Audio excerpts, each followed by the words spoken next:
So, completing this game without taking a single hit, by the way, is like impossible.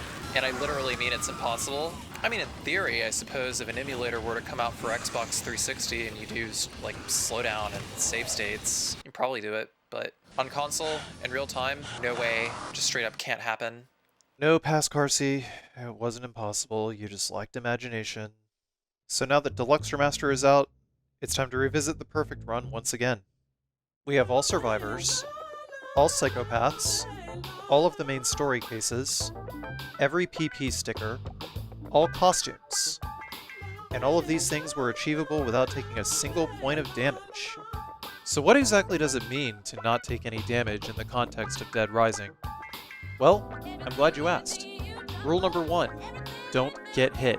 Simply, don't take any damage from any enemies. There is one hit that you need to take to get abducted by this freaky latex cult, but it doesn't result in any damage. Rule number 2, don't fall, don't bonk. These are pretty much the same rule, but you can take fall damage quite easily, and if you go too fast and aren't careful, you can bonk and fly off of a skateboard, bicycle, or motorcycle. And lastly, rule number 3, don't get your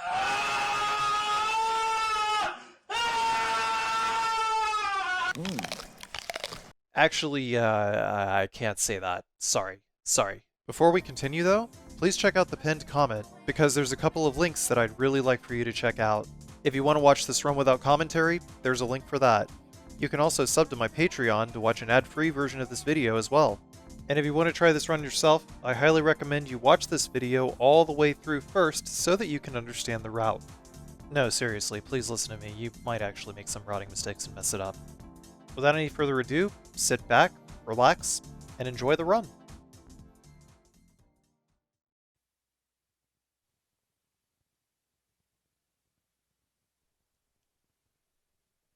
Right, so, getting into it. First up, it should be noted that I have streamer mode turned on. Streamer mode disables specific music from the game's soundtrack, so that I don't get any DMCA claims on my videos.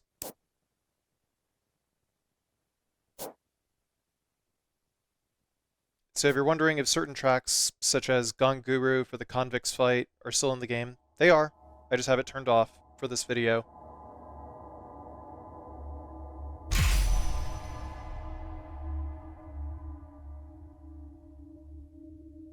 Starting from a fresh save file with Frank at level 1.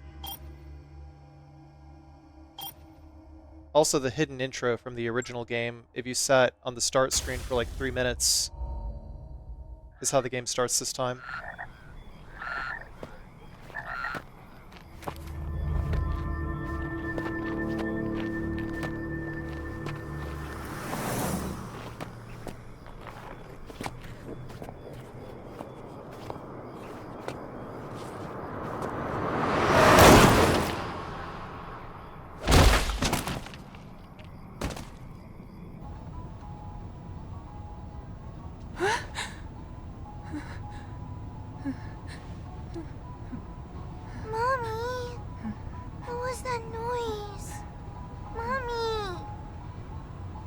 Is it, sweetie? I said, what was that noise? Nothing, sweetie. I just ran over a big frog. No, you didn't, Mommy. Frogs don't sound like that. Mommy, I'm bored. I want to open my eyes. Please, just be a good girl and keep your eyes closed like I told you. Okay, sweetie?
Wake up!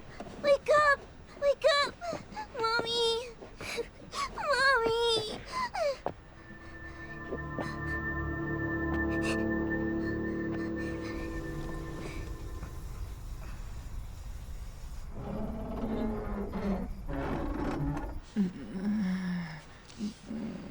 Mommy! Oh, sweetie. Oh. I'm so sorry. You're okay. It's okay.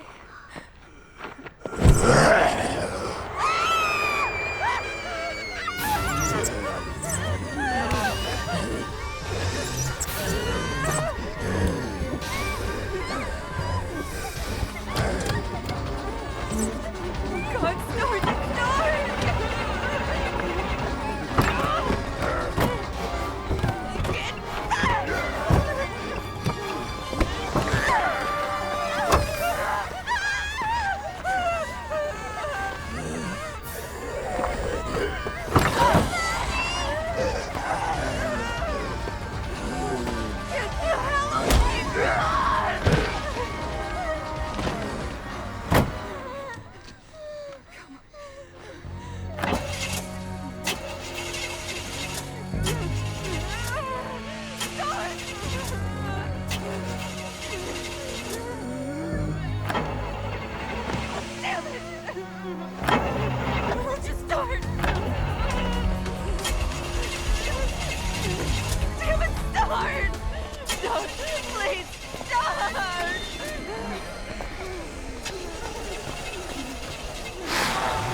Say, buddy, you mentioned something about research for a story. That's right. Got a tip that something big's happening. In a nowhere little town like that, they sure didn't mention anything about it on TV. Yeah, well, I'm freelance, pal. I don't make my living waiting for the TV to tell me what to cover.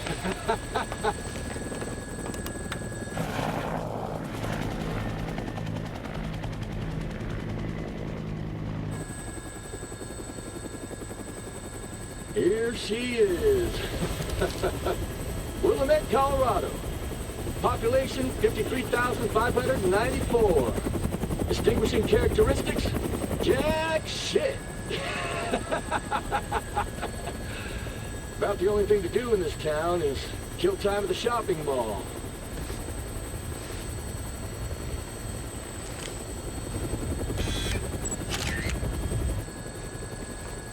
What was that? The army? Yeah. Looks like taking a helicopter was the way to go. I bet they got all the roads blocked off by now. All right, listen. I want to get shots of the whole town before the National Guard finishes roping it off. Take me over the main street.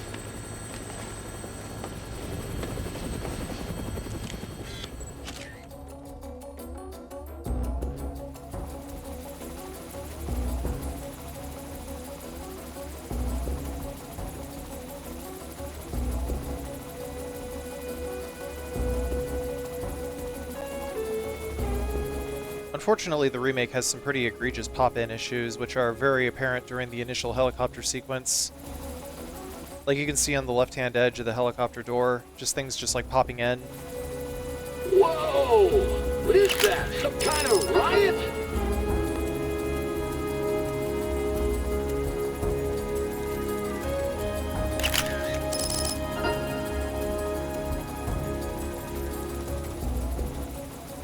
Which leads me to believe there may be some engine limitations.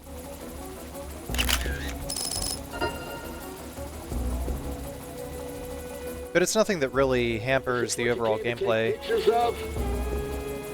Sure is.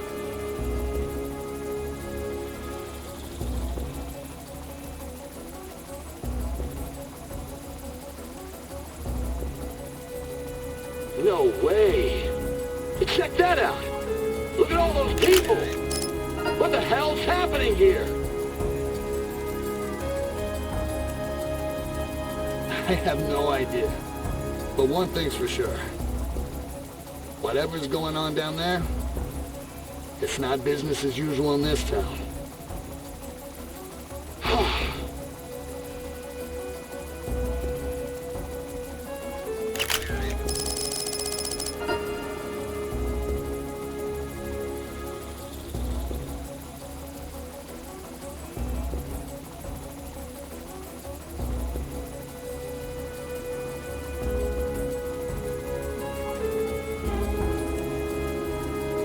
But important to note, this game isn't really a remaster, it's a remake, much the same way that Demon Souls on PS5 is a remake of Demon Souls on PS3.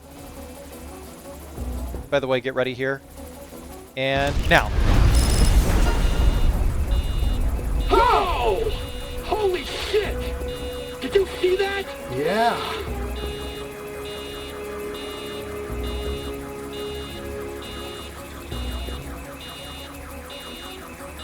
I've got to take her up for a sec.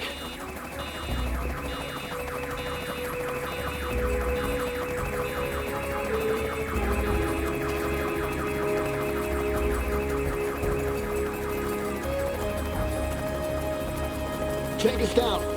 We have to check out that building. Huh? Where? Right below us.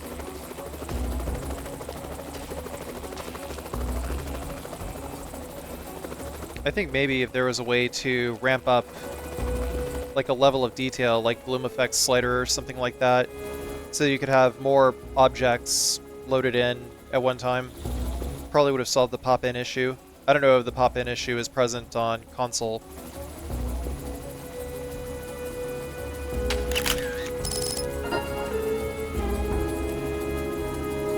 I have this game on Xbox Series X as well, but I haven't played it yet.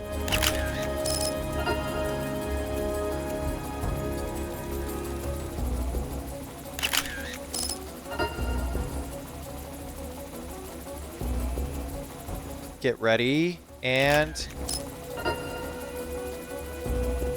now. Oh!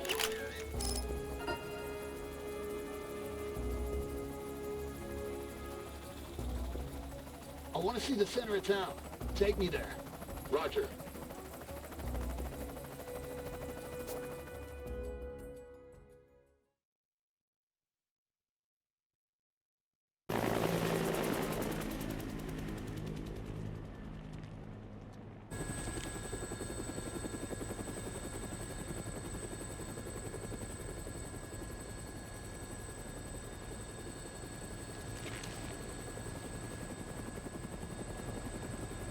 Hey, can you get me on the rooftop of that mall?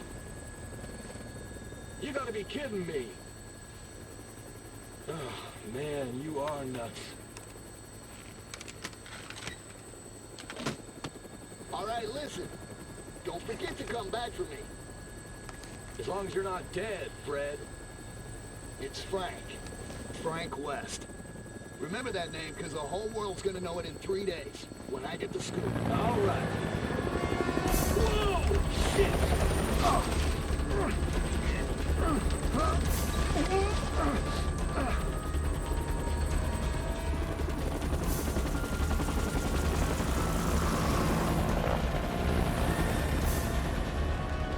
Get us back down to that rooftop.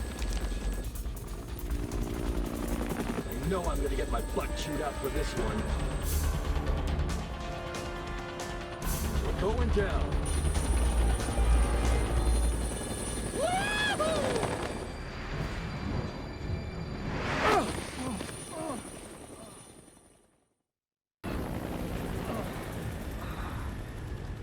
Hello there. Huh? You're the reporter, aren't you? Yeah?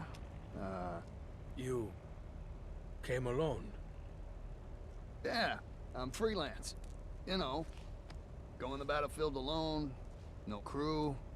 So, what's going on around here anyway? You came by helicopter, didn't you? What did you see from the sky? Well, if it were just a riot, I doubt the military would quarantine the entire area. The moratorium on information getting out is a little extreme, in my opinion. There's, something else I can't put my finger on. Doesn't sound like civil disobedience. It's too quiet. Almost as if everyone's already dead? Yeah. So why don't you just tell me already? What's going on? I think you'd better see for yourself. This, my friend, is hell.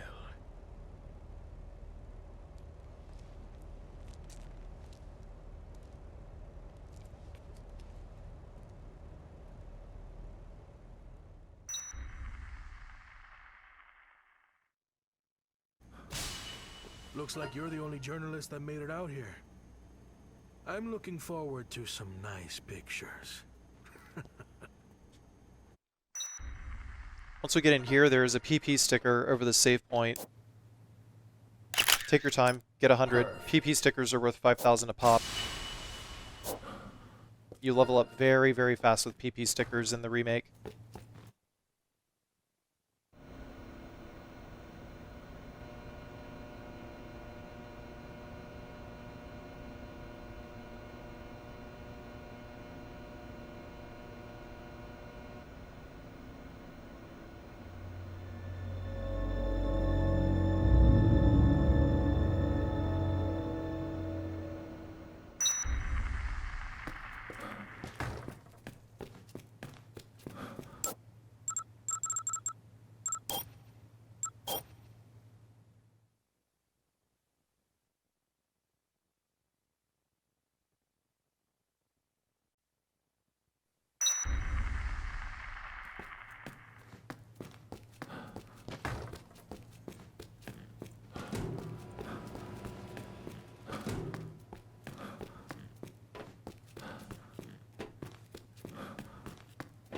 Unlike in the original game, jumping also does not make you move faster.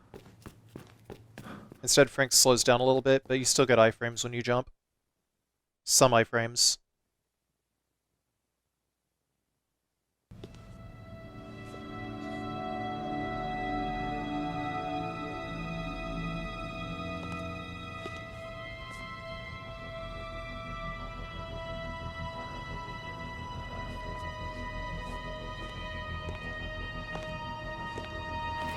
Hey, bring that over here.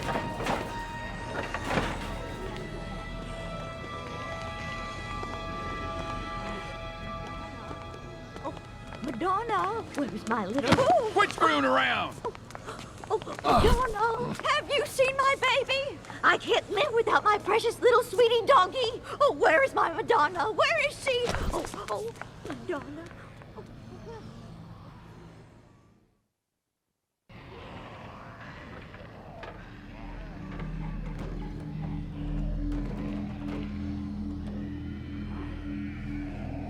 Hey, this is no time to ogle pretty girls, son. You looking to get yourself eaten alive by zombies? What? Did you just say zombies? Take a look out there. Those ain't zombies. What would you call them?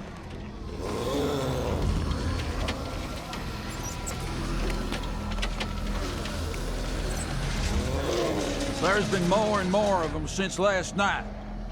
Now, they're all that's out there. Look on the bright side. Zombies are stupid and slow. We should be safe in here. All right then. Feel like making yourself useful? Take a look around the mall and bring anything we can use for the barricade back here. On the leg. Come on, pronto!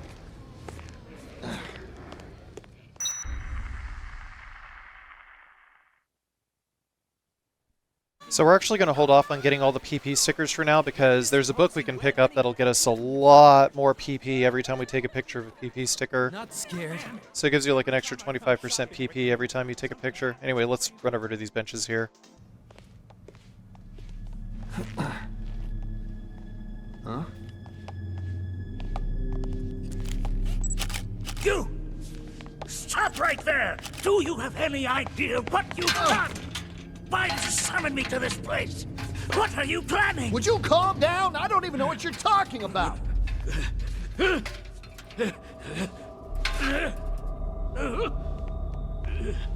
What the?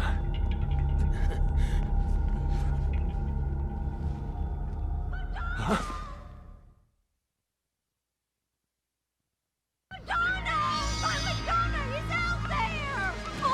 What are you thinking? Knock it off! Oh, wait, baby! I'm saving you, baby! Wait for me, sweetie! Madonna! Madonna!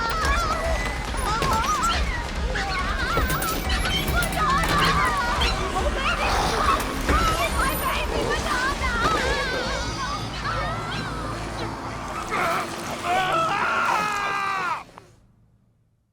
What in the hell are you people doing? Run! Quick, move! Get over here! Everyone, move this way! Quick, to the stairs! Move!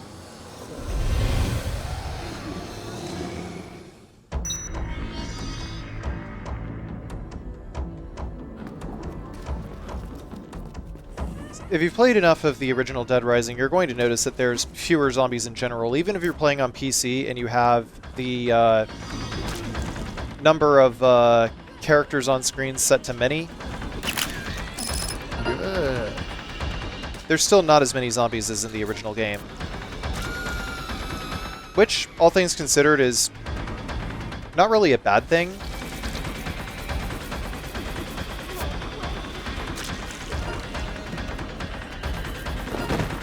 I mean, I guess it could be a bad thing. I don't know. It depends on who you ask. But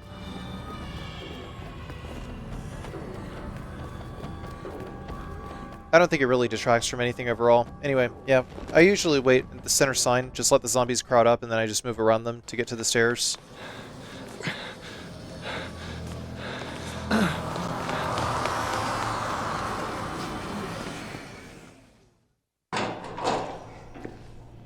Huh?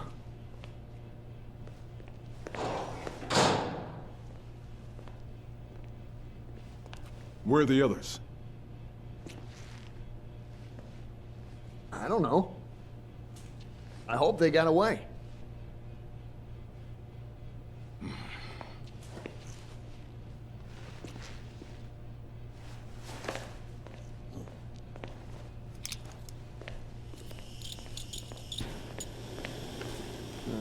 As long as those things are in the mall,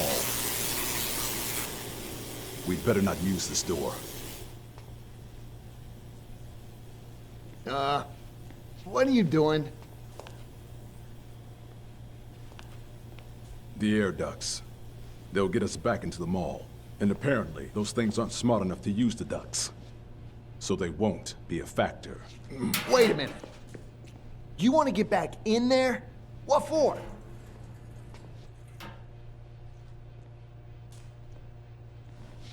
Hey.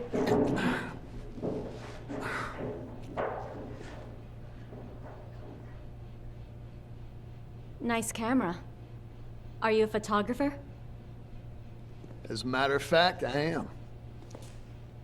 Frank West, photojournalist. Could you show me some pictures, Frank?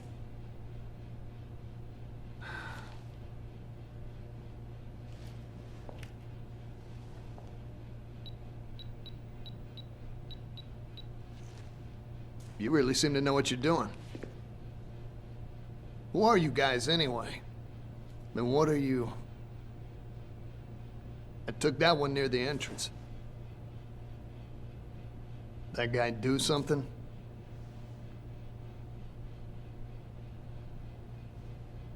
Nope.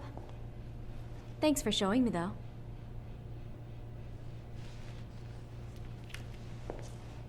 Hey, we're not done talking yet. Just who are you guys? I'm Jesse. The man you saw earlier is Brad. That's all I'm authorized to tell you.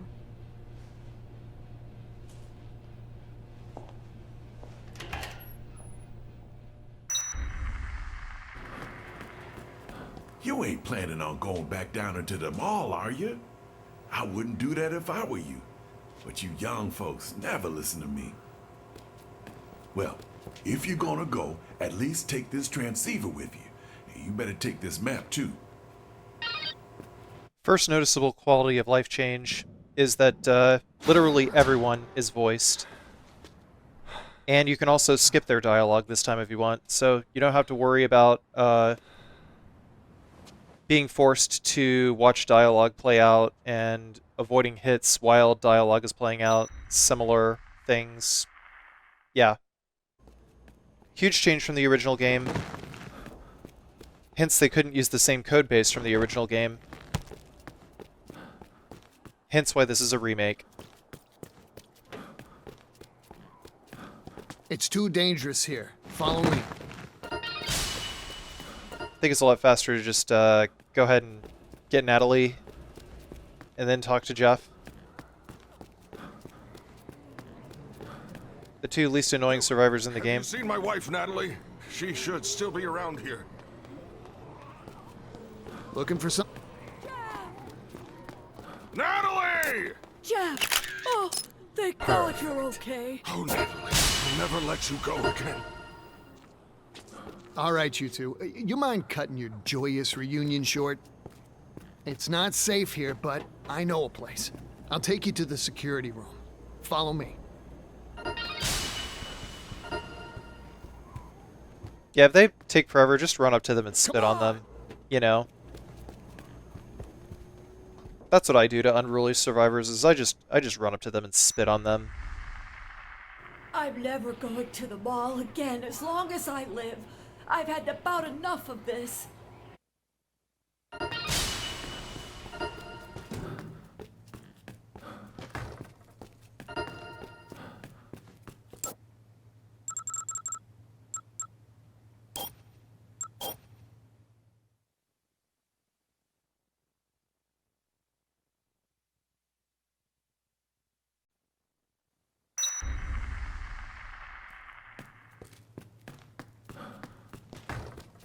I can't answer your questions.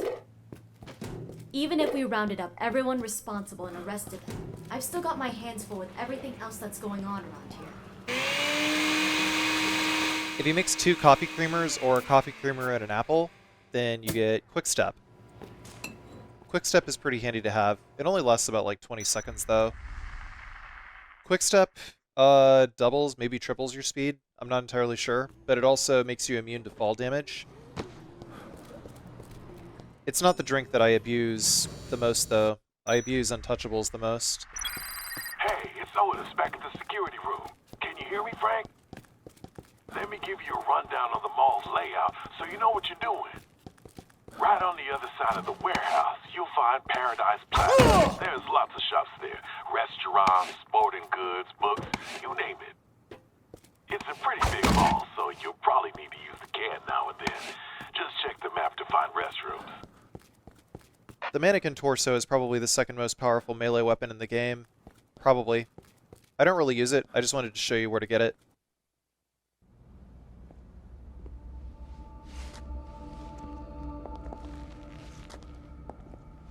Zombies, huh? Had a feeling you'd show up.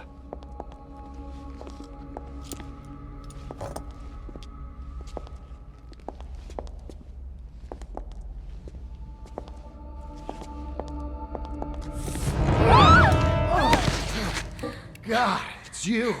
Look, don't sneak up on me. Brad was attacked. I located him on the monitor. It's probably just a sprain. I've got to help Brad, or he's done for. All right, fine. Give me your gun. Come on. I'm the reason you just got hurt. Let me help. No, I can't let a civilian do that. That's against regulations. Yeah, well, I don't think they had zombie-infested malls in mind when they wrote those regulations, kid. You know how to use this? Kinda. I've covered wars, you know.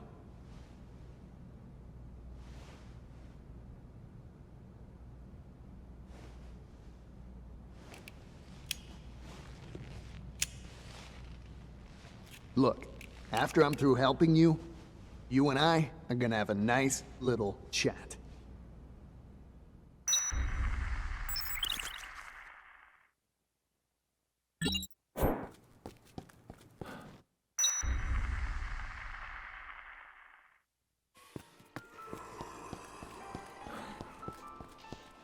We're now entering Paradise Plaza. Then we're going to pick up this book, Camera 1 over here. That increases our PP that we get for every picture we take by 25%. And that includes PP stickers. Perfect. Now instead of 5,000 PP, we get 6,250 PP. And across 100 PP stickers, well, as you can imagine, that's a lot. We're going to level up an absurd amount pretty early on. If you line up this Servbot helmet, then you get an additional 10k PP, but yeah, so as you can see, I'm shooting the right side of the Servbot head, and if you do it from, you know, if you shoot it from like a closer distance, then for some reason the hit detection seems to think you're hitting the left side of the Servbot head. I don't know, it's weird. Maybe it's the same, maybe it's using some residual code from like RE4 Remake or something. I don't know. Either way, the hit detection in this game isn't nearly as egregious as that game. But for now, we're going to use our handgun to eliminate these guys. We want to get all the PP stickers in Paradise Plaza that we can get before the whole of Paradise Plaza becomes overpopulated with zombies. We got another PP sticker above Kids' Choice Clothing, and then I'm going to jump up here. Oh yeah, another thing too in Deluxe Remaster is you actually have like a slightly larger threshold before you take fall damage. So you can fall from slightly higher up before you take fall damage. So if I fell from here into the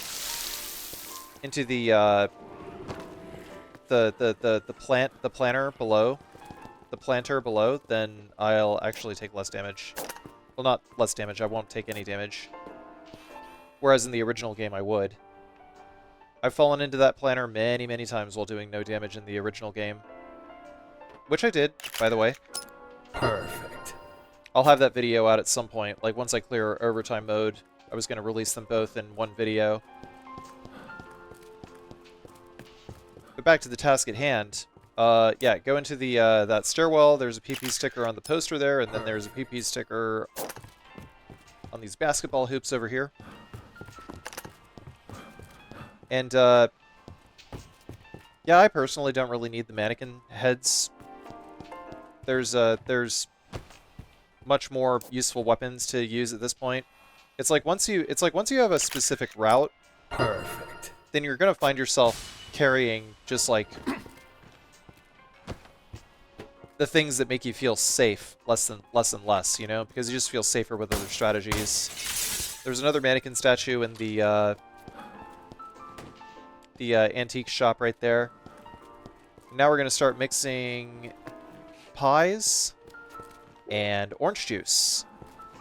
And pie plus orange juice equals untouchable. Untouchables will turn off all zombies grab animations for a whole minute. So as you can imagine, it's pretty useful. Not just pretty useful, very useful. Because it completely disables an attack that all zombies have. Meaning that the only attack that zombies can hit you with is just a regular hit.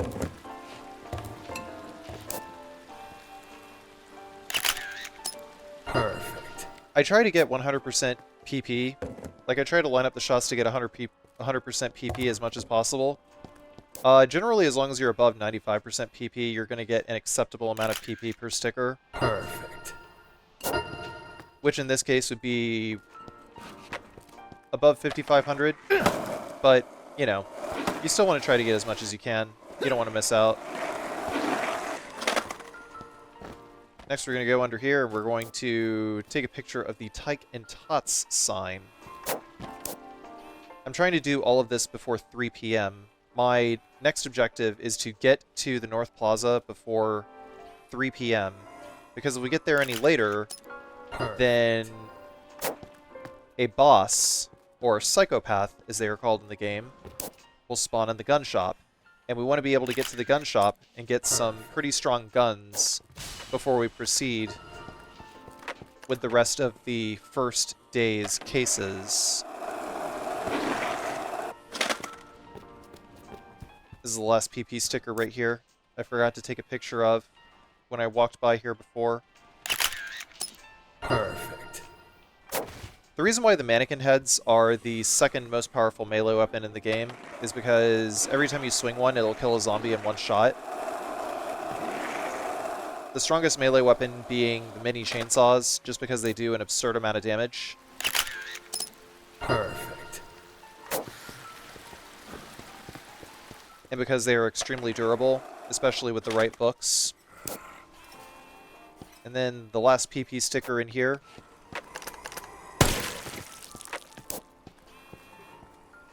But Carcia, the mannequin heads are so powerful, why don't you use them? And the reason is because zombies can still hit you if you get in close. So in general, I'm going to prioritize using guns on individual zombies.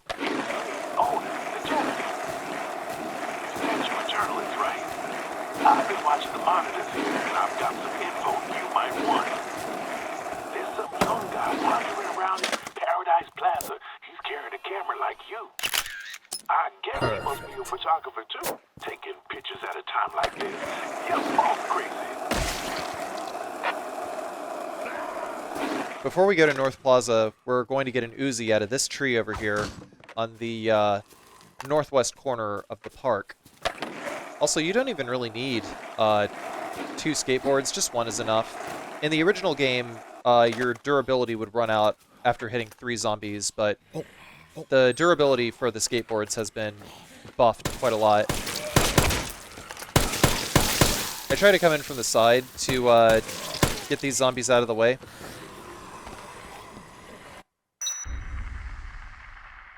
Drinking an untouchable. Frank, looks like you made it to the North Plaza. Take a picture of this. There's a supermarket there along with a gun shop, a cutlery literal shop. PP sticker. You'll probably want to stop by and get some supplies. Perfect.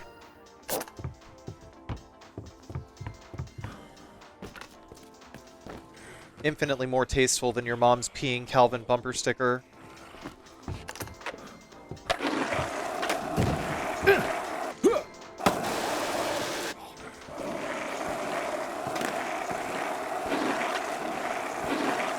The durability for the skateboards is still pretty high, but you know we don't want to abuse it too heavily. Next, so we've already loaded in the Northern Plaza before 3 p.m., so we don't have to worry about Cultist spawning in. So now we can take our time. We just gotta eliminate these guys first. Perfect. There's gonna be one sticker on the left of the gun shop. Another sticker on the right side of the gun shop. Perfect. And 2 stickers on the inside. Both of them on a couple of deer heads. Perfect. God bless the USA.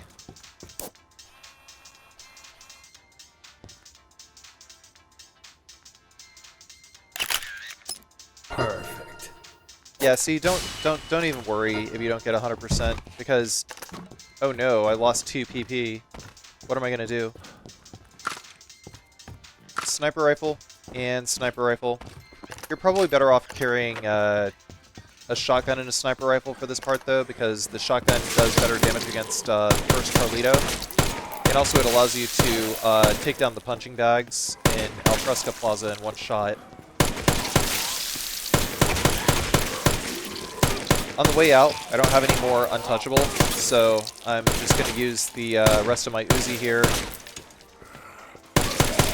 clear these zombies on the way out. I find that to be generally safer for this particular hallway than just using an untouchable anyway, but it probably would have been better to just have another untouchable for here. I was still in the prototype phases of figuring out what was good and what wasn't for a no damage run. I mean, in the original game, it's definitely going to be better to carry that extra untouchable. Well, not carry that extra untouchable. It's because of the durability of the skateboard, actually, that it would have been better for me to use an Uzi instead of a skateboard. Also because the zombies are a lot weightier in the original game compared to this game.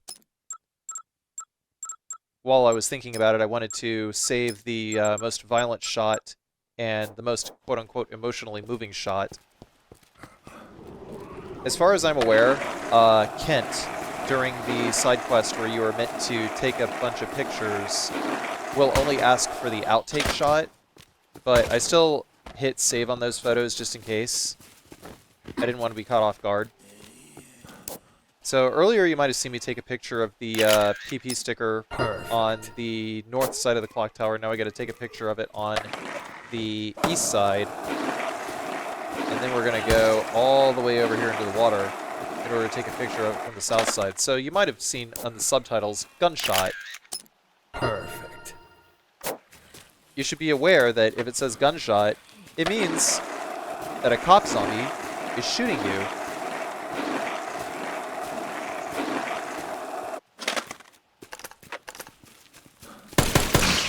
Shooting at you, I should say. And because we still don't have any untouchables, we gotta use the submachine gun to clear these guys. It only takes like 1 or 2 shots for the submachine gun to kill a zombie. So, the Uzi is good for that. But, yeah. Be very, very careful with the cop/security guard zombies. I didn't look at their uniforms very closely, so I just call them cop zombies. It's one syllable. Hey, you! You're in my way! I'm gonna mix up these pies here. Well, the pie and orange juice combo. Can't you see I'm hard at work? I'm trying to take some pictures here! Well, I'm trying to commentate, Kent. Nice Shut the camera fuck there up. yourself. But you don't know the first thing about photography, do you? I'm busy talking about how I'm Think trying you're a to mix up this professional, huh? pie and this orange juice. Gotcha. I was not in your way at all. The weight the word professional carries? If you don't have the talent, you can't just use that word like you own it. Okay, Also gotta put this pan on the stove Why don't so that we I can do get more you a PP. favor? I'll have a look at your technique and give you some pointers.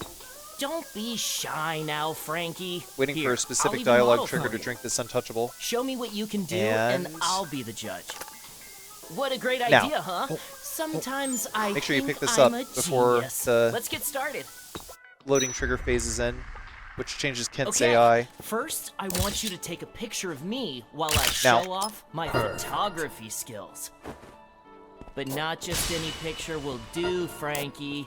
You have Now. to get 500 PP for my image. You did it! Wait Nice for the fist job! bump. I look damn good in that Wait for the shot. fist pump. Next, I'll treat you to my signature cool pose. Get 700 Wait PP for it, my and image. now. The larger the subject appears, the better the photo. But you probably already knew that. Nice shot. Now. You did it. Of Yeah. course. Well. Half the credit goes to your model. Well, it's in focus. And, the composition's okay, I suppose. Uh-huh. That ain't half bad. Okay, here comes the next one, Frankie. But first, feast your eyes on my work. Now this is my most emotionally moving shot. Now this is my funniest shot. Uh-huh. Okay. This is my most violent shot. Check it out. Okay, here's the deal, Frankie. You gotta go out there and take even better pictures than the ones I just showed you. You think you can handle that, huh? Yeah.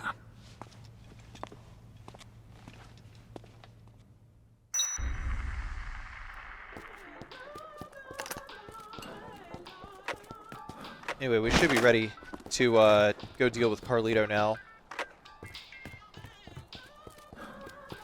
We're gonna go downstairs and save in the bathroom. It is possible to do time advance, but I think you don't have access to time advance until after you're done with case 1.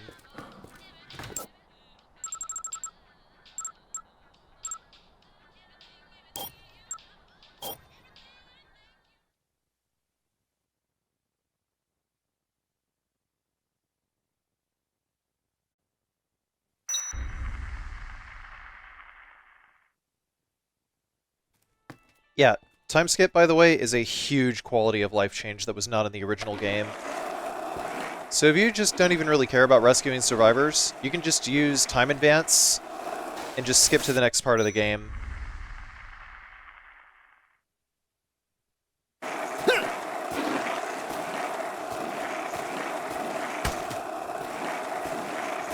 Honestly, I like being forced to complete everything within a certain amount of time. I like that type of event design, but ever since the original game, I've always wanted the option to advance time, and I'm glad that I have that now. It's awesome. Alright, so we're going to use the submachine gun to try to clear these guys up right now, although I have learned that if you use Untouchable and a skateboard, then really all you got to do is just use the skateboard to plow through these guys, break it exactly the right time, and open the door. You'll see that a lot more later.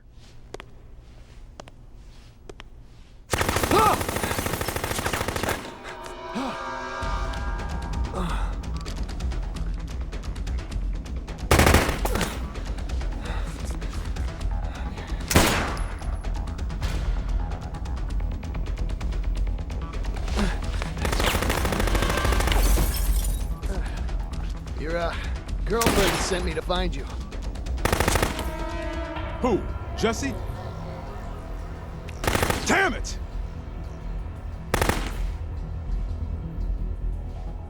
Okay, we'll have to talk about this later. You know how to use that gun? I've never fired at a person. All right, I'll cover you from here. You need to stick to the shadows. Try to get close to the target, okay? And what am I supposed to do when I get close? Well, the best solution would be to shoot the guy. But if you can't do that, keep him busy dodging your bullets and stay out of trouble. Are you up to it? I'm a lot better with a camera. But yeah, I'll give it a shot. All right. Next time he reloads, I'll lay down a suppressing fire. I'm counting on you. Make your way over there. 1, 2, 3! So the Carlito fight, first we're going to drop that handgun that we just got, and we're going to pick our Uzi back up. Next, we're going to ignore Carlito for a second and take a picture of the Willamette Bee mascot over here. And then we're going to take a picture of this cowboy over here too. And then we're going to pull out our sniper rifle and engage Carlito now. So if we do it while we're closer, then Carlito will either shoot at Brad or he will throw grenades at us. But more importantly, we want him to not shoot at us because it's all hit scan, and he will hit us, and we will get stun locked repeatedly. Once he's down to half HP, then he will try to go to the back rafters, at which point we want to shoot him center mass.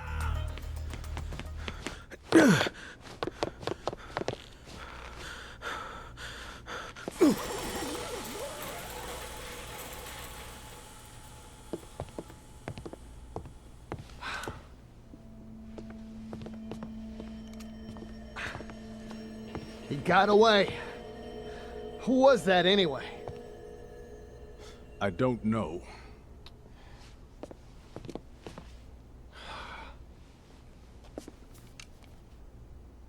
Well, thanks for your help. The name's Brad. I'm Frank West, photojournalist. And right now I'd rather have an explanation than your thanks, Brad. Sorry. I've got nothing to tell you.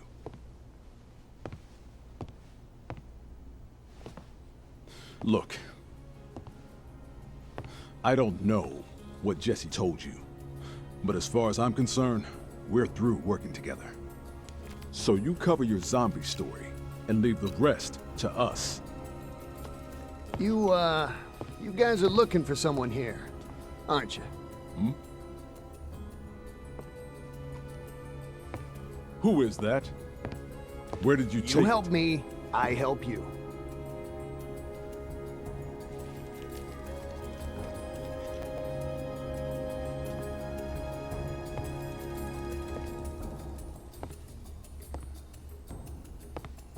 Damn. You're one hell of a journalist, aren't you, Frank?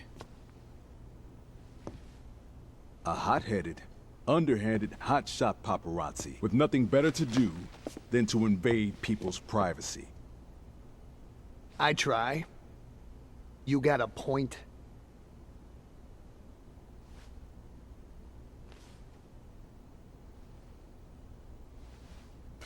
You win, Frank. Let's work together. Jesse and I are DHS agents. And yes, we are looking for the man in that picture. You're with Homeland Security? Is that guy a terrorist or something?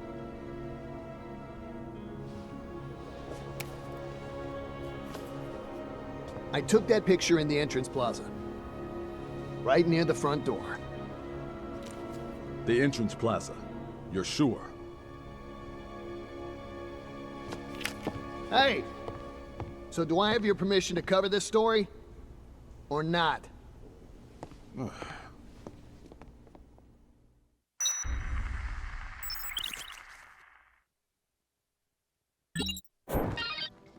Before we proceed, we're going to take all these other PP stickers right here. Perfect. Central Tacos. The Dark Bean. Perfect. Meaty's Burgers. Perfect. Frozen Dreams. Perfect. 99% is okay. Jade Paradise. Perfect. 97% is okay too. Perfect. And Teresa's Oven. And also the Perfect. the food court bull up here. And then we're gonna squeeze over here to the right. The reason why I had you guys take a picture of the cowboy during the Carlito fight is because that spot has zombies now.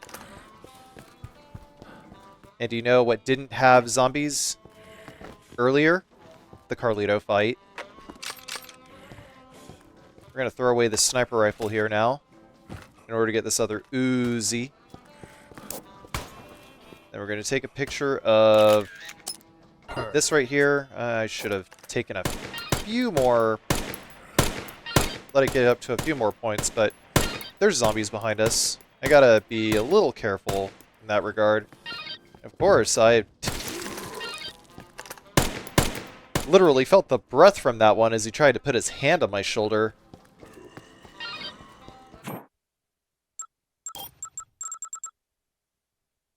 Double checking PP stickers to make sure I got everything, and that is everything. So now we're going to proceed to Alfresco Plaza.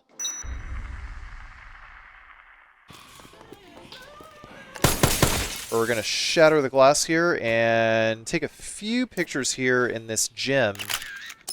Perfect. We've got these hunky muscle men over here. We got the logo sign up here for flexing. We'll do the treadmill over here. Perfect.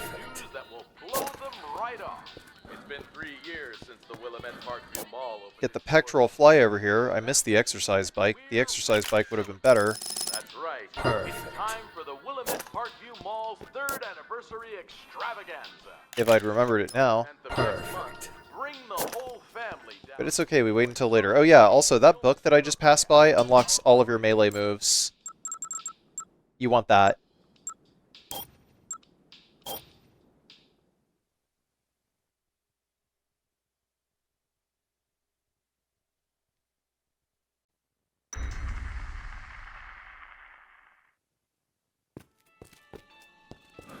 Yeah, that book right there, it gives you disembowel, which you normally don't get until, like, level 40 or something like that.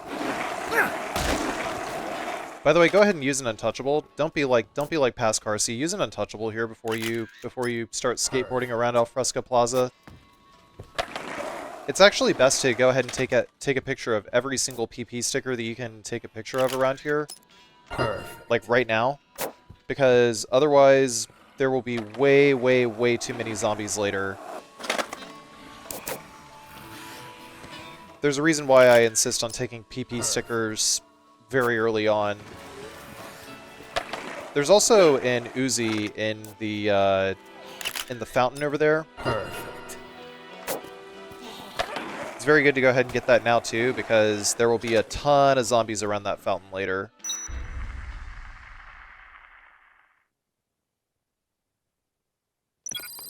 Somebody's barricade.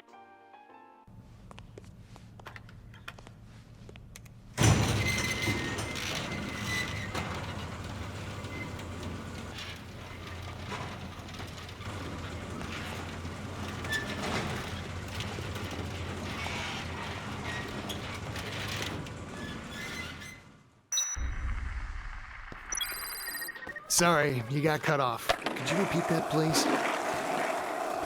Somebody barricaded a woman's clothing shop in Alfresco Plaza. From the looks of it, 2 people are hiding inside. Perfect. We got a PP sticker in Estelle's over here. So, we don't want to trigger the cutscene with Brad talking to Barnaby yet. We want to do everything else that we can in here first. Go ahead and spin those display racks right there, because in doing so, you will also set yourself up to get a lot of PP in a sec. I mean, we're already at level 18. You see how crazy high you level in the remaster? It's nuts. You gain so many levels early on.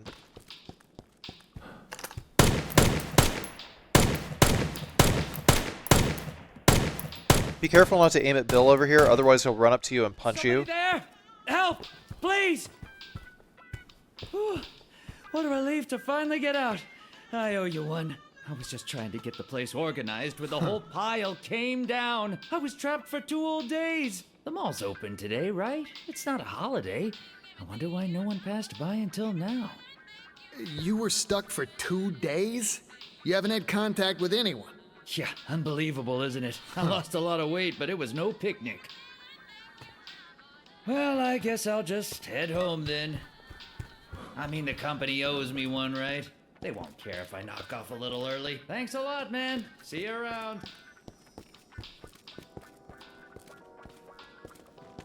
What the hell's going on out there? I'm afraid we've got a zombie problem. So much for going home. Come back to the security room with me. It's a good place to relax for a while. If I'd gone to the bookstore on the other side first, I actually would have been able to get a little more PP from Bill joining us, but it's actually okay. We will get that book in a second, but I don't know. For some reason, I just wanted to do everything in the reverse order. So yeah, the vase in the gift shop, and then the crown over here, and Ned's knickknackery.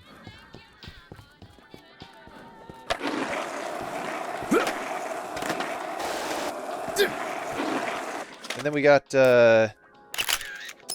Perfect. Tiki the Fox over here, and Wendy the Teenage Pop Idol. Perfect.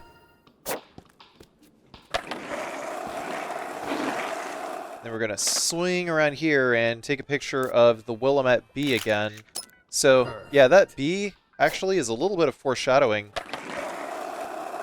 It's kind of interesting, because the main vector by which the zombies spread is a parasitic wasp. And I just, like, never made that connection.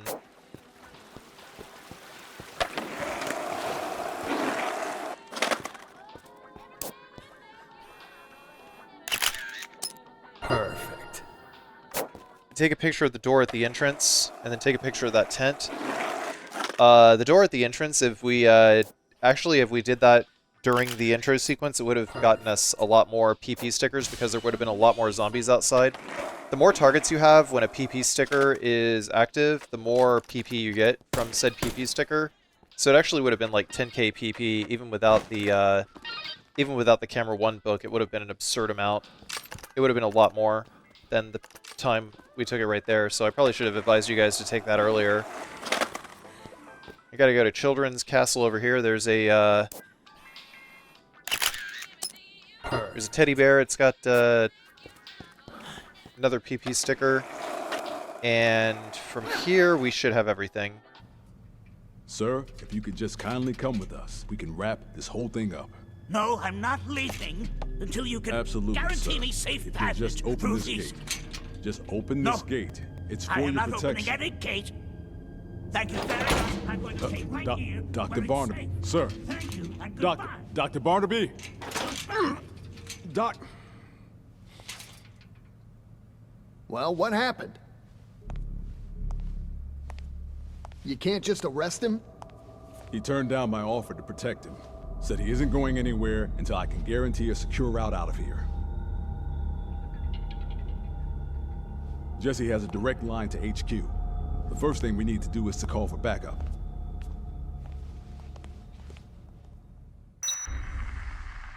Alright, hopefully you listened to me when I told you to trigger this cutscene last, because if you're going around doing all this stuff in Entrance Plaza now, there's zombies in here. Entrance Plaza. Looks like you got the shutter open. If you want to change into some fresh studs, just take what you need from the clothing shops out there. I found a woman in the jewelry shop at Alfresco Plaza. She's moving around an awful lot. It almost looks like she's looking for somebody. Yeah, we want to wait for Otis to give us the A Mother's Lament quest before we reload Alfresco Plaza. Because then that way we can rescue all the survivors here, but it is now 5 p.m. and we have until 6 p.m. to load up the Central Park. That's what I need. Another crazy person. Otherwise we have to fight the Convicts too. We're going to start by shooting Bert 6 times. We gotta wait for him to do his little recovery animation and put his arms akimbo between shots. Leave me alone, you son of a bitch! Hey, knock it off, you little punk. I'm not here for a fight. Just listen to me.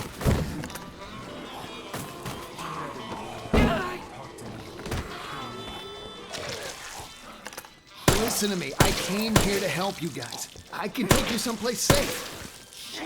Why the hell didn't you just say that first? Get me the hell out of here already! Go across the way and guide them all into the gym over here. The toy laser sword could work as a convenient source of light at night, you know.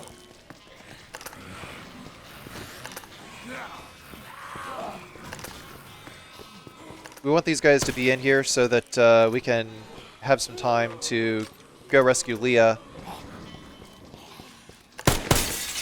They're all going for the survivors on that sliding door over there. Oh yeah, also don't forget to take a picture of the food court sign. But you can see, remember how I said earlier that were less zombies, and now there's a ton of zombies. What's the matter? Are you okay? Grace! Oh, where's Grace? Oh. My baby! Oh. My baby now! Grace! Grace! Answer me! Where's Grace? This doesn't do any damage to you, but be aware that there are certain dialogue triggers where she will actually punch you. So talk to her and run the hell away. And try not to shoot her in the head. I don't know if the Uzi will decapitate her or anything like that, but certain guns do decapitate survivors if you shoot them in the head. You got separated from your kid? Grace is my baby. Oh, no. I'll find your baby for you, lady. First, let's get you someplace safe. Just leave me alone! They hate her! Those damn zombies hate my baby! Please. Just leave me alone. What, you want to stick around with them? With the ones that ate your little girl? Come on! I'm not gonna let you die here! Normally Leah won't move, but because we put that marker over there in the gym, she'll actually move towards the marker when we can finally take her with us. Also, one other change from the original game is if you fall off of a ledge and you have a survivor on your back, you will drop the survivor. So be careful with that. Follow me! Come on! Come on! As far as I remember, it didn't work that way in the original game. You would just keep the survivor on your back, but yeah, I have a hunk of meat in my hand that I accidentally picked up while I was trying to rescue Leah, so let's go ahead and use that little zombie pacifier right there. Frank, you in the food court now. You might want to try mixing different foods in the blenders out there. If you're lucky, you could end up with something really good. Follow me! Come on, follow me! We have a very limited amount of time. Come on! So we gotta get out here into the leisure park before 6 p.m. And that means Aaron needs to hurry the hell up. There we go. Because if we waited another 10 minutes, we would have to deal with the survivors on top of rescuing Sophie, and we don't want to do that because the survivors will likely get killed by the convicts.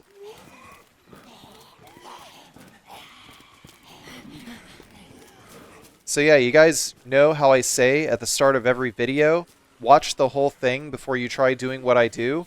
This is why. Because if you didn't know this information and you just tried to follow my video beat for beat, then you probably would have encountered the convicts by now, doing a bunch of other optional stuff.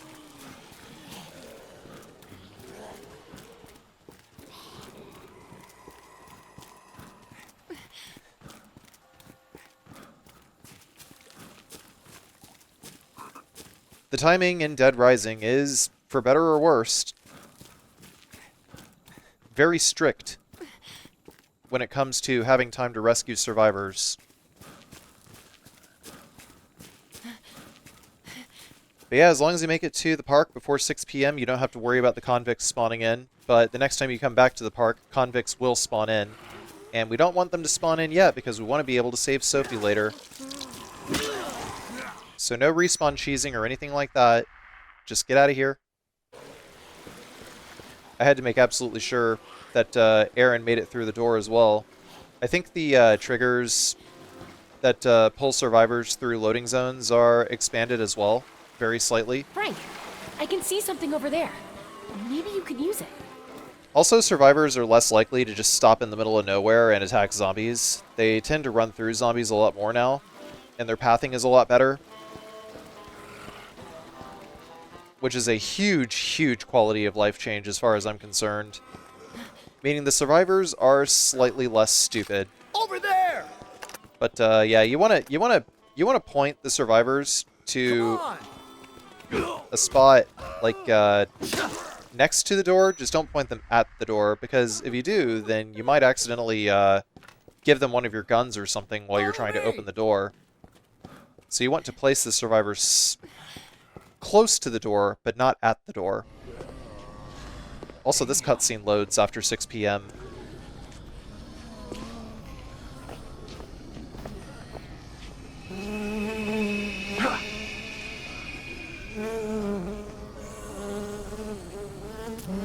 Shit!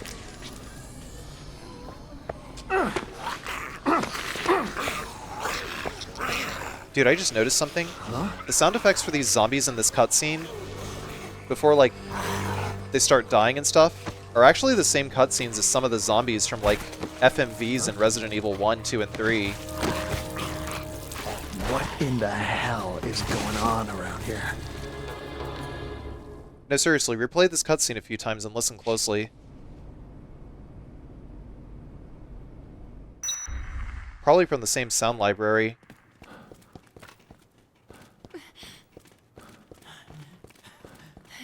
But anyway, after this cutscene, all the zombies in here will be dead, including the ones at the elevator. Be very careful about using the elevator here, by the way. There's tricks to get around the zombies in the elevator. Follow me! And, you know, this is a one-time allowance Over there! to get through here without spawning in any zombies. Or rather, I should say, without having to deal with zombies at the elevator here. Come on! It's useful to carry the queen occasionally for killing zombies at the elevators, but be aware that after 7, This has been a hell of a ride, but I feel safe now. after 7, zombies will spawn green parasites, which will do damage to you. So watch out for that. I'll explain it again later. So that's what Dr. Barnaby said, huh? The old coot's not dumb. He wants us to call for help first. We got a line out or what?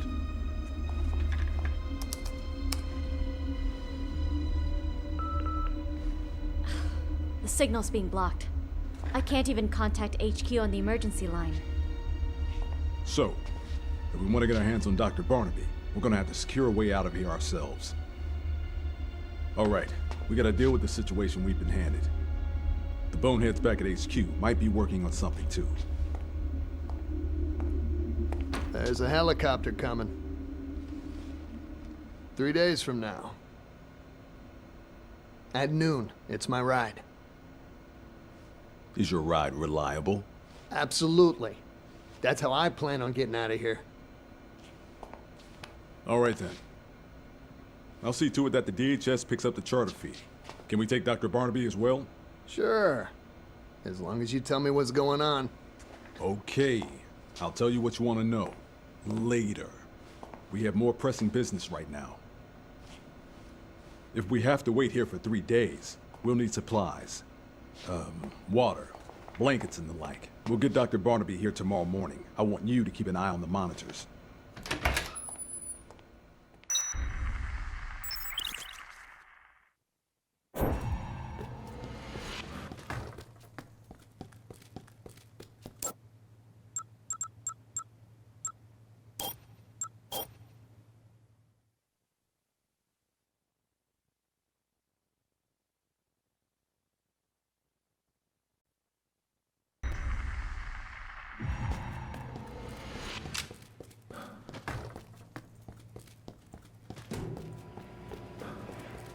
So survivors spawn in groups that I like to call cohorts, and we just rescued the second cohort of survivors.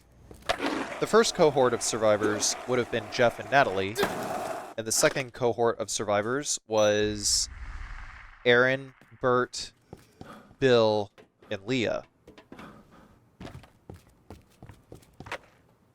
Technically, Sophie could also be a part of this second cohort of survivors, but, you know, she doesn't spawn until 6 p.m. And it's generally going to be safer to just wait until she spawns in so that we can rescue her too. But more importantly, so that we don't have to deal with the convicts, saving the survivors from the convicts.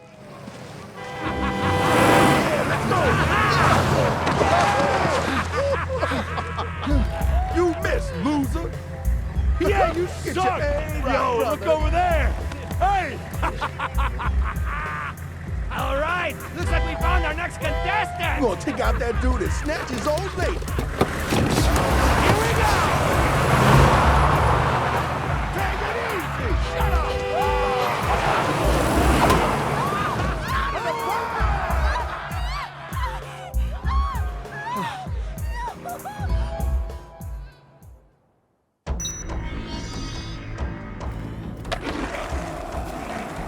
So we're not going to go try to rescue Sophie first. Instead, what we're going to do is we're going to take out the convicts first, because if we try to rescue Sophie, then Sophie will be close to us, and we don't want her to be close to us. We want her to just automatically run away from zombies and run away from the convicts while we're trying to get rid of the convicts. Piece of shit! You're gonna regret that! I think that the way guns work in Dead Rising has changed a little bit, because I think that there's a little bit of bullet travel time carried over from possibly Resident Evil 4 hit detection, but I'm not entirely sure. I don't know if that's like a trait that's in the version of RE Engine that Resident Evil Village and Resident Evil 4 are utilizing. Either way, in order to get rid of the Prisoner 2, you gotta get really good at shooting them while they're moving. Probably a little tough to do on controller, but if you can premeditate your shots, then you're good enough. But once you get rid of Prisoner 2, then we can get up close and personal with the other prisoners. More often than not, the prisoners are going to drive at such an angle where they are completely where the back of the car is completely parallel to you. Typically, they're going to do that, and then they're going to reverse. And while they're doing that, that is a very, very good time to shoot them in the back of the head. So being able to recognize when that is going to be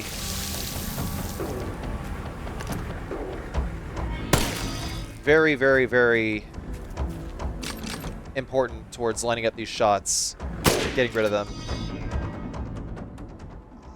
Also at 7 o'clock, this cutscene plays. So the zombies change. They become more aggressive.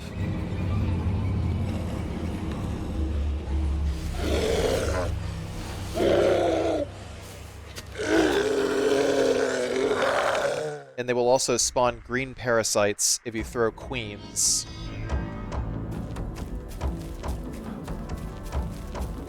So watch out for that. Be careful. We still want Sophie to, you know, be on her own for now.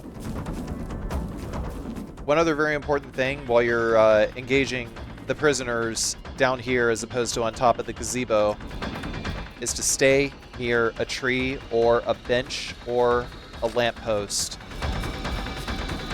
Because if they come towards you directly, you can immediately disengage, run behind an object, and they will crash into it, and it will also take some of their HP as well, depending on how fast the Humvee is going. That was a very good shot.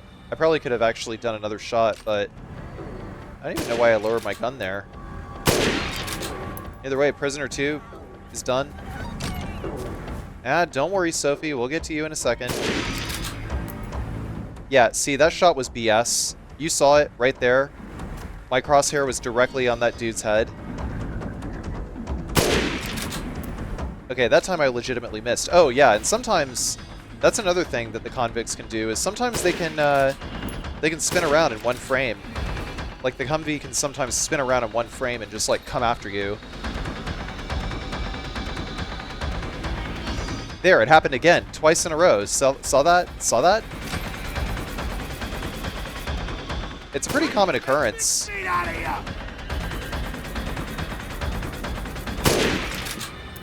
For the convicts in the remake. Anyway, we got rid of them. So that's all done. Now we can just get in. Don't pick up the heavy machine gun off the back of the car, because if you do, then you won't be able to drive the car and keep the heavy machine gun. Wait to pick it up. Here, come here. That includes if you go into the tunnels. It's not like in the original game where you can take the heavy machine gun off, go into the tunnel, and the heavy machine gun will respawn on the back of the truck. It doesn't work that way. Not anymore. In the remake, once you take the heavy machine gun off the back of the truck, that's it.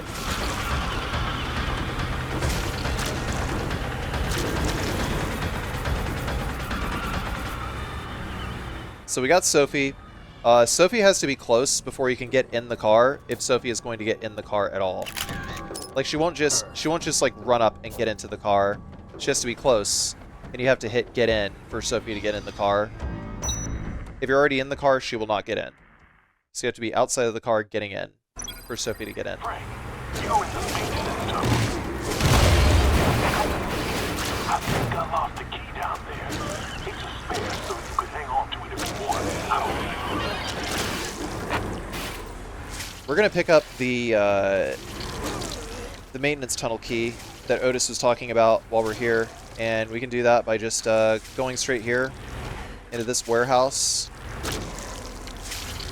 This warehouse is a pretty handy spot for reasons that I'll get into later, but mostly during the part where you're collecting bombs to save them all later. Trying to make sure that all the zombies are gone first before we go in here. There's also a submachine gun here that we can pick up. We're just going to drop the sniper rifle to get it. That was the main reason for the sniper rifle, was to take out the convicts. And once we get in here, we're going to wait for Sophie. Wait for her. Okay, there we go. And you can see that there was a zombie on the back of the Humvee, but he falls off like immediately. Or rather, because he's on top of the Humvee and the hurt box on the Humvee is active. I guess the zombie just straight up dies when we get in. That's kind of cool. So once we're done, we're going to drive over to Paradise Plaza, to the underside of Paradise Plaza, and then we're going to take the heavy machine gun off the back of the truck. And in doing so, we're going to drop the submachine gun that has less ammo. Also, for some reason, they made the heavy machine gun really, really annoying to pick up, because the trigger to pick it up is like closer to the back of the gun, and the gun has to be flipped over in a very specific way in order to be able to pick it up. There's like, it can only be picked up from like two sides of the gun. It's like if you have 6 sides to a rectangular shape and you can only pick up said cubic object from like 2 sides. It's really bizarre. So we gotta wait for Sophie to come over here, and once we do that, we come out at Paradise Plaza. If you have a car, it's gonna be best to come out this door in order to get to Paradise Plaza. Reason being, because you have to deal with less zombies. If we went through the door from the park, then we would have had to cross that little bridge with all the zombies packed onto it. Whereas this is a more straightforward path. Also, while we're waiting for Sophie, we can grab the flash and charge the battery for the camera. By the way, don't waste an opportunity to charge the battery on your camera. You absolutely should recharge the battery on your camera every chance you get. Especially if you're going to be taking pictures of all those PP stickers.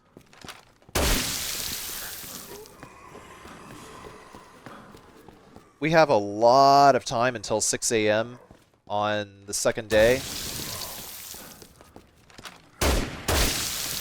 So take your time, be safe. There's not even that many survivors either.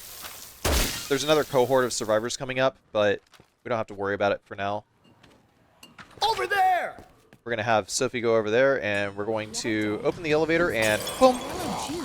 There's those, This huge wasp showed up! There's those green parasites I was talking about, the green maggots coming out of the zombies. Of course, there's the heavy machine gun pickup shenanigans. God, I hate that so much. Neobards, if any of you are watching this video, please fix it. I know at least one of you is watching.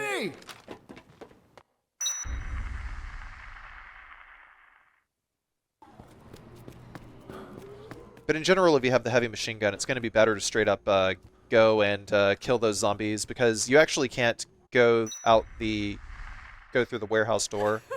I can't believe those maniacs killed him! I never got the chance to tell him how I feel!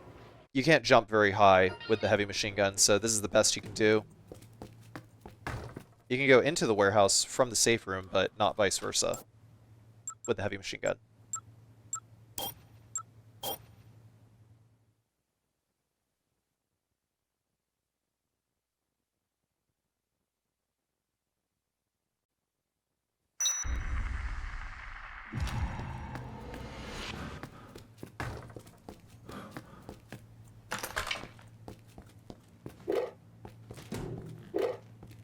With the Try- zombies going berserk like this, I doubt the professor is going anywhere until morning. Trying to pick up a little quick step before we head out of here, because quick step is the only way that we're going to be able to move faster while we have the heavy machine gun.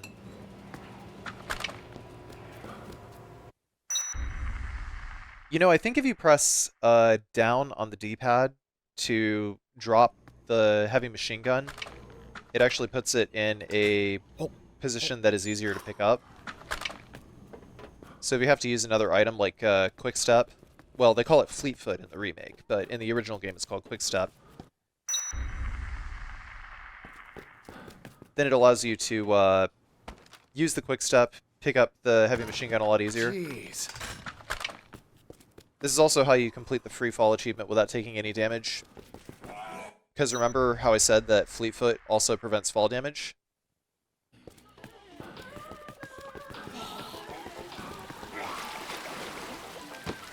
So a question that I get a lot is what counts as damage? So damage is what happens when one of your blocks of health flashes. Oh yeah, also I might have mentioned earlier these cops trying to shoot you. Make sure you shoot them before they shoot you. Oh yeah, also the convicts respawn every time instead of just like once per day.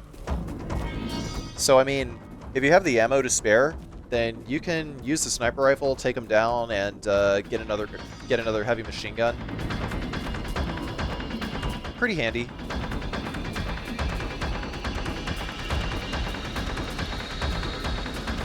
But we mostly want the heavy machine gun so that we can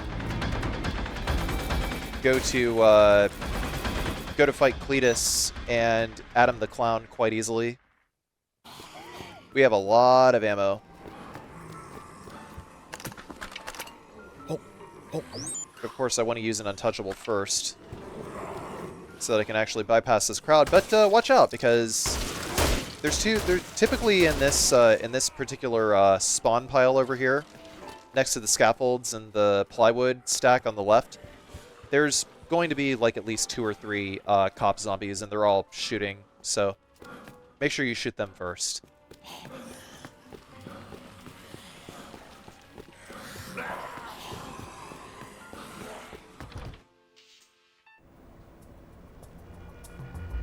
Look, mister, if we're gonna fight these zombies, we need guns! Stay back! I trust those damn zombies about as far as I can throw them, but I trust people even less. Don't shoot! Look, let's talk this over. You can talk to my 12 gauge. Don't get no closer, or I'll blow you all to kingdom come. Hey, hang on.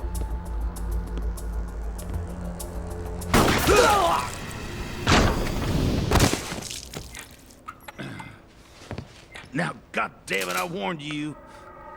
In a situation like this, I can't afford to trust nobody.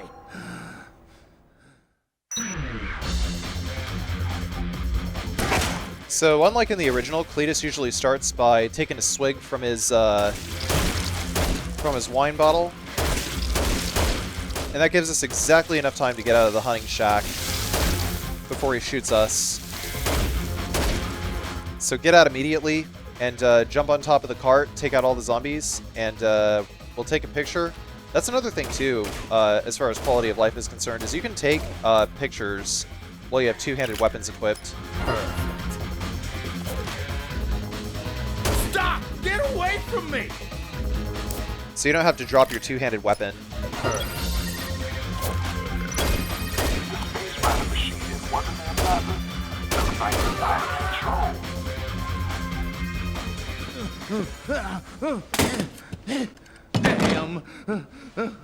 Damn, mister. Come on now.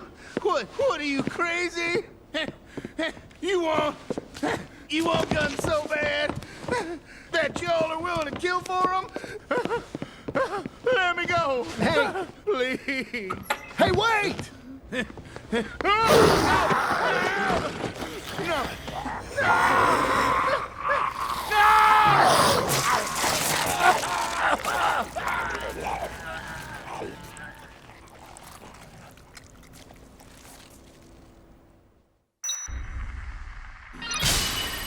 Sorry, you got cut off. Could you repeat that, please? The Space Rider machine in Wonderland Plaza looks like it's out of control.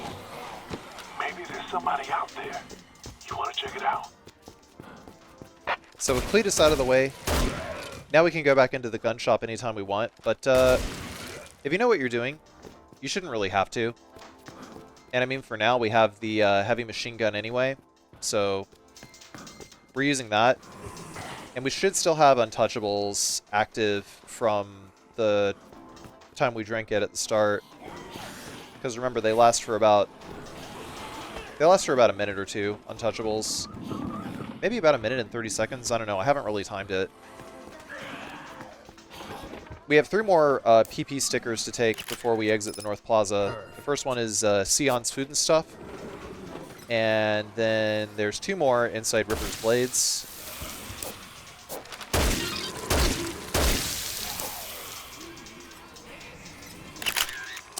Perfect. I decided to get quick with taking these PP stickers right here. So overall, I probably lost like maybe about 5,000 PP total, taking a picture of all these PP stickers. Mostly because I just didn't want to get bit while I was taking pictures.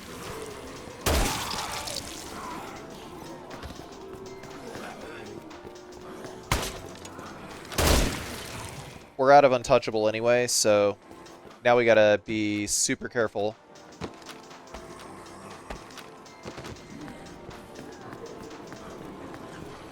So we'll use the opportunity to jump over. Also, you don't want to get hit while you have the heavy machine gun on, because if you do, then you have to pick it back up. Frank, you're in Wonderland Plaza. The most popular attraction there is the Space Rider roller coaster. Be careful around that, okay? It's not a toy. So in Wonderland Plaza, this is the state of Wonderland Plaza in which there are the fewest zombies. Is during the time that the Out of Control quest is active. So we're going to take all the PP stickers that we can get right now. Perfect. We got the inflatable on the north side. We got Sir Book-a-Lot over here. Let's go ahead and pick up some books here as well. The criminal biography there. Actually, well, just the criminal biography. That's all we want. And then we're going to go downstairs over here. We'll hulp this Untouchable right here, although maybe I should have saved it, to be honest.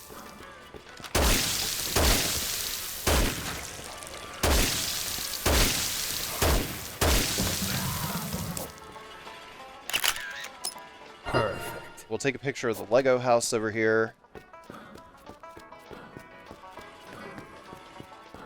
Then go into Home Runners and take a picture of these this picture of these baseball players of dubious historical significance. Go into Scuffs and Scrapes here. There's another one right here. Perfect.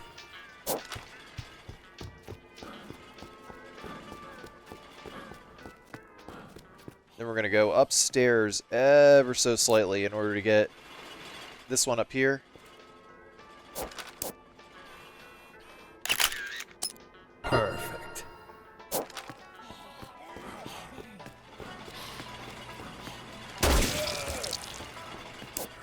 And take a picture of the second inflatable over here. Perfect. But again, take these PP stickers now, because if you wait until later, it's going to be a lot harder. Perfect.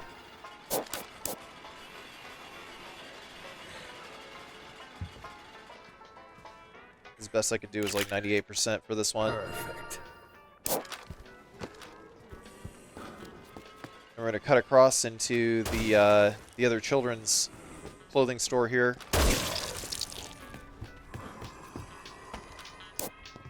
Take a picture of the nice round Suika over here.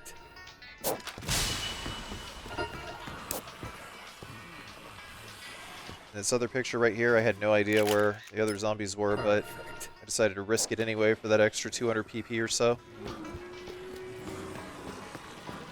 And now we got all that. We're almost ready to go ahead and fight Adam. I like having the heavy machine gun for both Cletus and Adam, just simply because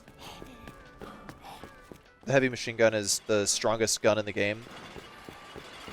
And it just absolutely shreds both of these bosses. Now we gotta take a picture of this UFO on the right-hand side of this column here. Well, you can do the left-hand side too. But actually the left-hand side will get you 100. The right-hand side will not. Then we turn directly around to Coconut Sports. Take a picture of the sign there. Now we'll chuck our skateboard and pick that up. So, picking up skateboards, as you know, we move very quickly, and we're able to tank a lot of zombies by running through with the skateboards. I find that throwing the skateboards is a lot quicker and easier than just simply setting it down if you're trying to pick up a new skateboard. Just simply because if you have the previous skateboards so close to picking up the new skateboards, then it just makes it really annoying to pick up a new skateboard because you'll just keep picking up the old one. So chunk that bitch out the way.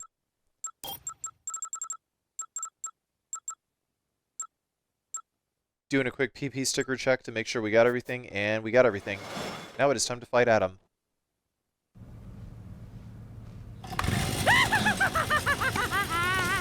Stay away from that, Gramps!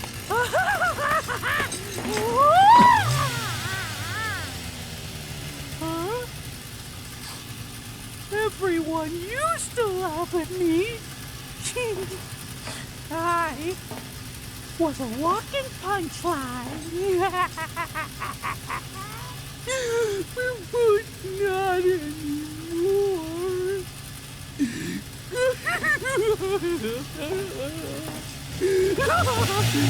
When the zombies came, everyone died.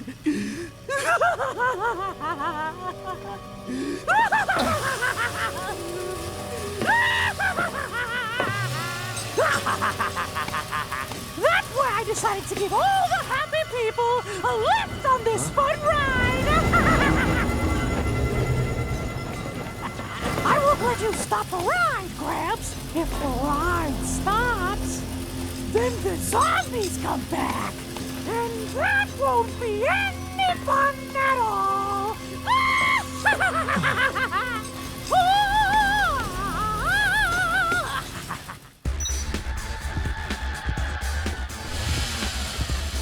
So to start, Adam will block all of your bullets, except in a couple of very specific scenarios. So we're going to backpedal, and here's one scenario where he will not block your bullets, is if you see him walking instead of, like, running at you.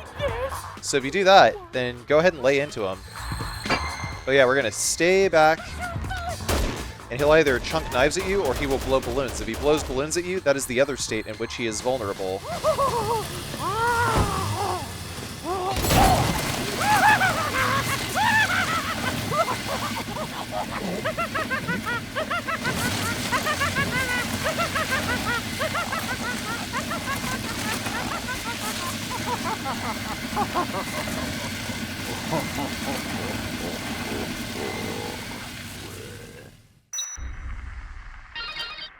Man, what an accurate performance. So we're going to pick up this mini chainsaw here and then pick the heavy back up, because if we initiate the next cutscene, then the heavy machine gun will despawn, and we don't want that. Be very careful about event triggers. Make sure you have your two-handed weapon or whatever.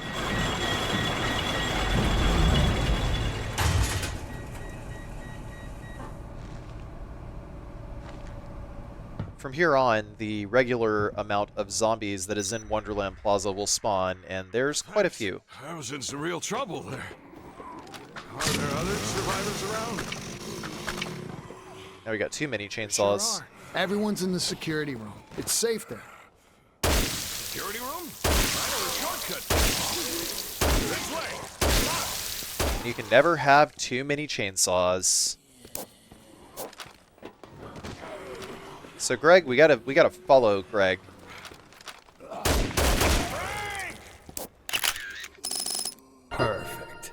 He doesn't really join us. Oh yeah, and also sometimes he'll climb over this rail and jump down for no particular reason at all. I think it's a bug. The survivors are much better, but they are by no means perfect. By the way, be careful about headshots, because I'm pretty sure with a heavy machine gun you can accidentally shoot your survivors in the head. But we want Greg to go right about here to these stairs, and then we're going to go into the bookstore and rescue these 2 more survivors. Pick up the Japanese conversation book. Omachi kudasai, watashi chigao ayashiku nai. あなたは Watashi Frank, Shashin Toro Shigoto.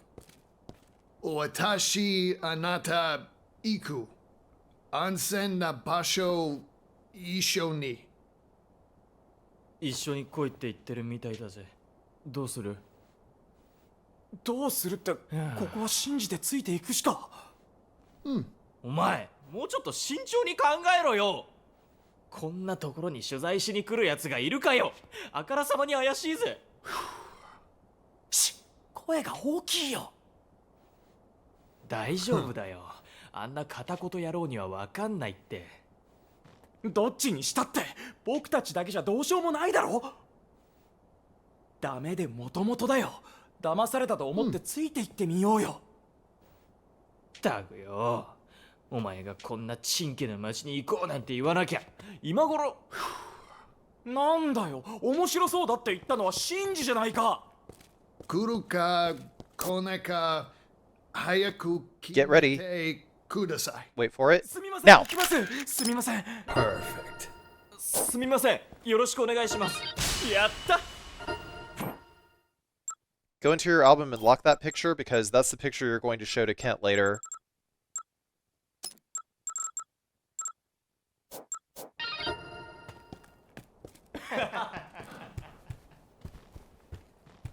We can also get rid of the Japanese book now. Follow me!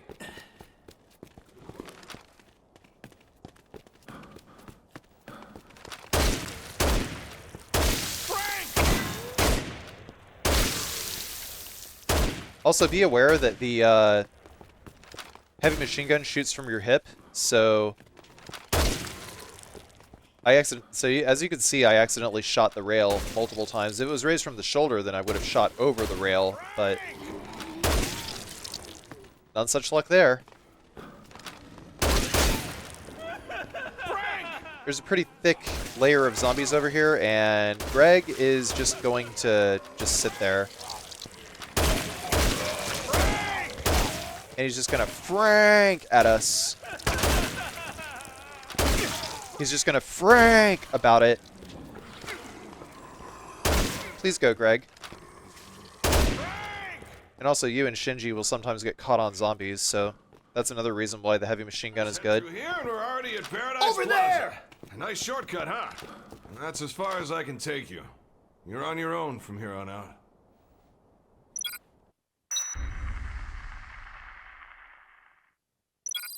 I saw somebody in the North Plaza. He was leaving the supermarket. He was in a real panic, too. Something must be after the poor guy.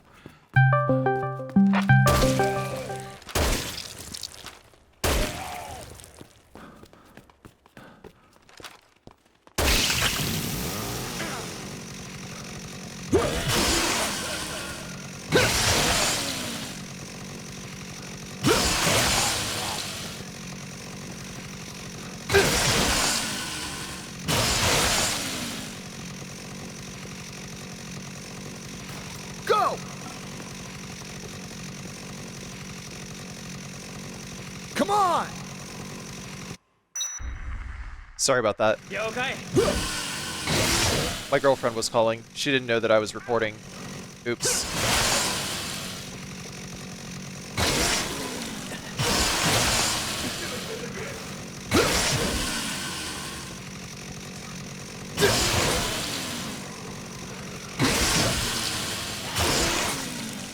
Over there! So here's a trick that was taught to me by a viewer in my chat while I was trying to do no damage of the previous Dead Rising, of the original Dead Rising, I mean. If you point your survivors towards the yellow square, you get them in the yellow square. 飲んだくれてるやつを見たよ。こんな状況じゃ仕方ないけどな。Then what you can do is you can, instead of going into the elevator and dealing with the zombies in the elevator, you can go this way, and you can exit at the top floor. Shoutouts to Watkins1995 for teaching me that. I'm lining myself up before I make that jump because it's better to just simply land on the other side than it is to take a chance at not grabbing the ledge when you want to grab the ledge, because sometimes ledge grabs fail to work. So I was just trying to increase my chances of actually making that jump. And yeah, as you can see, they came out this door instead, which they normally would not be able to do. Go!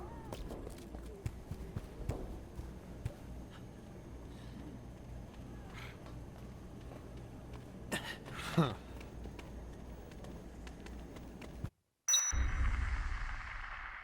ありがとうございました。おかげで助かりました。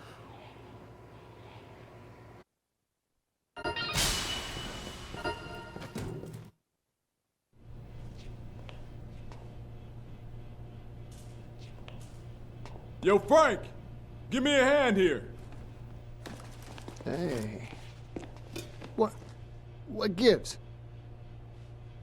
Considering the helicopter and all, we have to work together.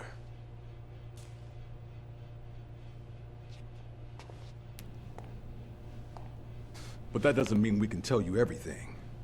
And everything we do tell you can't necessarily be printed. Yeah, so? So, I just want you to appreciate the situation. Well, we're up to our necks in zombies. Yeah, I think I appreciate the situation just fine.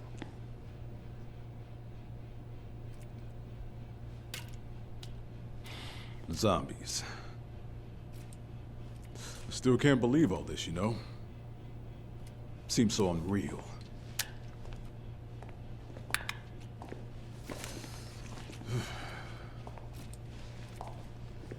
You all right there? Yeah, I got it.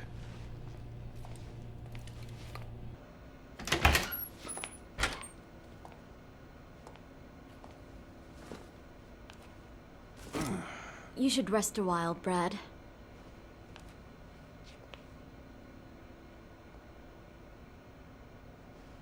You go ahead and catch some sleep first. We can switch in 4 hours, okay?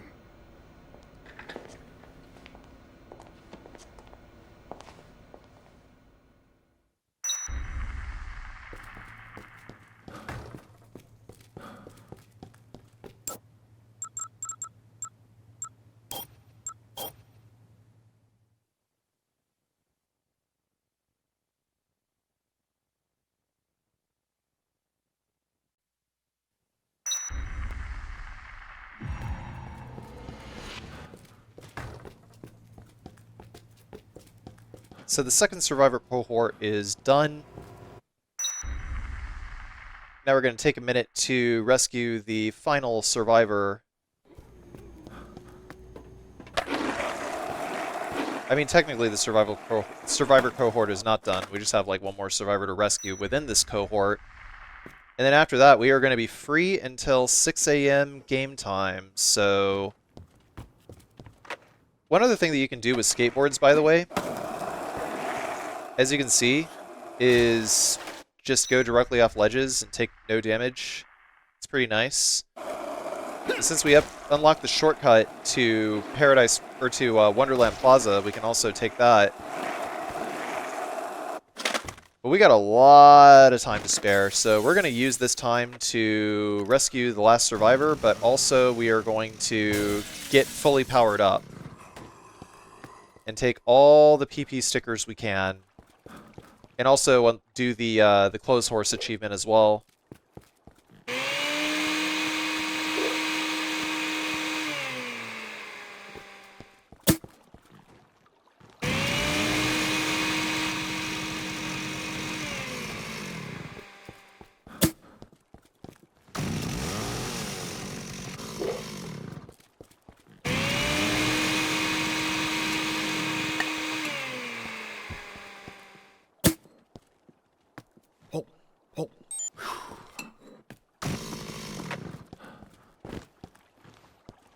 go ahead and drink an untouchable and take 2 more with us. Then we'll use the skateboard to go off this ledge, break the glass, and we're going to drop the chainsaw with less durability for the entertainment book. The entertainment book will increase the durability of entertainment-related goods, which incidentally includes both the skateboard and the mini chainsaw. So now we can use the skateboard to bulldoze through even more zombies, and the mini chainsaw now has 720 hits of durability total. We're going to use the skateboard now to bulldoze through all these zombies. That's the thing we can do now. And also we can break at doors. This is a thing that I mentioned earlier before the first Carlito boss fight, if you remember that. We can just go at max speed, but as long as we break early enough, then we can plow over zombies and also be at a good enough speed that we're not going to bonk into walls while we transition into the next area. Down. Take a good look at me, man. Do I look like a zombie to you? Are you one of the good guys? Maybe. What are we doing here? I'll take you to a safe place. You'll be better off there. I'd love to go, but I won't make it far on this leg.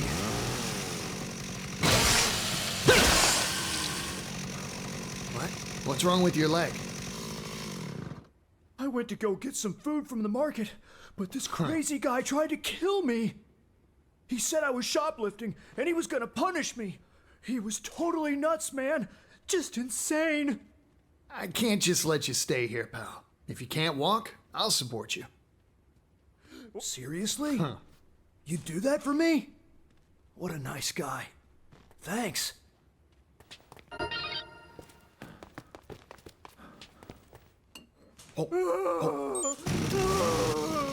Frank is pretty detached from the people that are not within his power to rescue, but if he is in the power to rescue someone, he is actually quite nice to them.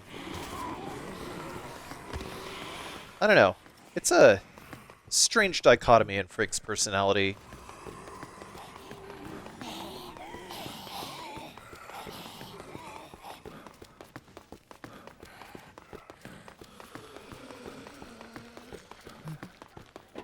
The Nurse Jackie type of sociopathic anti-hero, I guess.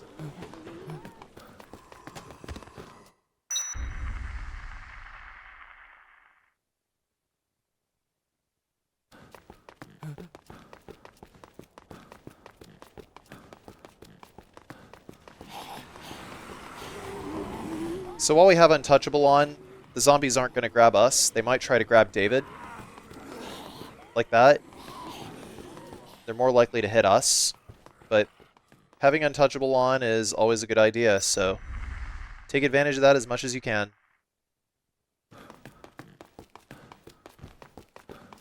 But if you have a survivor on your shoulder, or a survivor on your back, or you're holding hands with a survivor, zombies are less likely to come after you for some reason.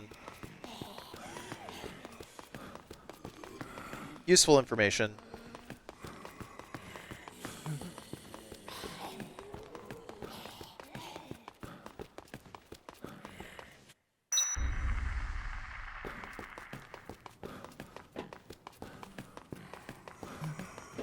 If you have Untouchable active, then you could just use the mini chainsaw to clear zombies at the elevator.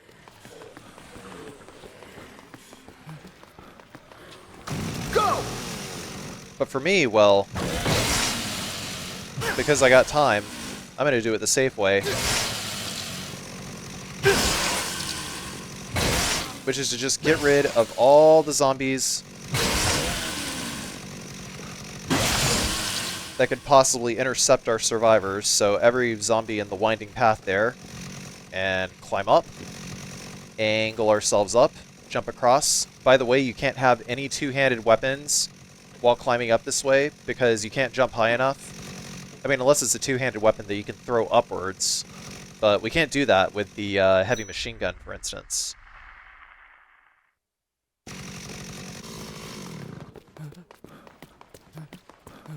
And then the survivor teleports upward. Cool, huh?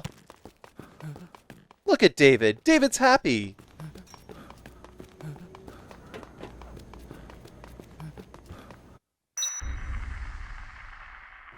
This place is kind of out of the way, isn't it?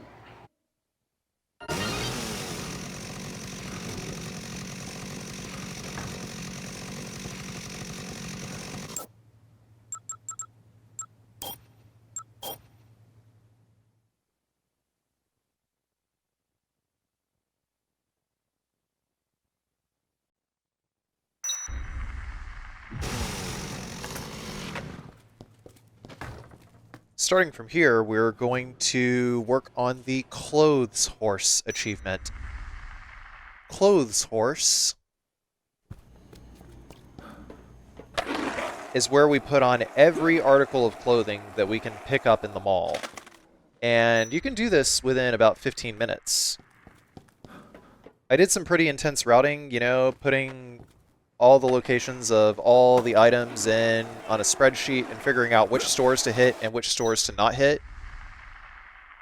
Basically, the conclusion that I came to was that it's just faster to visit certain stores and just toggle every single clothing change trigger in those stores. Such as the Servbot helmet here, that's the only article of clothing in here in the toy store here. And then we're gonna go across to Kids' Choice Clothing. You probably want to go ahead and pop an Untouchable here. Don't be like past Carcy. I had an Untouchable. There was no reason for me not to use the Untouchable. But yeah, hit all the go into a store, hit all the clothing triggers. The second store that we're going into in Paradise Plaza is Kids' Choice Clothing. There's no reason to get anything in like any plazas except for Paradise Plaza, Alfresco Plaza, and Wonderland Plaza and Entrance Plaza. We have to visit all the glasses stores, like all the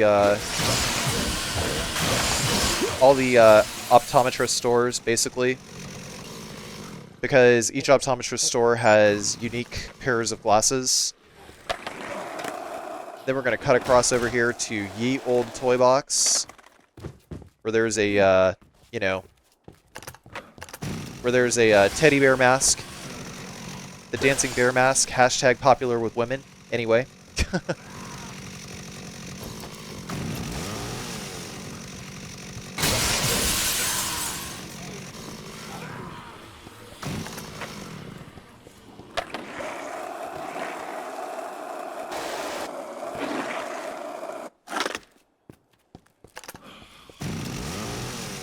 Put on some horrendously undersized clothing because we're maniacs. You may have noticed that the mini chainsaw is actually nerfed, and you are correct. Well, I suppose technically not really nerfed, but more like remade, but less powerful. Also, here's a trick here that I only started using in this segment because I figured it out around now. But if you walk up to the orange juice machine and there's a crowd of zombies behind you, then they will despawn. Like, watch, you see those zombies over there? Basically, if you have the camera panned away from them and you walk up to the orange juice machine, then every zombie that is outside of Colombian Roastmasters here will despawn. And I think the reason for that is because of Kent, because there are triggers in Paradise Plaza upon which Kent just walks up to you based on the time.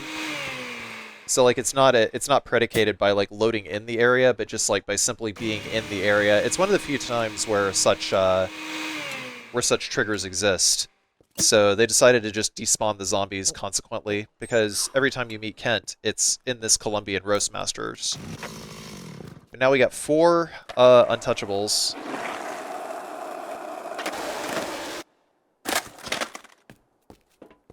Then we're going to go into the bathroom at Wonderland Plaza.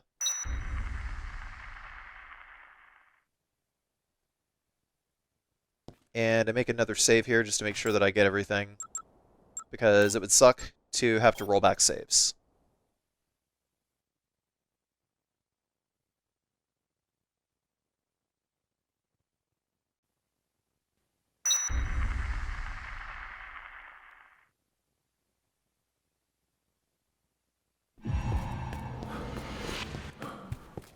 Next, we're going to cut across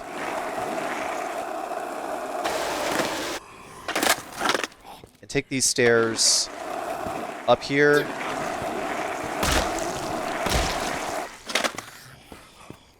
Go into the optometrist first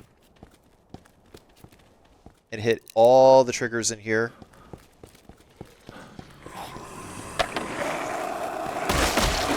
Then we're going to go in here into Modern Businessman. There's only one clothing trigger here for this, you know, the man in the yellow hat suit.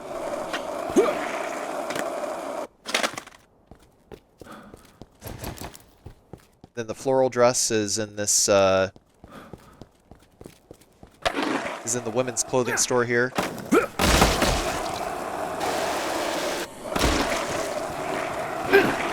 I wanted to be able to turn around because we want to go into Home Runners and Tykes and Tots. Or sorry, Scuffs and Scrapes is what this place is called. Interestingly enough, when I went into Home Runners, the zombies just despawned here. I guess that's another despawn trigger that you can use. I feel like for the no save, no damage run, it's going to be worthwhile to recognize what all the despawn triggers are, because there's a lot of despawn triggers for the zombies in the remake. Then at the children's toy store, there's another trigger right there, the small fry duds. There's another trigger in the changing rooms. I think pretty much every changing room and every clothing shop is going to have a clothes change trigger. Both of the fitting rooms here are all the same trigger.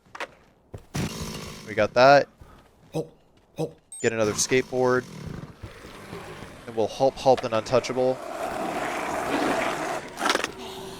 And then go into Run Like the Wind here. I mean, you could wait until you're rescuing Tanya and Ross, but in the interest of being able to have as much time as possible to save survivors, because the next survivor cohort is massive, let's just go ahead and get it out of the way. Because we have time to kill now.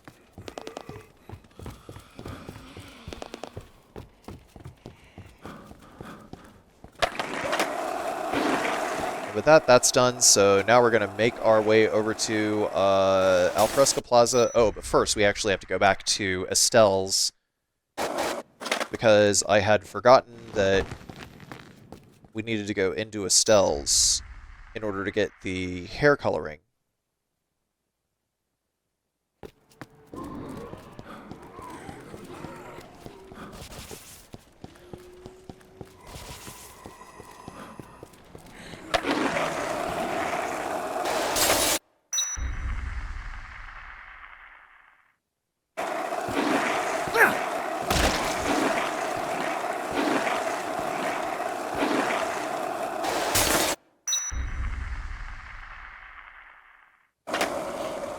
We're going to cut right. We want to go into the gym over here. There was one PP sticker that I completely forgot earlier, which I wanted to get while we had the time, because it would have been a pain in the ass to get it later while we were trying to rescue Fort during a later survivor cohort.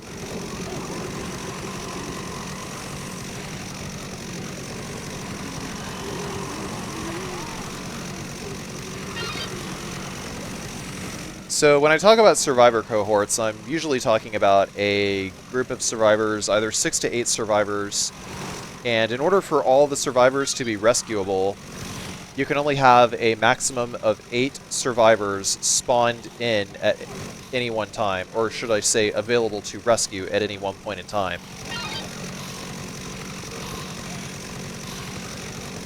I'll touch up on that later during the next survivor cohort. But for now, we'll just run across all these treadmills here. If you have a shotgun here, you can also blow up the punching bags for even more PP. But if you run across all the treadmills, then you get an additional 10k PP. Also, make sure you pick up that book near the punching bags. The one that I said to do earlier.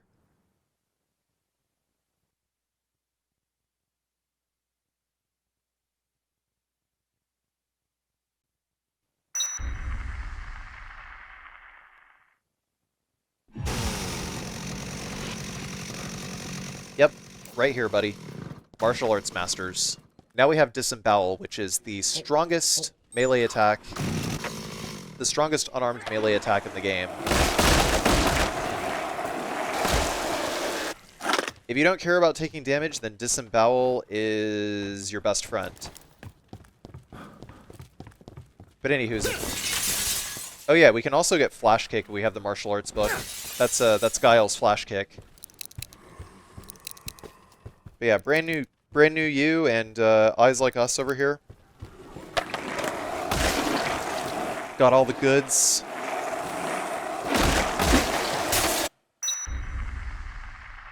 Now we're going back into the entrance plaza here.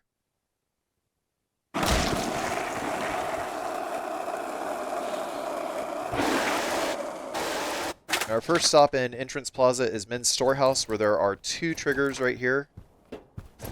I actually like this the pinstripe shirt, the black pinstripe shirt.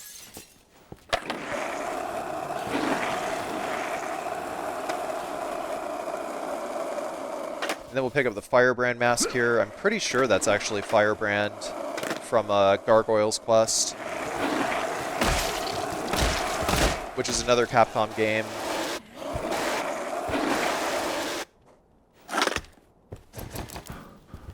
It's a game in the Makaimura series. The Refined Class, there's some goodies in there, and in here there's a fitting room and also some shoes over here. We get that, and we'll cut over here to this next store down. Single fitting room. Get on a nice dress for us.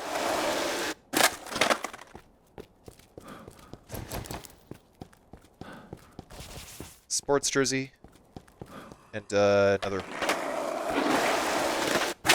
clothing trigger right there, and we can flash kick through the window. By the way, you can see I was trying to skateboard through it, but it wasn't actually breaking the window. Be careful when that happens, because what'll happen is Frank will bonk, and if you bonk, you take a hit. And there's another dress right there, and once we hit the stairs over here, we're going to Hulp another untouchable.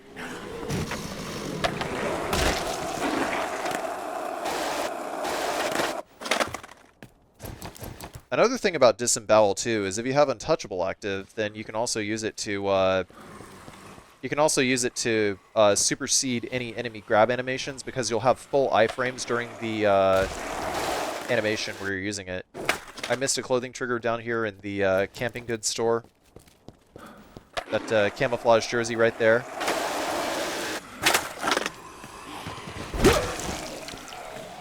The flash kick also just completely decapitates zombies. It's kind of funny to watch. I like it.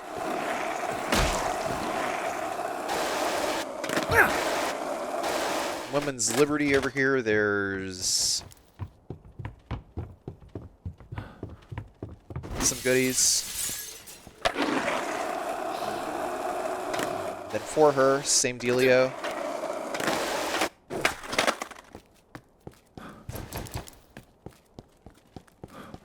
But anytime in the game where there's downtime like this, I like to do as much optional stuff as I can, because some of it is additional PP, but more importantly, in a game like Dead Rising where you only have a limited amount of time to clear tasks, it's just better to utilize your downtime to clear out any optional tasks in order to make it easier to rescue survivors. Give yourself as much time as possible to rescue survivors, because if you're going solo, then you can pretty much gauge the amount of time that you're going to use pretty easily, but survivors are always going to take a variable amount of time, and we want to take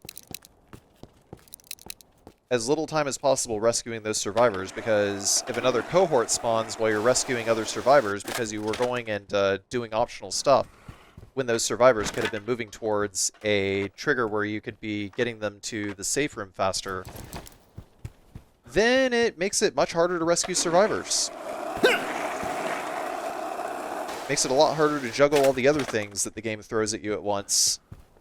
It's kind of an allegory for real life, and you know, all the things that jump in your way while you're doing other stuff. Like, you know, I could have been done with this commentary early on, but there was a hurricane.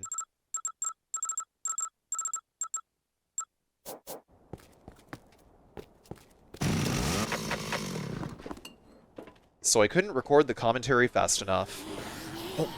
Case in point, I will never procrastinate ever again, lordy lordy. Before we leave Entrance Plaza, check the Clothes Horse achievement and make sure that you have 49 out of 50.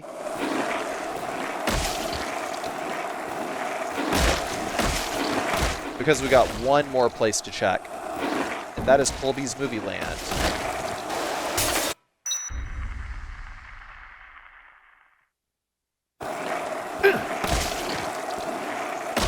Because we're going solo, it's going to be a lot easier to cut across the park here, even though there's convicts here. I mean, prisoner number 2 doesn't spawn back in, he just stays dead.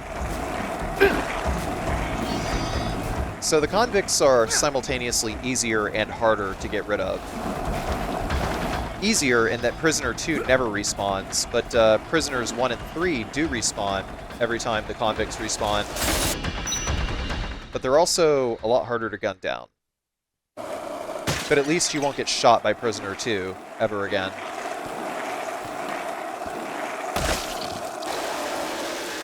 In Colby's Movie Land, we have a lot of PP stickers and our final item for Clothes Horse.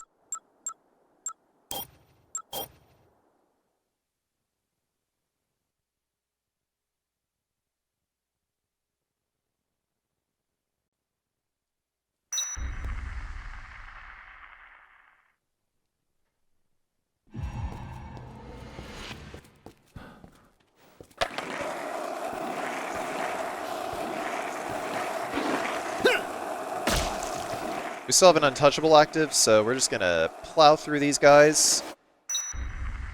If Untouchable was not active, the zombies can still grab you while you're on the skateboard, and it's just as annoying as it seems. Because you could be moving at full speed and zombies will still just grab you off your skateboard, so keep that Untouchable up. Let's try to get 100% on Ratman over here. And then to the right. Perfect. We'll get Mega Man over here as well. And perfect. PP sticker there. I actually threw away the PP book. So I could have definitely gotten a lot more PP over here, but I think I wanted to prioritize getting Untouchables. I didn't even notice that I threw away the PP book while I was doing the commentary.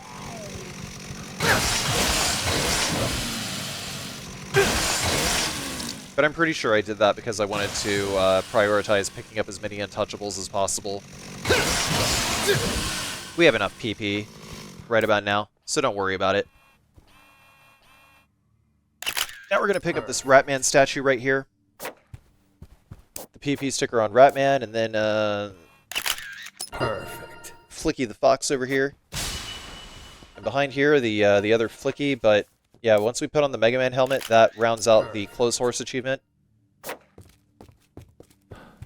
Basically, by the time we're done with this whole segment full of downtime, we want to be able to have all of the PP stickers except for 4 of them. Perfect.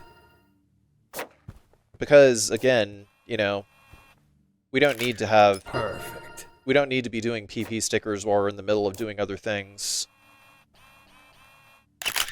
Perfect.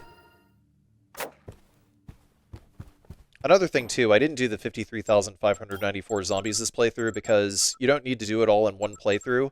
You can do it across multiple playthroughs as long as you load the completion file from the previous playthrough, i.e. your New Game Plus save.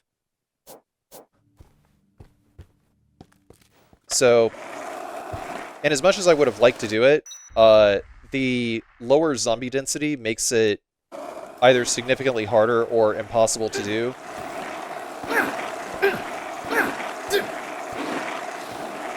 It's just kind of really not worth it to do it in one playthrough in the remake, so don't stress. You'll get it eventually.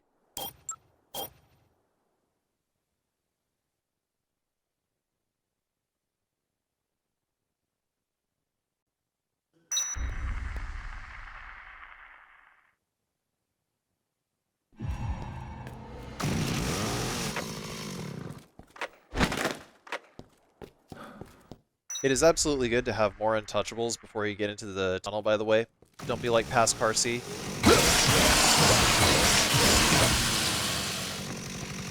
But this is the last thing that I decided to do while I had the time to do so.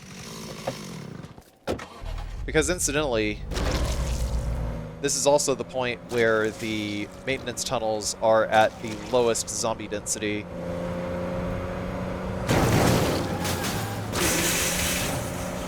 But yeah, the devs prioritized graphical fidelity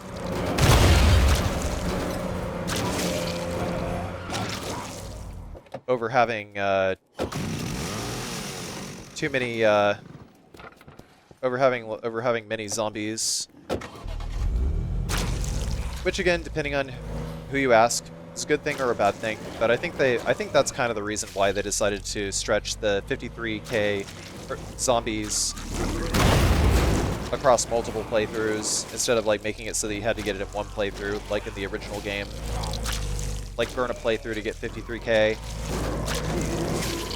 Well, you didn't even really have to burn a playthrough in order to get the 53k. But yeah, be careful. There's still zombies everywhere. I try to stay as far away as possible and initiate a swing before you come within any kind of range that triggers a zombie to attack you. So that way you have... That way you're plus on frames.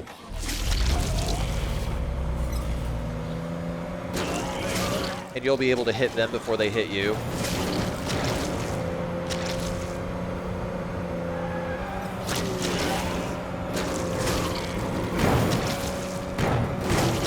I, for one, am very happy that you can still do that sort of thing in this game, even without untouchables. It does make things a little more annoying, but I'd rather be able to do that kind of thing instead of make every single interaction with enemies a coin toss.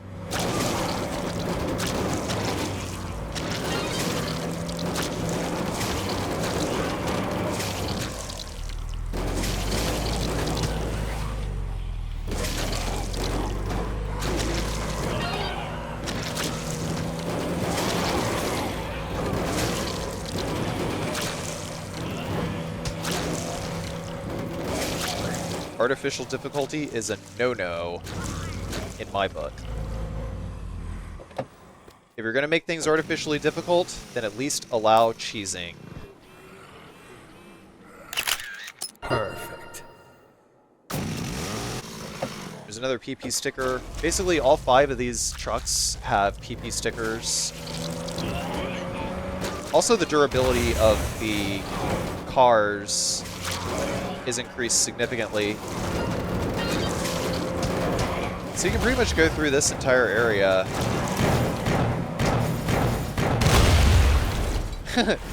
That welding dolly. What the heck?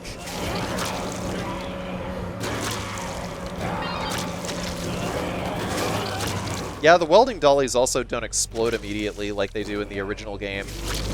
Like, if a welding dolly just, like, comes into very slight contact with your car, then it goes boom, you know? Whereas it takes a lot more finesse to make one explode.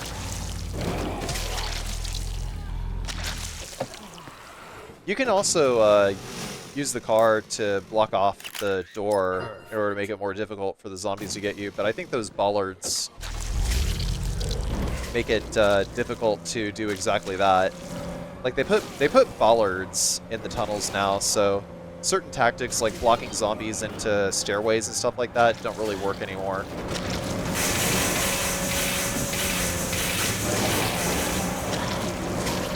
Second to last truck is under Alfresco Plaza. Honestly, the Alfresco Plaza door is pretty useless, specifically because there's no cars or anything that you can use. The tires on all the trucks here are just completely slashed, so you can't drive the trucks here anyway. Because this is where Carlito was planning to put bombs. Perfect. I decided not to get the entirety of the points for the PP stickers here, just precisely because of how risky it is down here. I mean, I could have, like, killed all the zombies and stopped a little more and maybe got an additional 1,000, but I don't really think it's worth the time. Especially because you're running over a bunch of zombies anyway and getting, like, 3,000 PP a pop. I mean, it's not a bad way to spend your time if you have any more downtime, is just driving through these tunnels and, killing as many zombies as you can. Even if you can't get 53k in one playthrough this way, you'll still get a lot of PP. I opted to go ahead and use this queen here. Perfect. Yes, queen, get him! Get him, queen! Slay him, queen, slay him! Yes, queen, slay! Slay him, queen!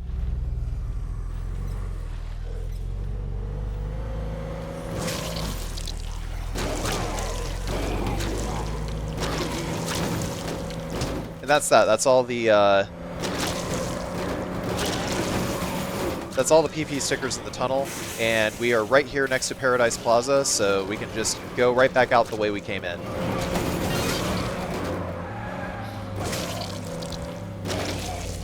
Still got to be careful, though. It should also be noted that the elevators do have zombies in them.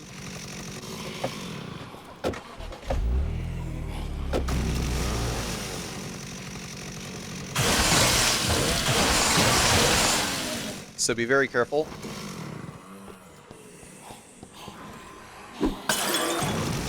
Yes, queen. Yes, get him, queen. Get him, queen. Slay him. Slay him, queen.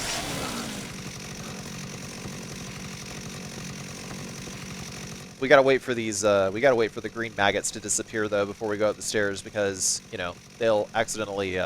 Like there's a possibility that we'll accidentally get hit. Like just randomly get hit by one of these guys.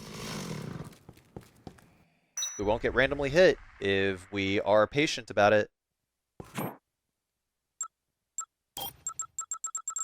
Just checking to make sure that I got everything, and all that is left is a few in the grocery store, which we will get during the next day, and a couple in the butcher shop, which we'll get on the second to last day during the Larry fight, and 2 more in the Movie Land Annex, so we almost got all of them. I came through here and despawned all these guys, again, as you saw. Then we're going to get 4, count them, 4 untouchables here. You could get a 5th if you want, but we don't actually need 5.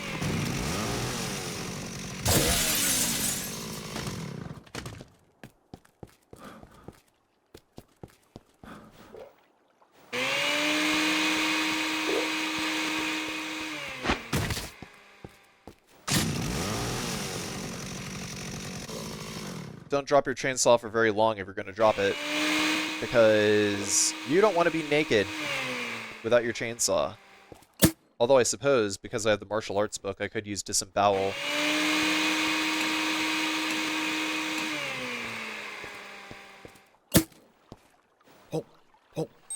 And we'll hulp this and make our way back to the safe room.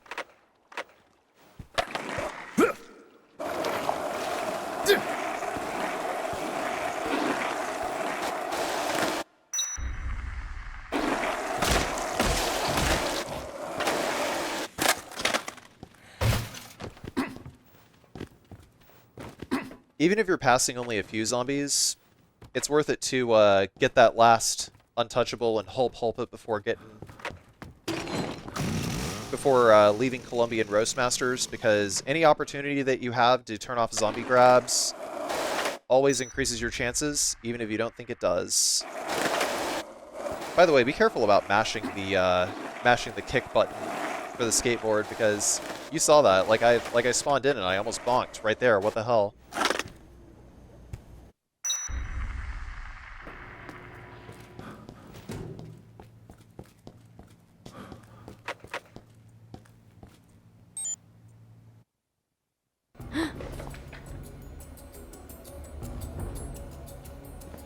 That can't be good. What's going on, anyway? Before this whole thing started, someone called the professor and told him to come to this mall. Jack the line, did you? So is this the caller, this guy here? They've got something to do with the zombies, don't they? They're the reason we came here. And if he gets away with Dr. Barnaby, none of our questions will be answered.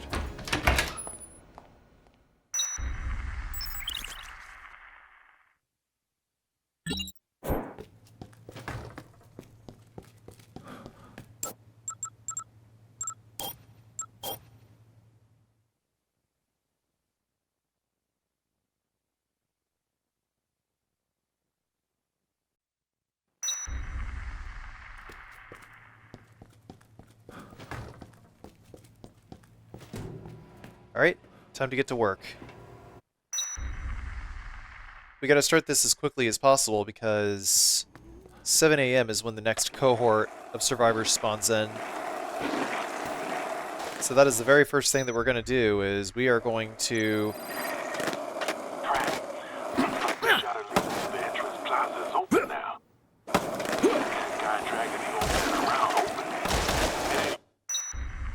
We're gonna go beat Carlito. That's the plan. Sorry, you got cut off. Could you repeat that, please?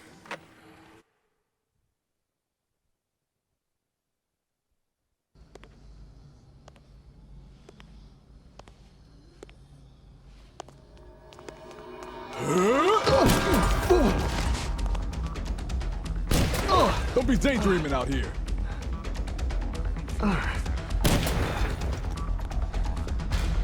Someone's shooting from the floor above.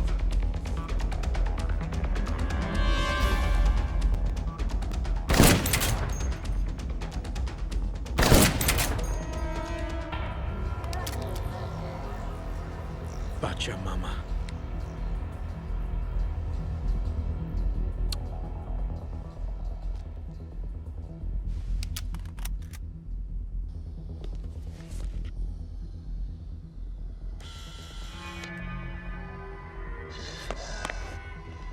Hey, it's the professor. Look out!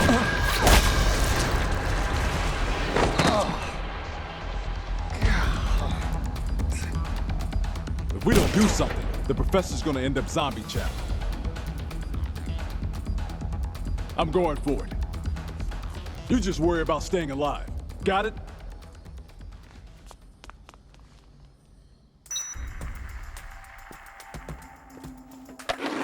And stay alive we shall, but anyway, start by skateboarding up and try not to get tagged by the sniper rifle. You can see the laser sight. We're going to ditch one of these extra skateboards and we're going to use the hockey stick. Same as in the original game. Only thing is, when we use the hockey stick, Frank shifts a little bit to the right every time he uses it, so watch out for that. But try to aim up, that way you can bounce the hockey pucks off the ground, so that if Brad, for instance, decides to get in front of you for no discernible reason, your hockey pucks will go directly above Brad in order to hit Carlito. Yeah, it's like the bottom left corner of the crosshair is going to be how you want to line up Carlito. But try not to come out from behind.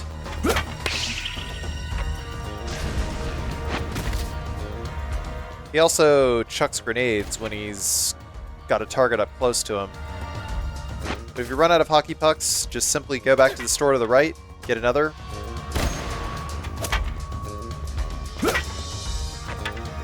And that's that. You can drop the hockey stick now.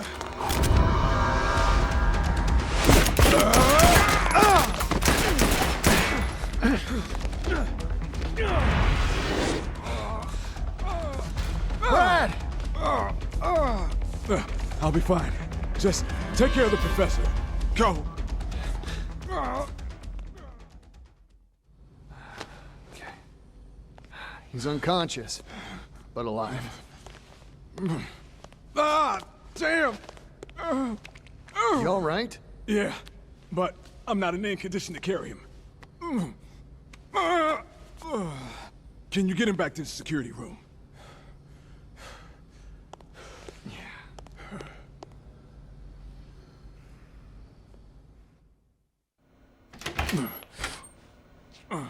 Brad! Oh my god!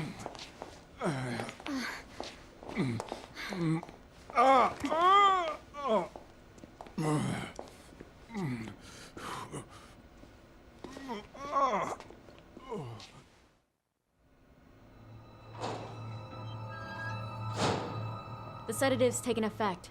The professor won't be waking up anytime soon.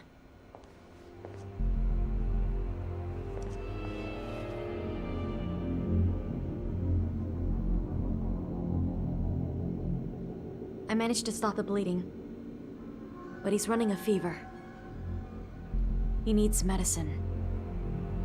A fever.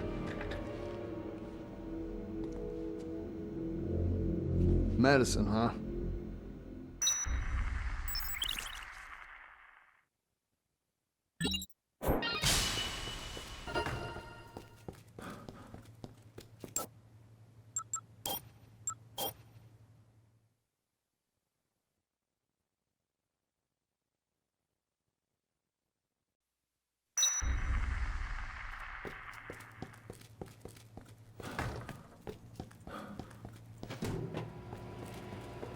We don't really have a whole lot of time to complete all these.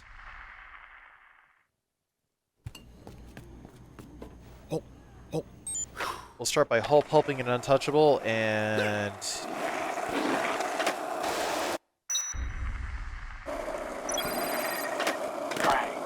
Looks like the shot to the entrance plaza is open now. Maybe that guy dragging the old man around opened it. At any rate.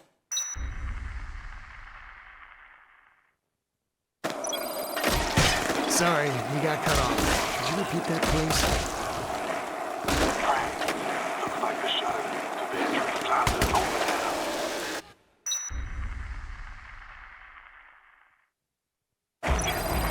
Sorry, you got cut off. Could you repeat that, please? Looks like the shot to the entrance plaza is open now. Maybe that guy dragging the old man around opened it. The next cohort of survivors is going to spawn in at 7 a.m. Off like that? That's rude. Anyway, here's what I was saying. Frank, looks like the shot to the entrance plaza is open now. That guy dragging the old man around opened it. And anyway, here's the entrance plaza of Paradise Plaza now. Then we're going to run in here and grab a shotgun and a sniper rifle. Shotgun for Steven coming up. Sniper rifle for Convicts. Because we're definitely going to be getting another heavy machine gun at some point.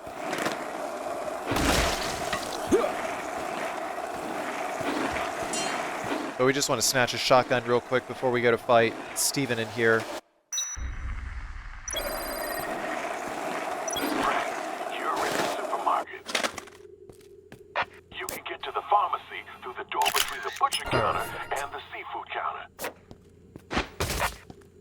There's 3 more PP stickers in here, and if we take them before Steven, then we do so before there's any zombies. We just wanted to go ahead and do it before any zombies show up whatsoever. Perfect. And this is the perfect time to do it.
You came to vandalize my store, huh?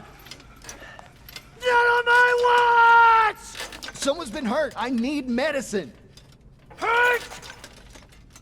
That's just what this bitch said when she came to vandalize my store! I don't take kindly to vandalism.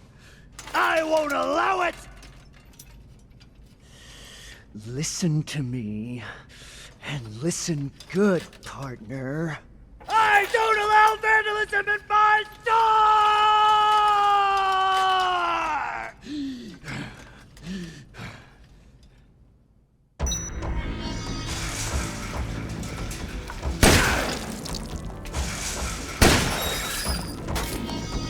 It's my store! Get out!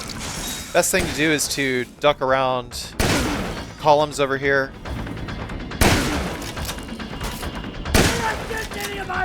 Because all of Steven's shots tend to come from the right side of his hitbox. So by lining it up exactly right, even if he shoots at us, the shots will whiff and they'll hit the wall. My store. My store. Who will run my store when I'm gone? My store. My food. My sales. My customers.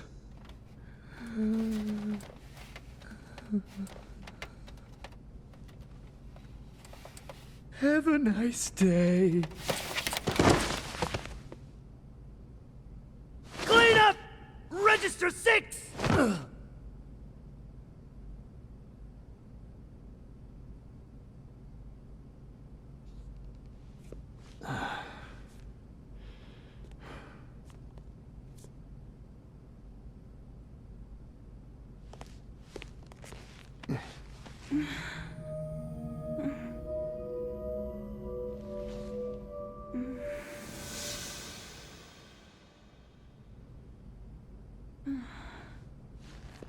Back in the land of the living? You're one tough cookie. Can you stand? Look, I saw you at the entrance yesterday. You needed medicine too. Maybe we should work together. I don't need any help. You people don't know a thing.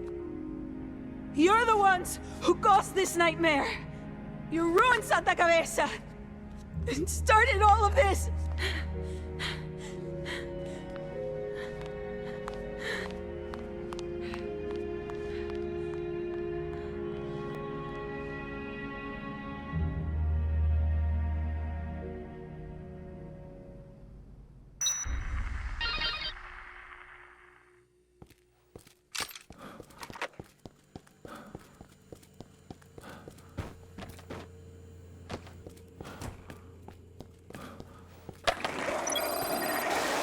I spotted 2 people holed up in one of the shoe stores at Wonderland Plaza. A guy and a girl. Must be a couple. Looks like something's wrong. Alright, so now that we're done with that, we are going to go to Wonderland Plaza and rescue these next 2 survivors, Tanya and Ross. We're gonna help an untouchable before we go.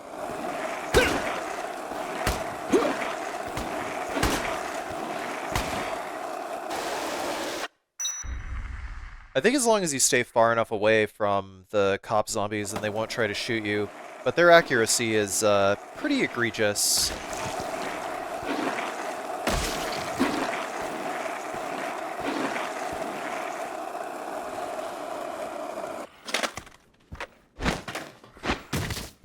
We'll check those skateboards, get another one.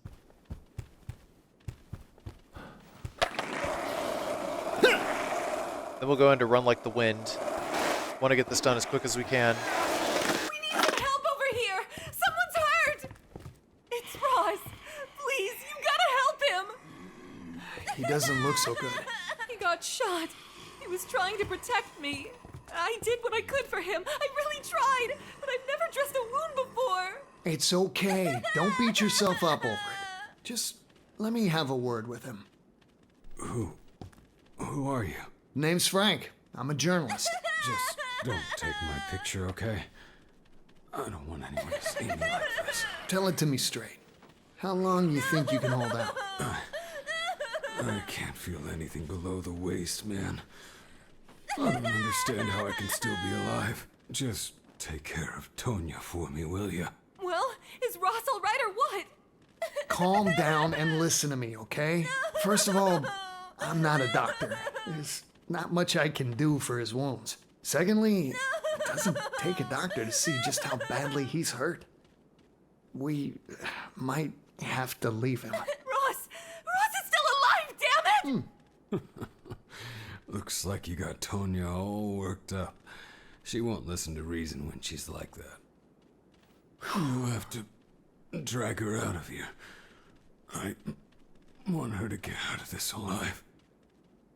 I understand, but what'll you do? Let me borrow a gun. I want to finish this myself. You can walk, right, kiddo? Come on, let's go to the security room. No way! I'm staying with Ross! If I'm gonna die, I want it to be with him! Hey, listen to me! You've got to come with me. I'll help your boyfriend get going. Really? Let me help you up, pal. I don't like the idea of leaving people behind. We can patch you up in the security room. Just don't give up on me partway there, okay? Let's do it. Oh, thank you. Thank you so much. Thanks. Once Tanya and Ross join us, we're gonna help an untouchable, and we'll take Ross over to the shortcut. Yeah, don't give Ross a gun, okay? Just don't.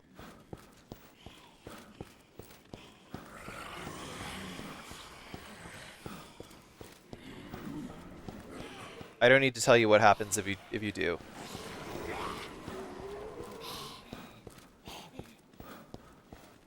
Let's just say that you earn some serious dark side points. But we're racing against the clock here because we have to get Tanya and Ross to the safe house, and we have to load Paradise Plaza before 9 a.m. Not at 9 a.m. or after 9 a.m., but before 9 a.m.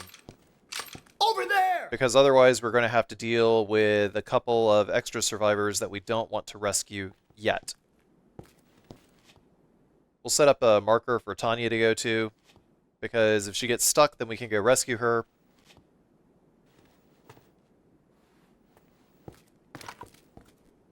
Like so.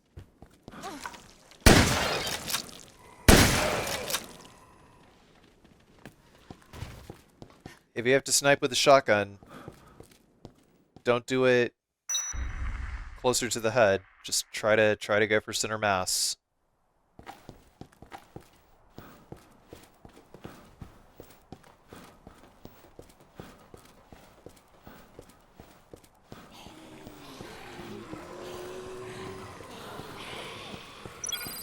I just saw a big dude carrying a machete in that home store.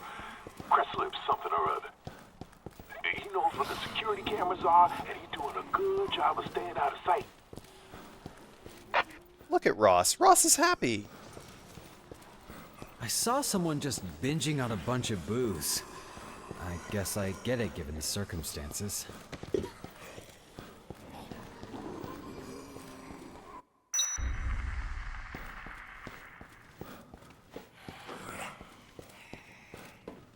So same as before.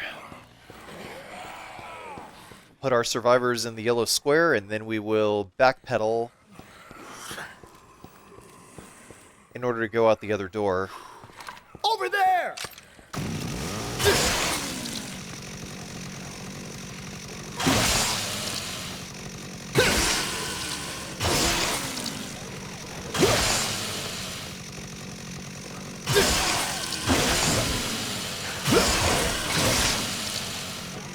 Just be very careful, because at this point we're not gonna have an untouchable.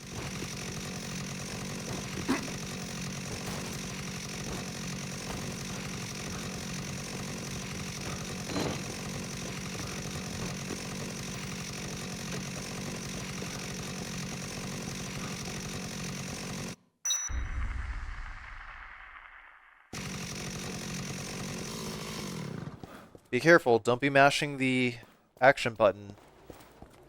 Don't give Tanya your mini chainsaw by accident. I mean, if you do, you can just run up and grab a baseball bat and hand that to her instead to get her to drop the mini chainsaw, but yeah, you don't want to do that. Waste of time. All we have to do is wait here, right?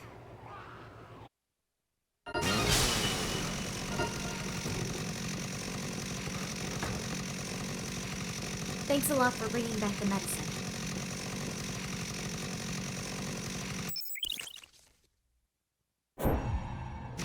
You've been very helpful.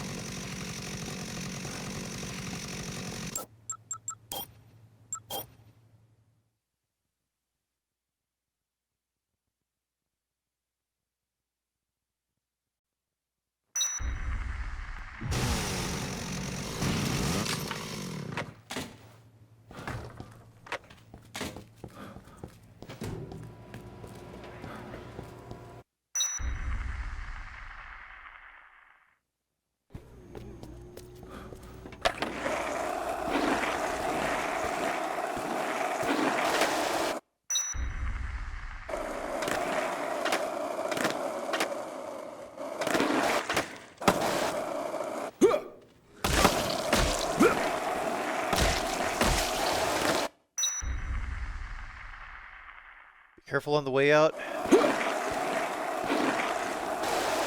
We can go into Entrance Plaza for just a moment.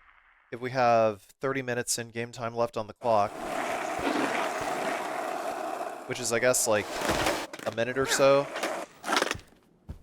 2 minutes, maybe.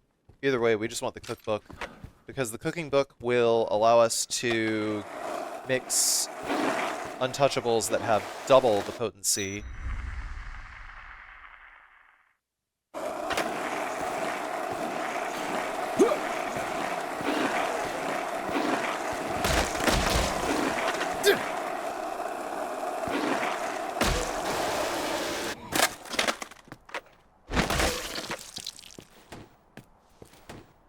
It was a perfect send-off for that skateboard. So for now, we need less untouchables. Except we can now turn those less untouchables into more untouchables.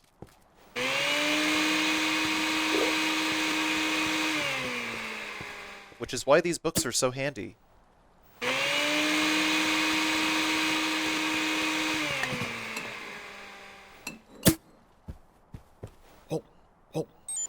Now we'll pulp this untouchable, and we are going to make our way outside and go beat the convicts again.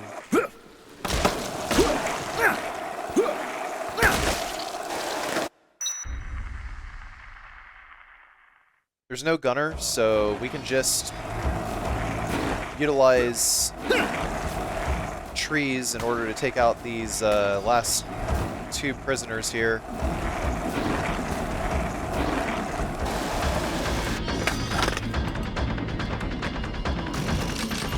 Get our sniper rifle ready. Not quite the prisoner I was intending to hit, but it worked.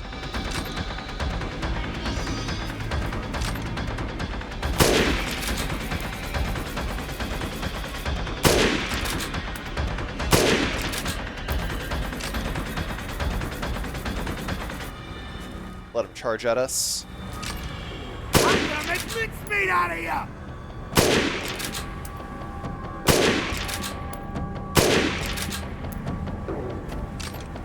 But we only have time to rescue one cohort of survivors and beat Cliff. Somebody inside the homicide shop in Alfresco Plaza. I didn't get a good look at him, but I'm pretty sure it was a man. He looked scared. Must be dealing with some heavy stuff right now. It is possible to use these cohorts to rescue 8 survivors at once, because there are a couple of groups of survivors that will get you like 4 survivors, 2 survivors, so pretty good. But once we beat the prisoners here, we can take the Jeep over to the North Plaza entrance.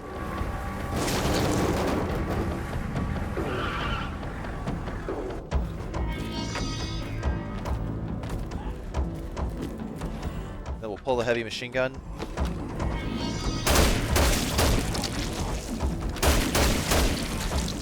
Zap these guys, go through the door. And we're headed directly into Chryslip's.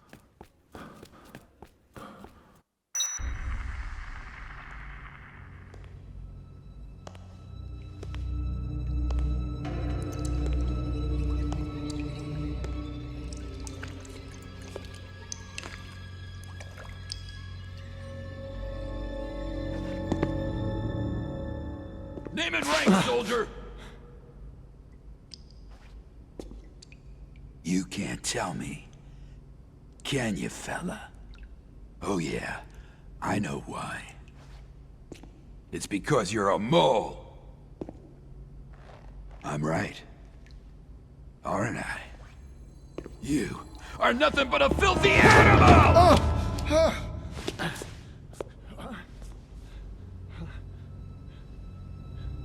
You, son, are gonna tell me where the guerrilla's hideout is.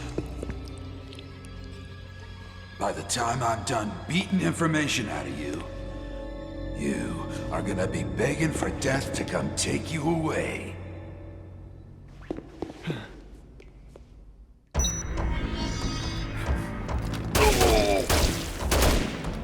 At the start of the fight, turn around, shoot Cliff immediately. That'll get him to jump into the hatch. I got the upper Get him to be all sussy baka uwu. And then we can run to the other side, take a picture of the PP sticker. But because he spawned over on this side of the hardware store, we can't take a picture of the other PP sticker, so we just got to eliminate him now. You. Over there. Here. Take this.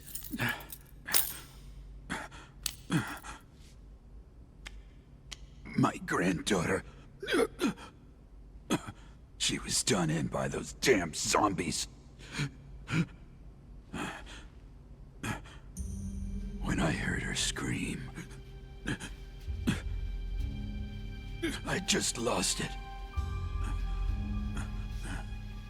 Everything went white suddenly.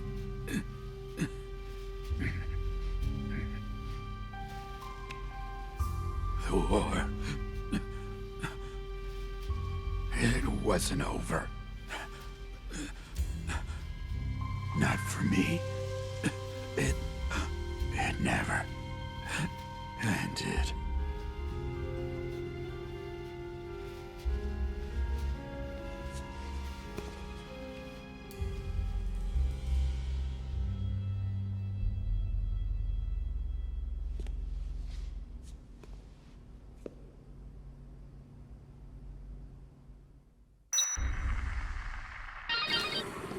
They look an awful lot like the mother and daughter in the intro.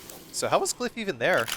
I don't know. Perfect. Either way, now there's zombies in here. There's a ton of zombies in here. So we have very little time to take a picture of that PP sticker. Either way, that's both of them. So let's go rescue this next group of survivors. I'm gonna die! What's happened? Help me! Relax. That big guy won't bother you anymore. I came to help you guys out. You don't look like any friend of his. I can trust you, right? That's a decision you'll have to make. You're welcome to come with me if you want. Go! So now we got these 3 survivors over here. Over there! Lead them over to the leisure park.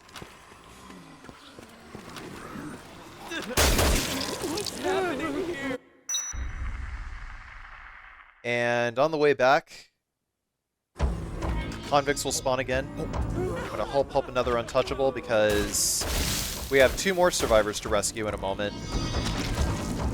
But this is why I wanted to wait until later to rescue Pamela and Heather. This is why I was in such a rush to get to Paradise Plaza before 9 a.m. earlier, was so that they would spawn on the way back when I already had 2 other survivors. It would have made more sense to do it this way because then I would have had to make 1 less trip. And it would have also been a, shall we say, path of least resistance.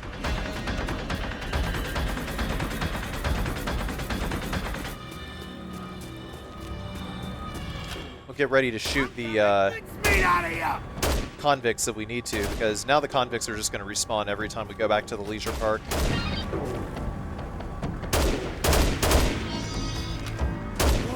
Crush your skull! What's happened?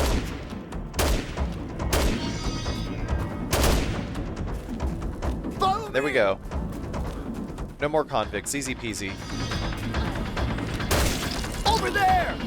I mean, if you have their gun, then it's really easy to get rid of them, so.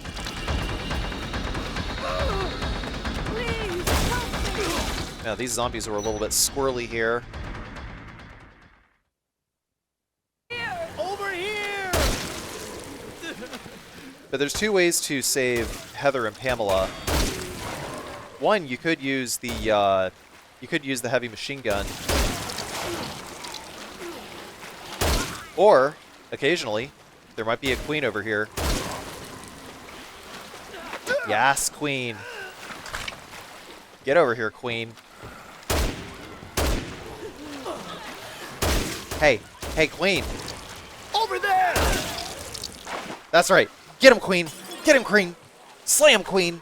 Yes, slay. Slay him, queen. Help me! It's too dangerous here, kiddo. I'll take you someplace safer. Thank you so much. Without you. We already got the marker over there, so. And for some reason, I got a bug here where I couldn't shatter the glass, even though I shot it with the strongest gun in the game. Forgive me! It's not my fault! So I can't shatter glass for No now. other way! If we'd have stuck together, we'd both be dead now! What? Why are you looking at me like that? Good morning. Don't get your panties in a bunch. Promise to keep your mouth shut for a bit, and I'll take you someplace safe. A safe place? Yeah, I've got a helicopter coming on Friday. Let's go! A deal. Just keep coming.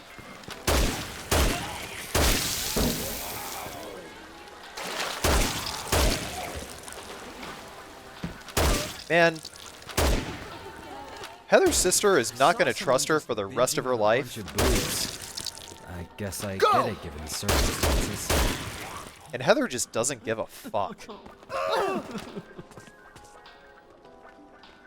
Total F-tier survivor. Quit acting like that!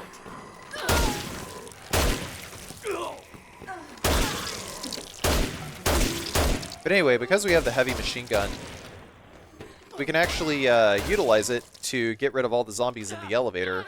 So we don't need a queen, we don't need to go up into the rooftop exit.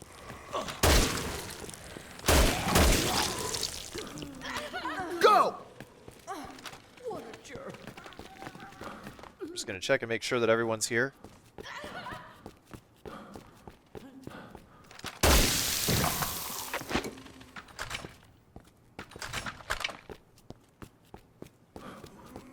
Although I just decided to use a queen.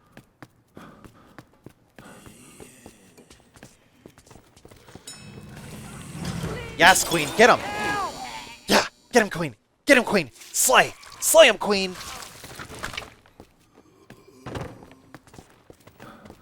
Follow me!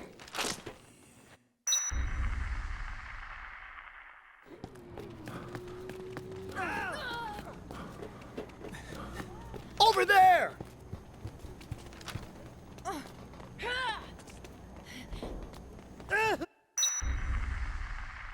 I bet even that machete guy was just a nice old man before all this happened.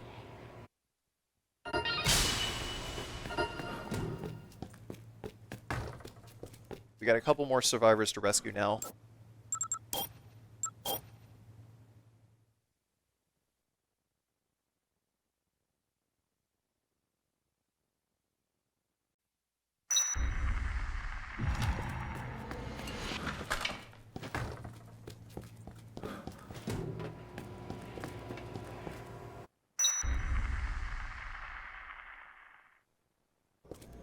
We don't really have much use for the heavy machine gun for the moment.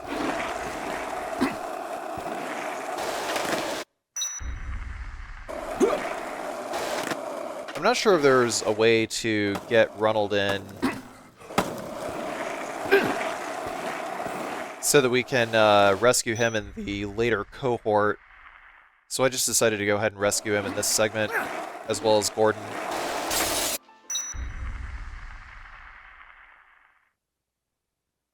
The easiest way to get to Gordon is to just go through Alfresco Plaza from this direction.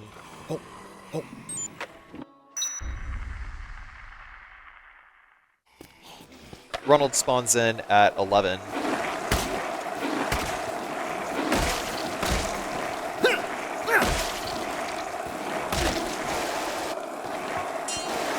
Don't waste any time, just start smacking Gordon.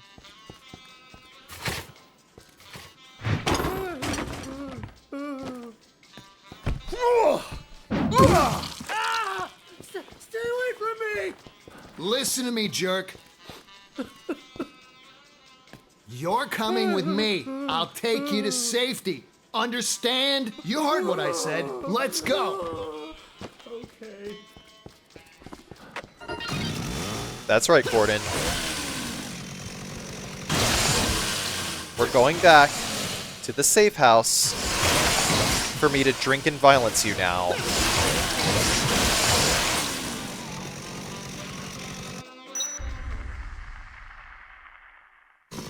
But we gotta cut across.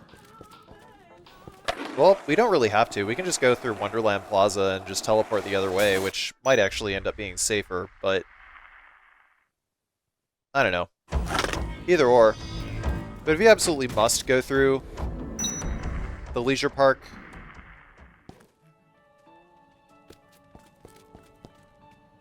then,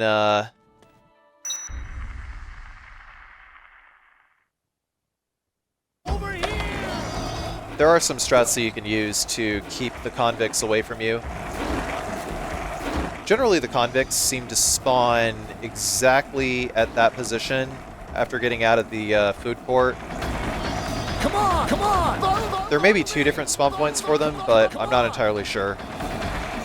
For me, it seems that they always spawn in the same place no matter what.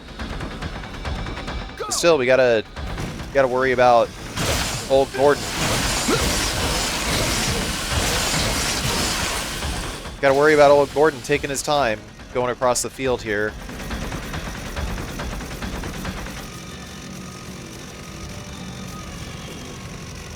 If the prisoners get up close, then you can exit and re-enter in order to get them away from you. Frank, Jesse says the medicine is working just fine. She's pretty happy about it.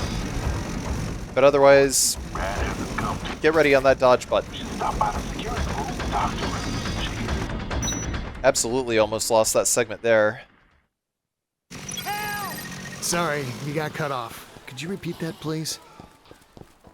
Frank, Jesse says the medicine is working just fine. She's pretty happy about it. Over there! Sorry, you got cut off.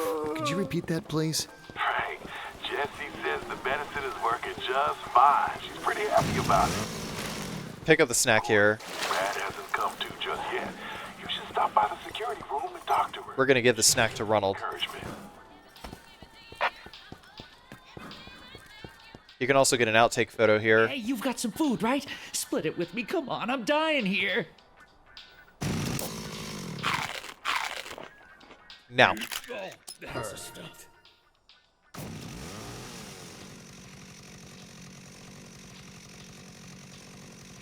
Stick around here and you'll be the one getting eaten. Come with me. I'll take you to the security room.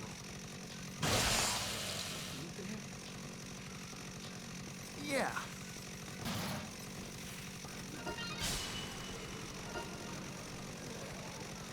We have very little time to hit the next case file, so don't dally around. There's a large concentration of zombies over here, but fortunately it's only one large concentration of zombies, so your survivors will be able to push straight through. We just don't really have a whole lot of time. Over there! So get ready to run backwards in case one of them gets caught up. I don't really think that there's an easier way to get them through this area. That particular part of Paradise Plaza with that little bridge across the fountain is a little unforgiving. Go!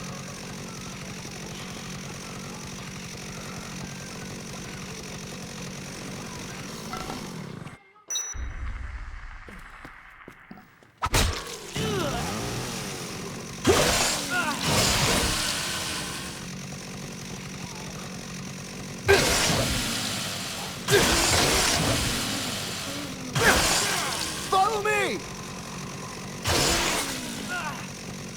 I don't have any untouchables to help this segment. Go!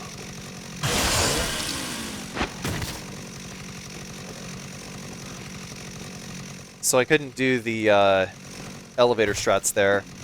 Instead, all I could do was point my survivors into the teleportation zone, hope that they position themselves correctly, and go up the other door.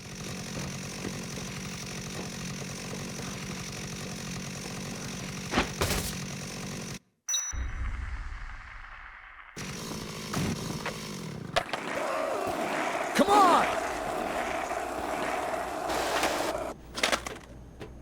Go!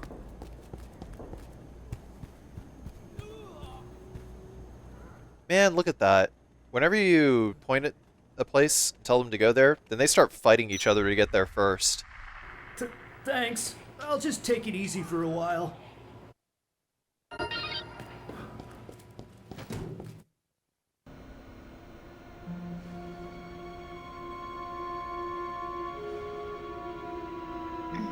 He's stabilized.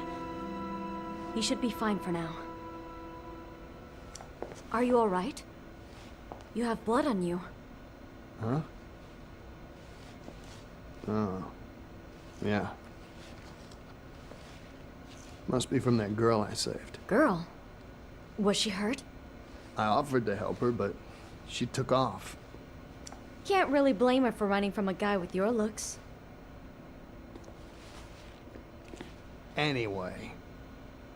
She was saying something about Santa Cabeza. Santa Cabeza? I think I...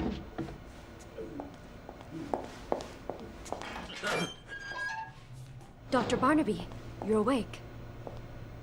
Santa Cabeza. I should have known. I thought Santa Cabeza was over and done with. You plan to dispense justice now? Calm down, Dr. Barnaby. We're only following orders. We have to protect you. Protect? More like imprison. Doctor, if we're going to protect you, we need to know the truth. All of it. Please, talk to us.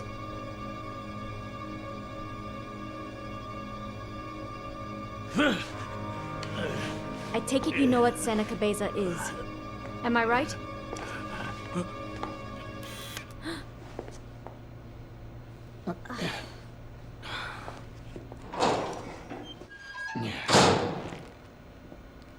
Fine.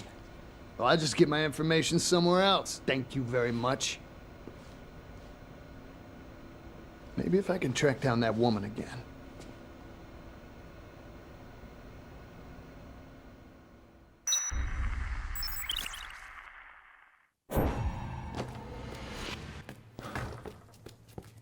The next cohort of survivors we gotta save is massive.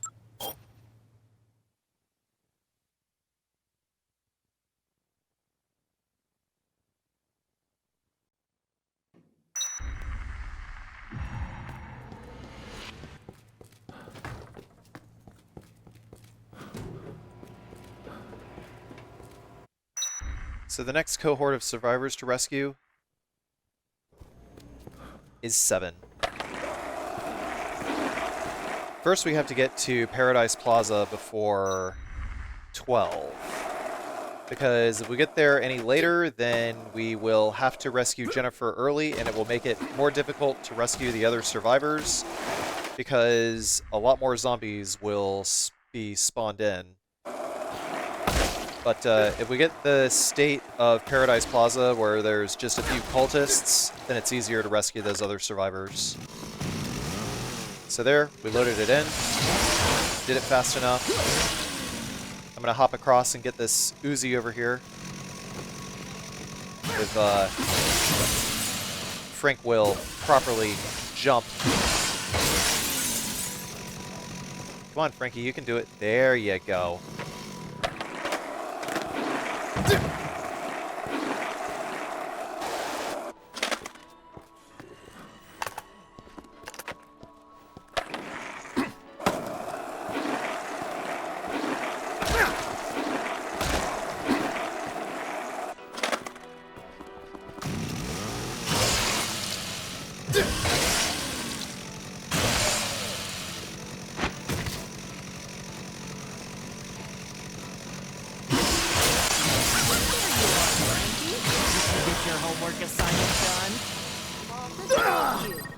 Nervous? I get it. We're all nervous when we're beginners. We mostly just had to wait for Kent before we did anything else, though. Show me your best shot. Alright, Frankie. Get your best outtake photo ready. Choose that one. Okay, show me what you got. There is a UI glitch that will happen where you will accidentally select a different photo other than this one. And if that happens, then Kent will laugh in your face, and the quest chain will be over.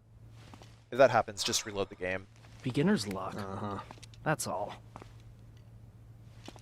Let's have one more. Just one more contest, Frank! Be here tomorrow at noon. We'll settle this.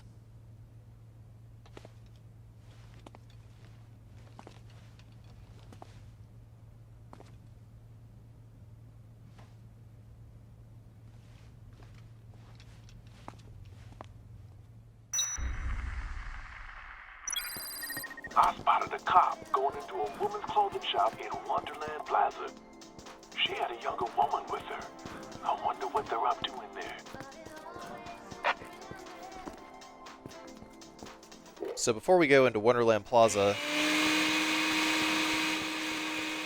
we're going to mix up more Untouchables. We actually don't need this queen quite so soon.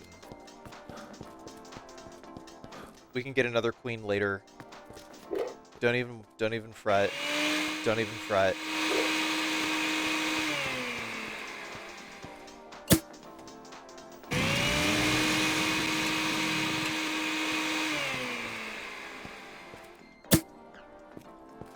Oh, oh.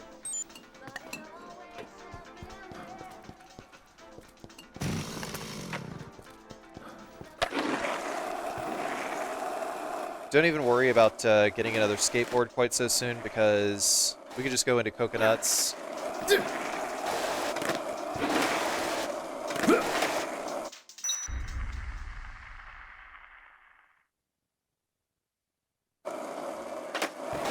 So once we get into Wonderland, don't take the teleporter back to Paradise for any reason, because if you do, Jennifer will spawn, and it'll mess everything up. We don't want her to spawn yet. But we do want to beat Joe first.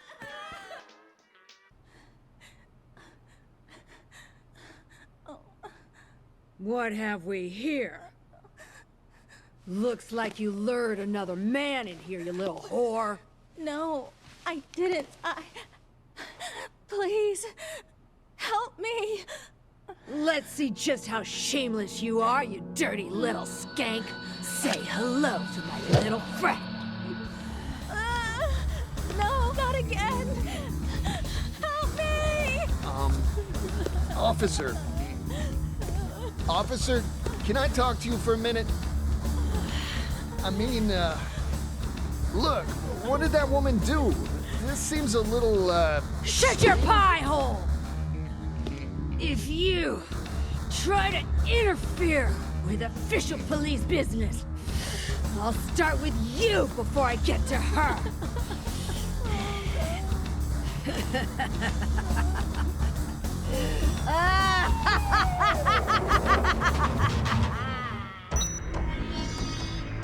So to start, if we backpedal and start shooting her, there's a chance that she'll pull out her handgun. If that happens, just duck behind the obelisk or whatever in the center of the room. And we're just going to keep luring her around this clothes rack over here. And whenever she attacks, just shoot her in the face. All of her attacks are really slow, so just, you know, just move.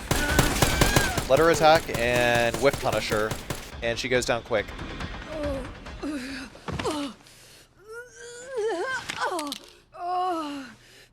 It hurts. The pain. I'm gonna die. Can't believe a worthless prick like you did me in.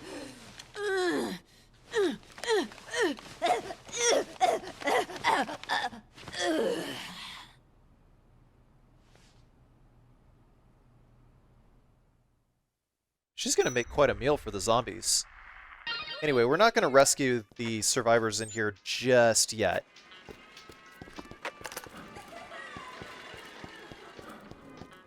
We have to exit Wonderland Plaza into the food court, sorry.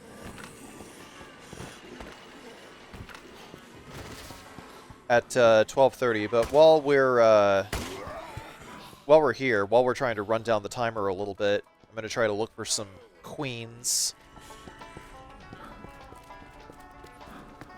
Excuse me, have you seen any queens around here?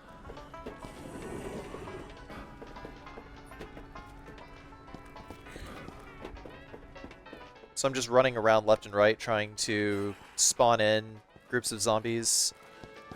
Probably easier to do if you turn down the number of characters on screen at any one time. But I kept them up to high so that the strategies would be replicable on console for all you console players out there.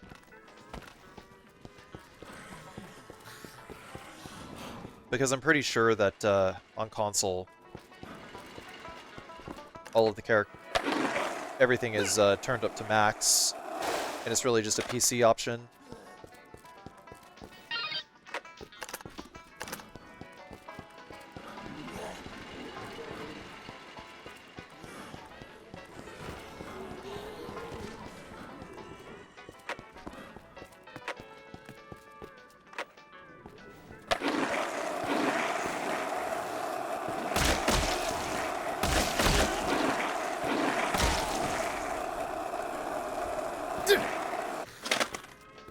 Yeah, I still couldn't find any queens.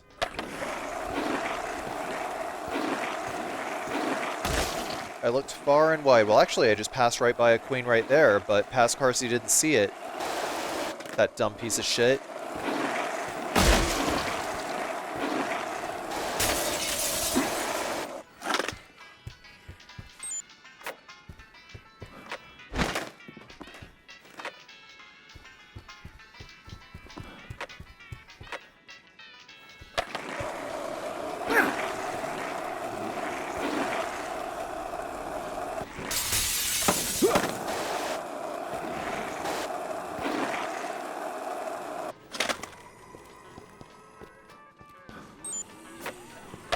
Actually, it's 1. We need to wait until 1 PM before the next 2 survivors spawn in Wonderland Plaza.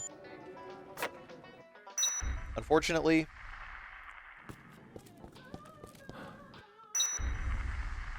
I didn't find a queen, but queens do spawn closer to the next 2 survivors. So, all things considered, it wasn't too bad. Just decided to start by moving around a little bit. Start slashing these dudes on the edge of the fence over here. Hold Pulp and Untouchable.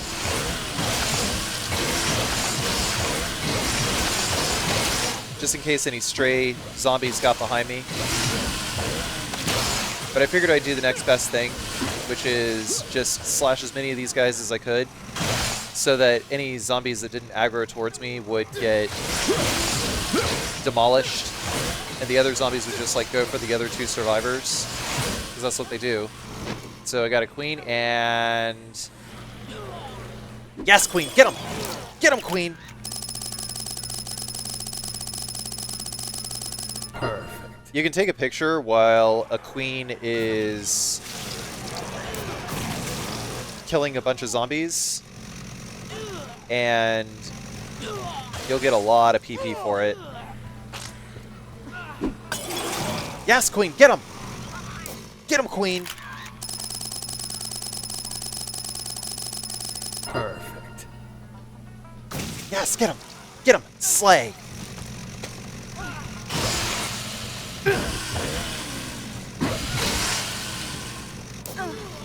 We'll take a picture of these guys here. Perfect. Remember the rule of thirds, that's how you get the most PP. And then we'll shoot her down. Can you walk? I'm fine. It's nothing.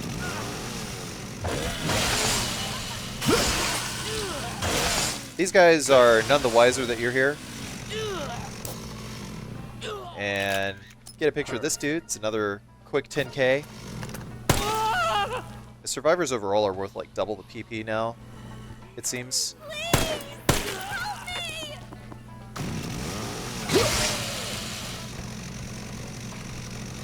Nice dive, pal. You hurt? I'm alright. Now we can go back upstairs. No way. Are you all right? Help! That bitch. Are you all right? Badass rots in hell. Here. Now we'll save the rest Are you all right? of these survivors. She already killed a few of us. Are you all right? That perverted freak. The reason why I waited until now to rescue them is because these survivors would have just gotten in my way while I was trying to rescue these other two, so it was just better to leave them cuffed for now.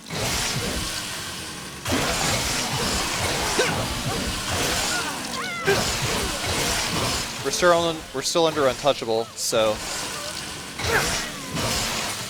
go ahead and zap all these zombies.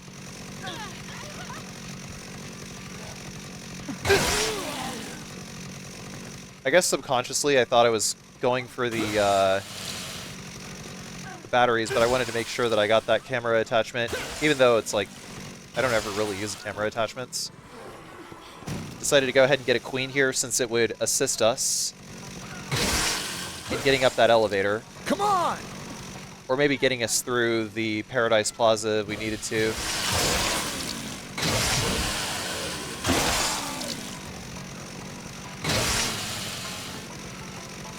I killed as many as I could so that the survivors would follow me a little closer, but you know, yeah, you gotta watch out for those cops.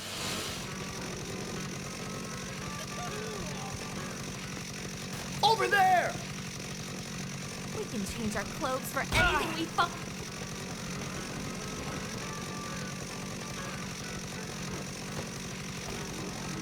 You gotta watch out for Kay and Janet as well. Kay and Janet have a habit of just going and fighting zombies for no discernible reason. It's like, look, I'm trying, you know, there's a singular zombie. She could have run right around it, but she chose to fight. And Kay and Janet do that a lot. Total F-tier survivors. I decided to save here to split the segment up.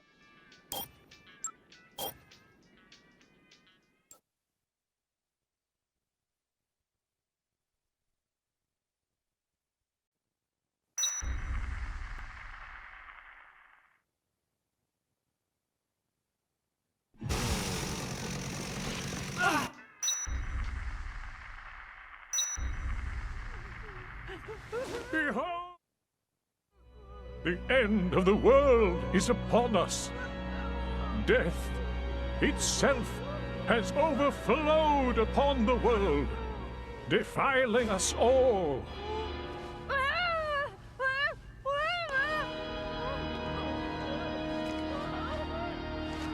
The only path to the salvation of the soul is the purging of the tainted blood!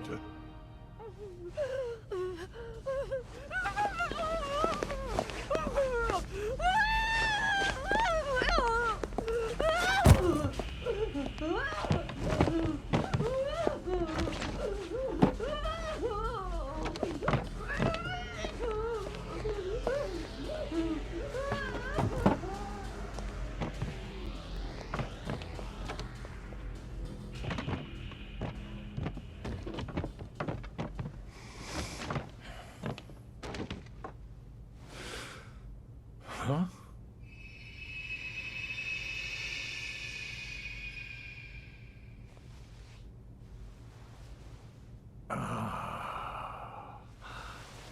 A non-believer in our midst.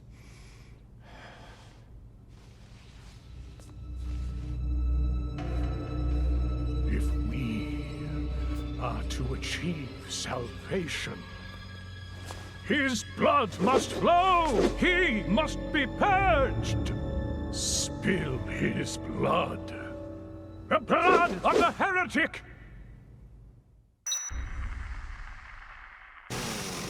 Go! So by loading up now, all the survivors here will be completely safe as they come towards us. And we're just going to disembowel every single one of these guys. Just run up, disembowel. This is what disembowel is good for. Generates iframes. These guys are trying to pocket sand us.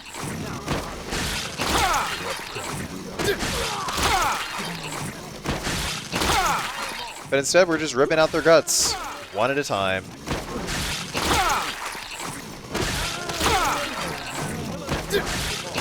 You can also disembowel survivors, but they won't die. This game is weird, man.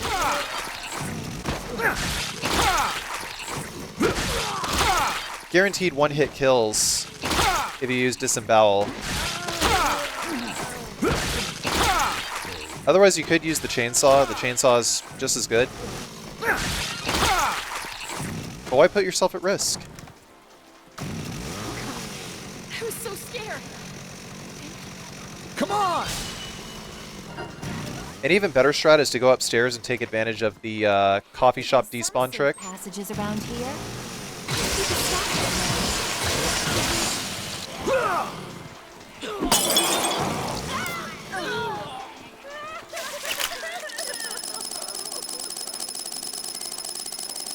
But who cares when you got a couple of queens, Queen?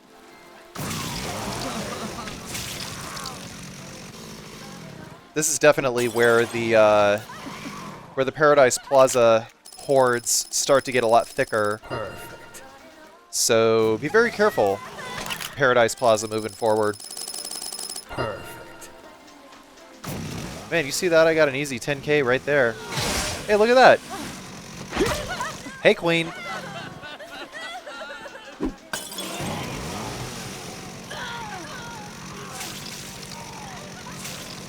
I probably should have saved a queen for the elevator, though. But, you know, I didn't really want to mess with, these zombies and keeping the survivors alive either. Because once they start taking damage from one zombie, they just never stop.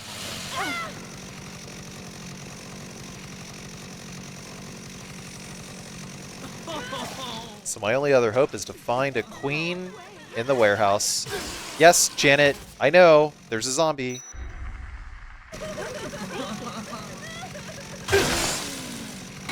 We still have Untouchable active though, so just as well.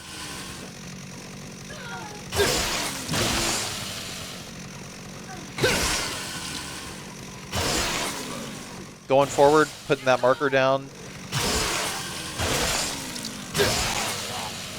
Over there!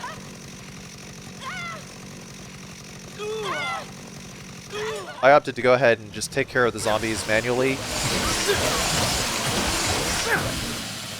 But of course, as long as you have Untouchable on, it makes it a lot easier to save these guys. Or a lot easier to eliminate the zombies, I should say. And there we go. Go! We're about to get a mountain of PP.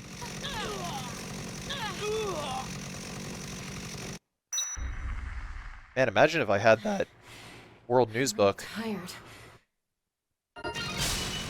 308,000 PP. Pretty good.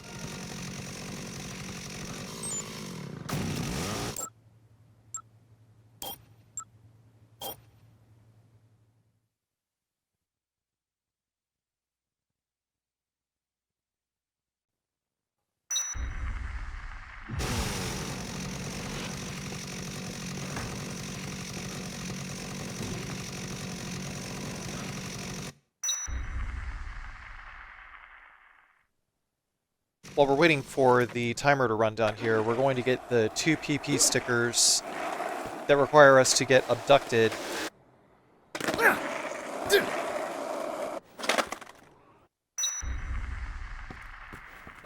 Depending on the angle of approach, while you have a skateboard active, it'll actually determine what direction Frank is going to be rotated whenever he goes through a door.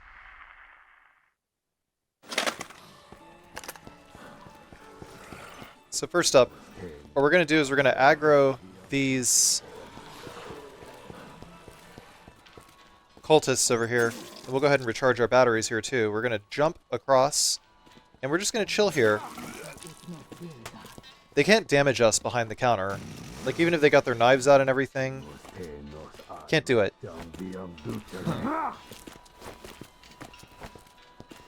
So eventually, pocket sand. We'll just let Frank conk out. Don't worry, this doesn't damage you, it just puts you to sleep.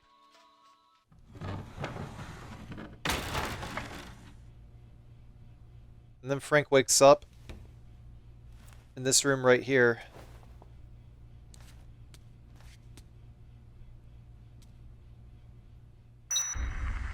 And there's something like 30 cultists here or something like that. Didn't exactly count. We can cheese these guys. We can go behind the tarp over here. But we can equip the broadsword, and actually, you know, I think the broadsword might actually be the second strongest melee weapon in the game. It's about as strong as the mini chainsaw, but the durability, not quite as good. Either way, it kills these guys in like 1 or 2 slashes. Perfect. We got 2 PP stickers right here. Perfect. Frank, I spotted that girl you were talking about on the monitor here. I only saw her for a second before she vanished. Come back to the security room and see for yourself. I broke those boxes hoping to find a skateboard, but you can see I used a health item, but my squares didn't move at all. I just wanted to do that to prove that you don't take any damage from the pocket sand. Because if I took damage, then you would see the far right square filling back up. We're going to use the rest of this broadsword here, if we must. But I didn't really have to that time. So on the way back, what I'm going to do is I'm going to... Well, actually, I didn't mean to wall kick off of that. That can happen. Went ahead and grabbed the entertainment book, and... hello? Well, we also needed some shoes. I mean, Frank was running barefoot there. 1, 2.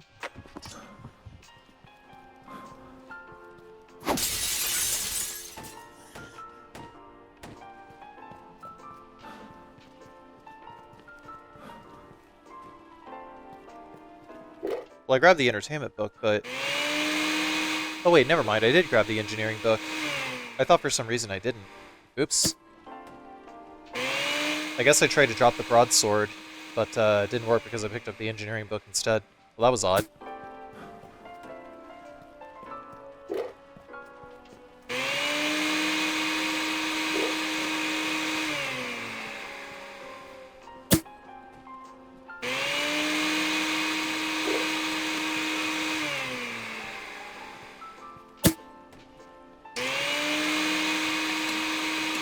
I'm sorry, but does Frank look like he's about to take a profile picture for Grindr?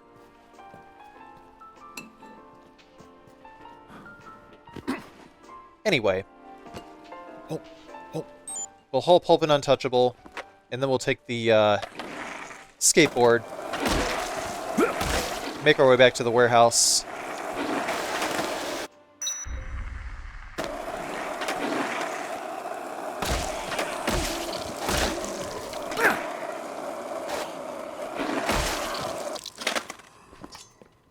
Use the rest of this broadsword to get these guys out of the way. Oh, you know, that's the thing about the broadsword, is it's got a wider hitbox than the mini chainsaw. Wonder if there's any books that can max out its durability, because it's actually not a bad weapon. Something to consider, I guess.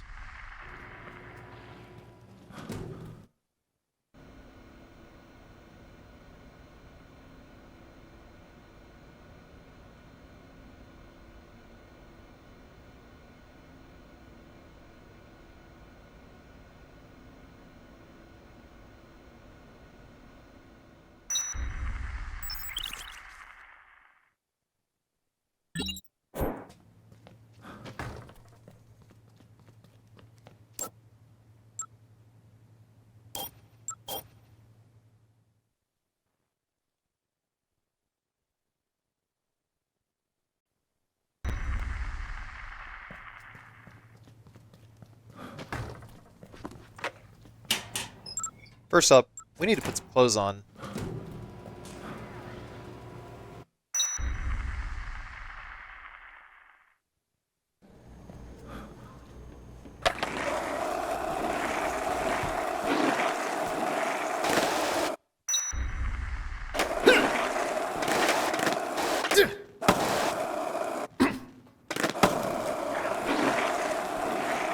We still have some Untouchable active, so we can use that to get out of here.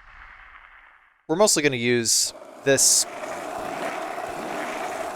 segment here to get re-equipped with all the things that we lost earlier.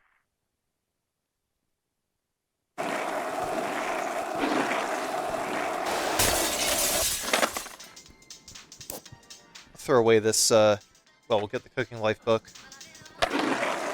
We don't need to throw anything away yet.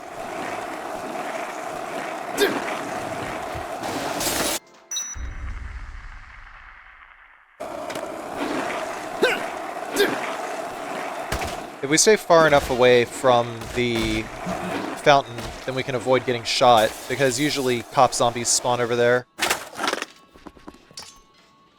Next I'm going to throw that broadsword away. Then we'll get the Martial Art Master book. The next item on the chopping block definitely got to be these skateboards.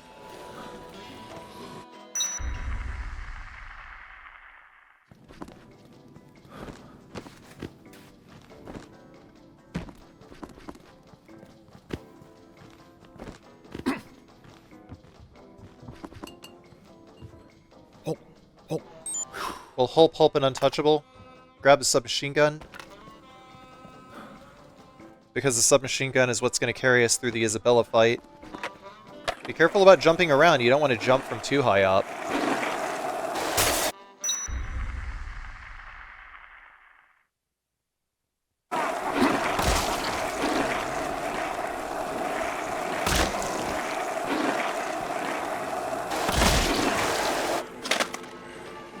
Now we're going to take this chainsaw over here, and while we're here, we're going to go for a little ride. At the right height, one could jump off of the roller coaster and not take any damage, but the timing is quite tight. I thought it wasn't, but it actually is. Starting next month on the 10th, the mall will be overflowing with fun and games.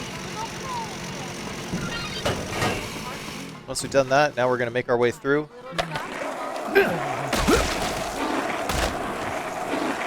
Yeah, these cultists are ultimately not worth a whole lot of PP. But that's good enough. I decided from here that because Isabella is a really random fight, that the best thing for me to do was to just create another segment here.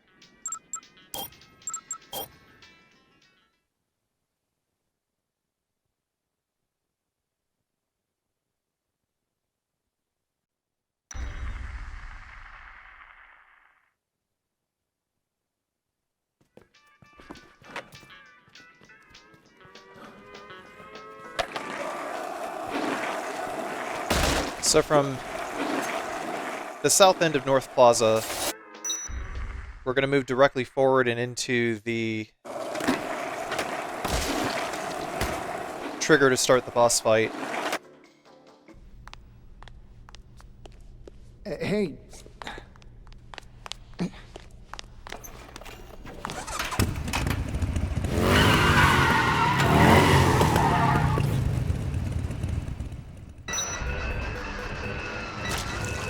First things first, Isabella can whip around her motorcycle at weird angles, and I found that the best thing to do is to just try to jump into this fountain, and generally she will not hit you. Occasionally she will pull out a gun, and if she does that, try to duck around the column.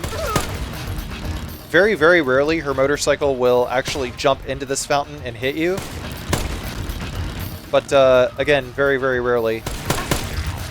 But typically she'll just get stuck trying to go after you. Like she's Choo Choo Charles or something like that. If you've ever played Choo Choo Charles before.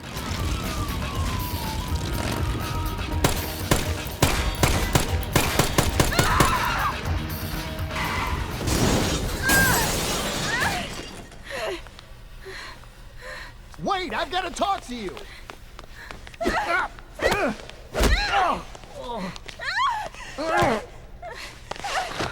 Would you listen to me? I'm not here to hurt you. I just want to talk. Now, what do you know about all this anyway? Are you a reporter? Let go. I won't run, so let go. You're hurting me.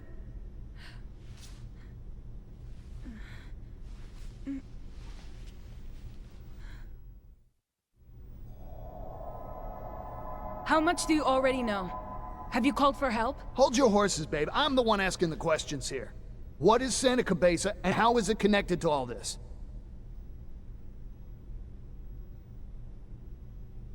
The zombies were created by you, not us. That's what Carlito wants you all to know. Who? If you want to interview someone, talk to Carlito. He has all the answers. You're talking about that guy that took pot shots at us with a sniper rifle, aren't you? Take me to him. No. Not now. He's injured.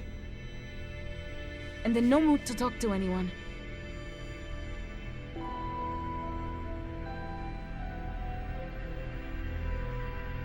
I'll bring him to you once he's recovered. I can persuade him. I'm his little sister, after all. Why should I trust you to bring him to me? The zombies are a message from Carlito. He wanted people to know.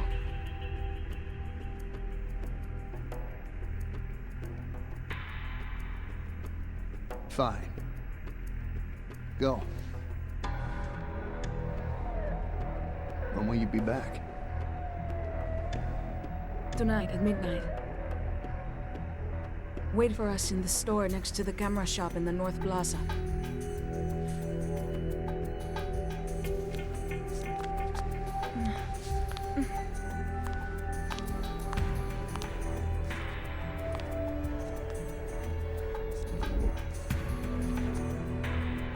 I'm Isabella, by the way.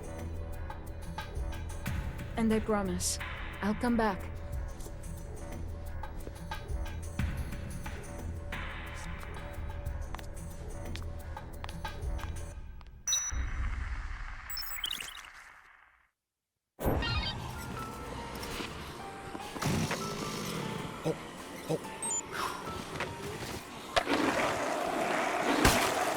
After this, we'll help another one.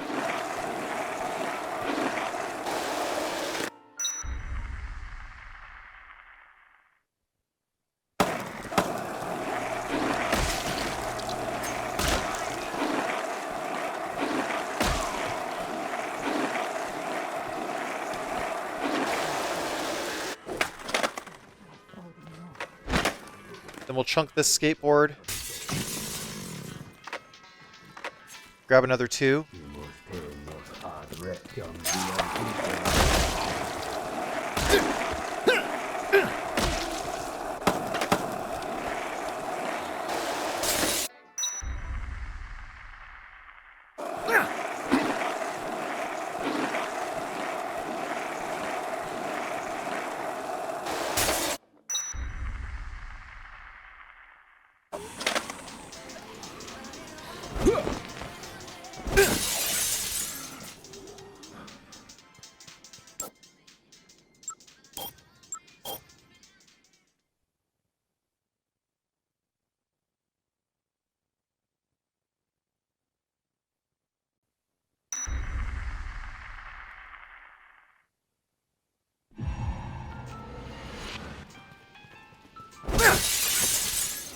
Decided to burn a little bit of time by getting some extra PP bonuses that I didn't get before.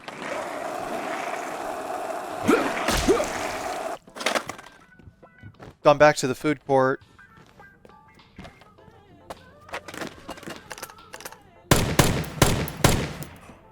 We'll use the Uzi to knock open these boxes over here.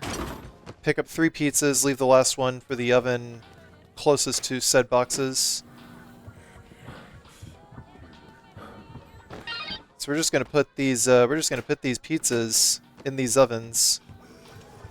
I don't know what other items can be put into the ovens, but you know, there's not really a whole lot to do with ovens.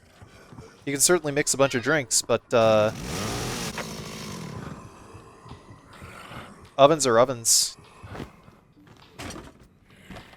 Really, all they can do, all the things you can get out of an oven, just recover your health, and that's it.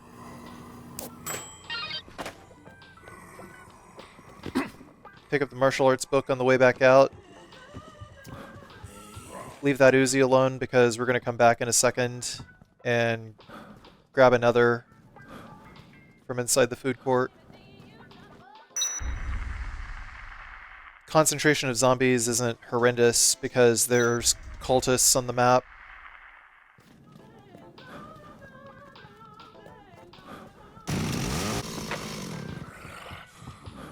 Cultists being in play also affects general zombie population.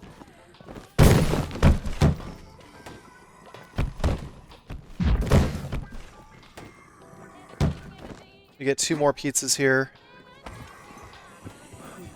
We can use them on the 2 ovens on the other side of the food court here. About to get another call from Otis in a moment.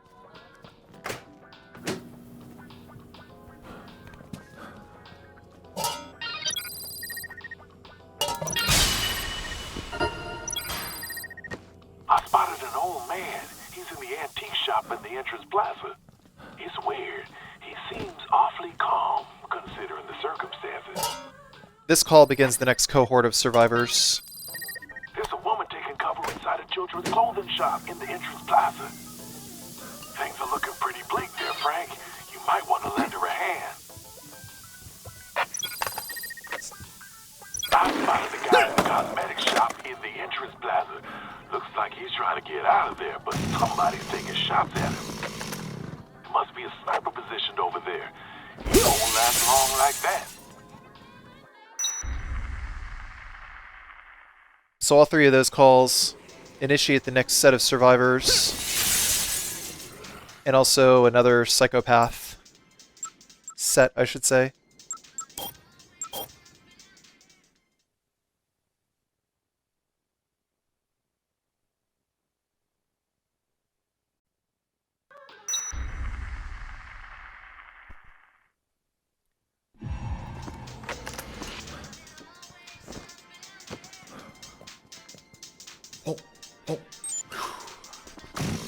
So now we'll help another untouchable. Plow through everything. Stay away from the fountain.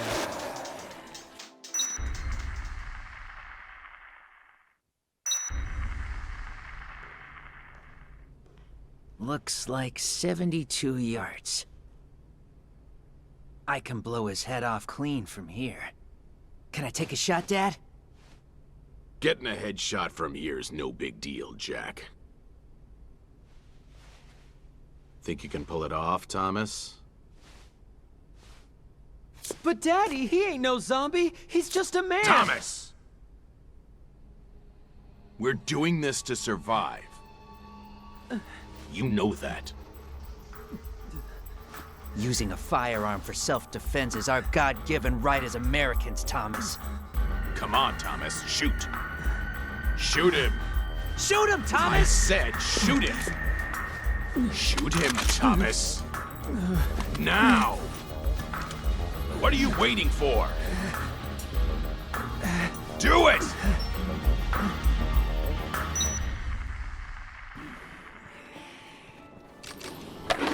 So we'll start by boarding our way up here. Do a little bit of a zigzag. I mean, these guys are highly accurate, so it's all about just getting out of the way before they take the shot. That's the only way you can really get out of there. We'll just go to the sporting goods store, take cover behind the shelf. Don't worry about Thomas. Thomas isn't going to shoot you. Stop interfering with my hunt! We're just going to get rid of Jack and Roger.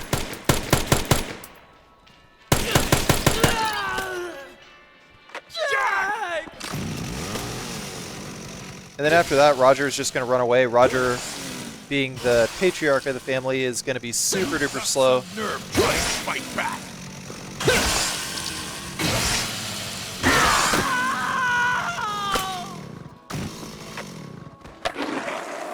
And yeah, so Thomas isn't going to do anything now.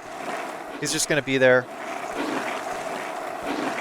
And we can leave him, and he won't come back. That's a new thing in the remaster. We're going to grab the World News book now, so we can get some more PP.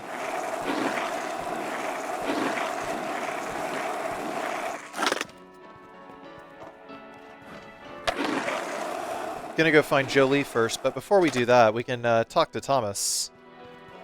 I just thought Daddy and Jack liked to hunt for sport. But when all this happened, they became so excited. They said they'd been waiting for a day like this. I'm sorry for your loss. Guess I deserve this. We shot at you first, after all. I could take you somewhere safe if you want. I'm staying here with my brother and Daddy. I can't just leave them behind like this. I see. Hang in there, kid. Yeah, you can't rescue Thomas. Daddy, Jack, I'm right here with you. But he's still worth PP.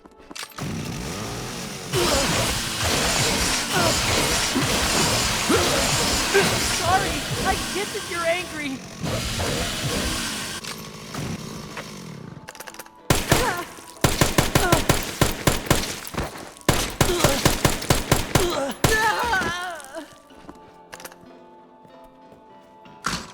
I mean, I wasn't about to let the zombies get the PP, was I? Hell no. Of course not. Let's go rescue some survivors. Some people who actually want to go back to the safe room with us. Hey, you! Help me out, will ya? My friend, Rachel, she... Oh, no. No way. What? What happened to this Rachel girl? She got got left behind on the second floor. In for her. Huh. The zombies probably already got to her. No way! You said for her, right? I'll go check on her. Wait here, okay? No way! Oh no. Wait.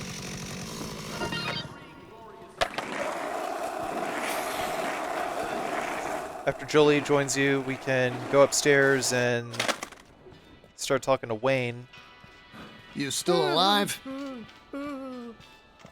What happened to the snipers? Don't worry about them. I took care of it. No one's gonna shoot you now. Really?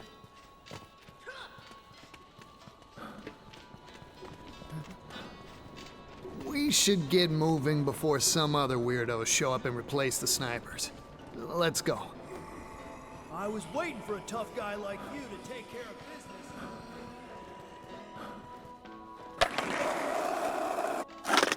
Well, I left before the dialogue finished there, but it's okay. We'll come back and get him.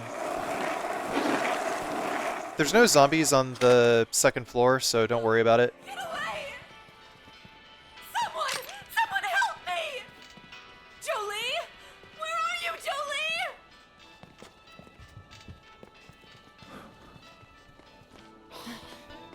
Rachel! Get ready for an opportunity shot. Jolie! Perfect. I'm so sorry. I shouldn't have left you behind. It's okay, Jolie. You came back for me. And that's all that matters. Rachel, I'm sorry. Any chance I could get you ladies to continue your conversation in a safer place? I'll escort you to the security room. Follow me. Over there! Over there! You look like you're still human.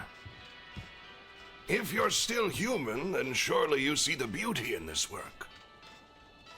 Sorry to get in the way of your hobby there, pal, but this is no time to go antiquing. It's hopeless anyway. I may as well spend my last moments enjoying this. If I'm gonna die, I'd just as soon do it surrounded by great works of art, don't you see? I figure the world owes me this much, the chance to choose the way I die. I know a guy who's coming here in a helicopter on Friday. Come with us. Can you really guarantee that leaving this town would be better than staying? I'm so damn old. Even if I got out, I don't have much time left. Staying alive doesn't have much appeal for me anymore. Just let me die surrounded by art. Listen, old man, can you honestly tell me you want to die here? You wouldn't regret it? You appreciate art too much to mistake this junk for sale in a mall for the real deal, don't you? You can't really consider this crap to be art. I've made better art than this in the can.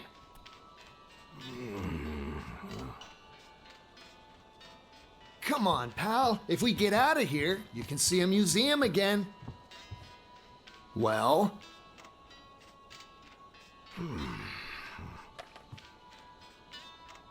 Well? You might be right, son. Maybe I do want to leave after all.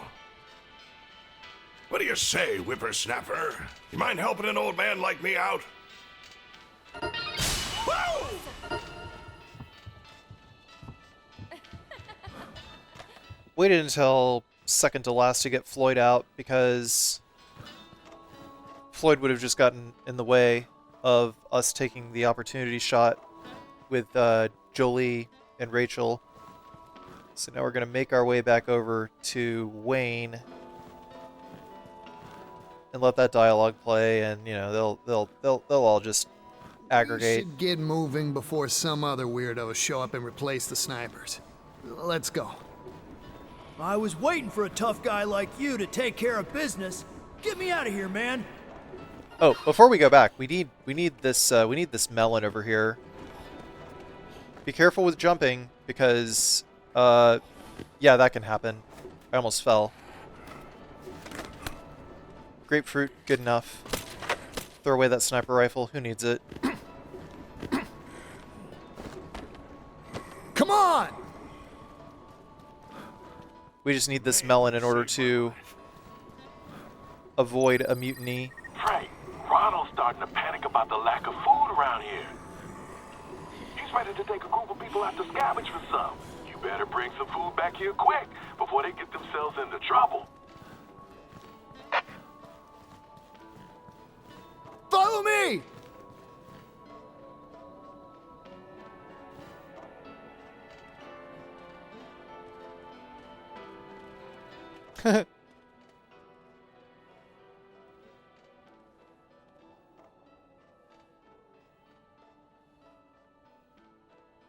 And look at him. He just looks so comfy on Frank's back.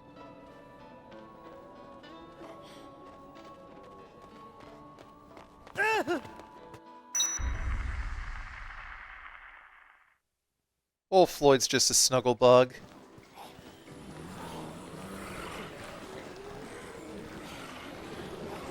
We don't have Untouchable on, so be careful.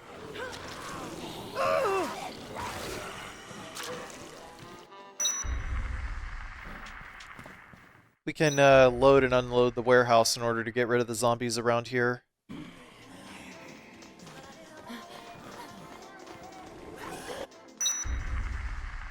Jolie seems to have a habit of running around wherever the hell she wants. No, no, Floyd. You can't have the grapefruit. I need to hulp something so that we can, Follow me! Follow me! you know, get you to a safe place. I really owe you one. Gotta secure my gas mask before I secure others. Careful when firing a gun near a propane tank. You want to hit it by accident. Propane. It's time to start the game.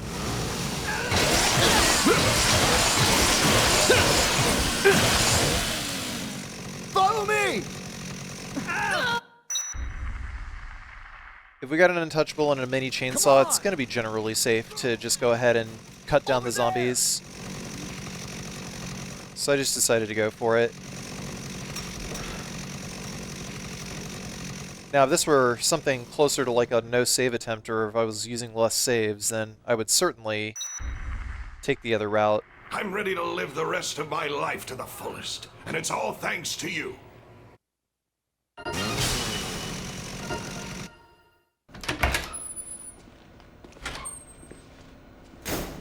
You learn anything new on this end?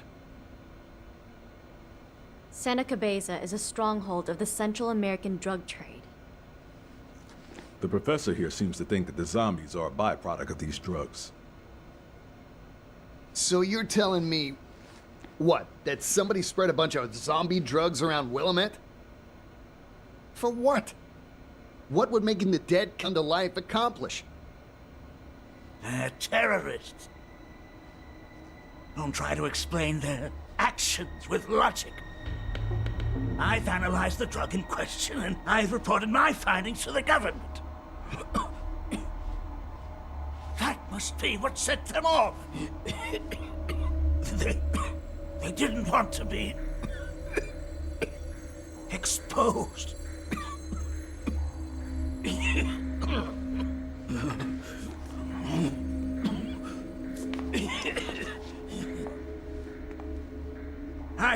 I've told you everything I know. Now get me out of here!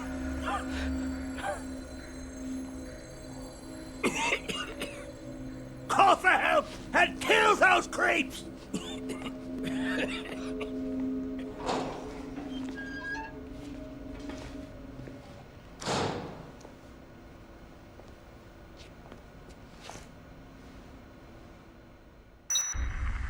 Frank smells BS. If we could contact HQ, we could check his story against our records. But I guess all we can do now is try to get a handle on the situation here until we can escape. Drug trade, huh? I remember hearing about a case like that down there before. But what could it have to do with zombies?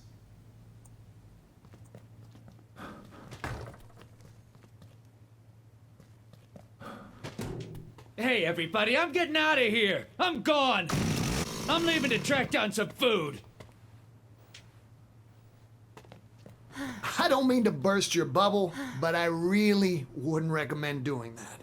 Screw you, jerk-off. You fooled me. I only came here because you said there'd be food.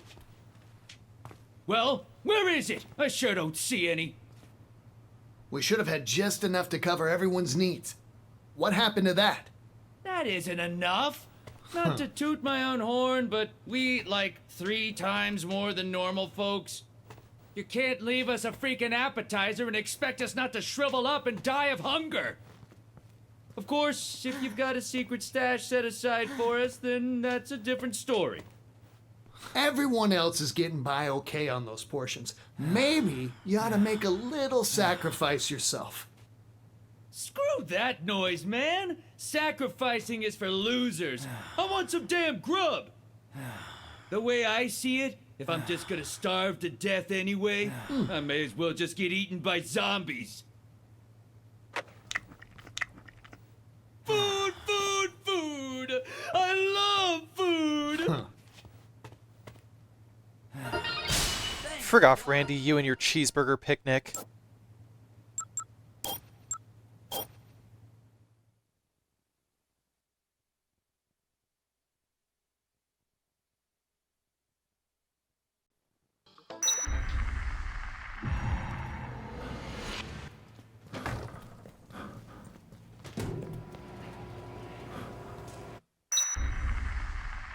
We got more time to kill.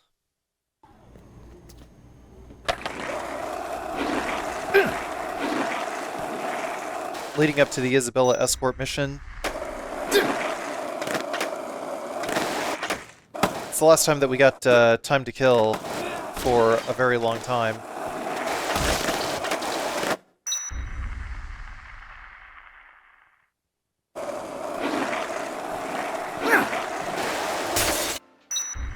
So why not just use it to get those last few PP spots that we were missing before?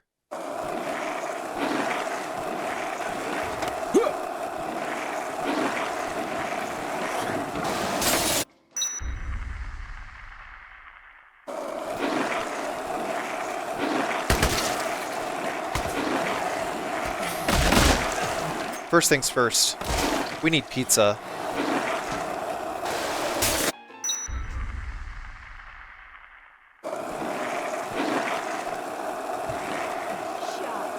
Hold on to your socks, because we have news that will blow them right off. We know where to get that already. 3 years since the Willamette Parkview Mall opened its doors to you and your family, and we're ready to celebrate.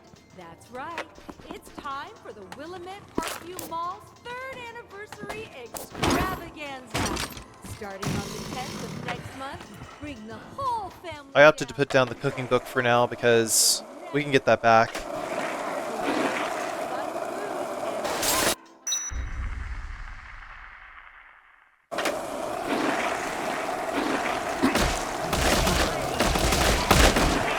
But I came to the conclusion that 3 pizzas was enough to do what we needed to do. So to start, slap that in there and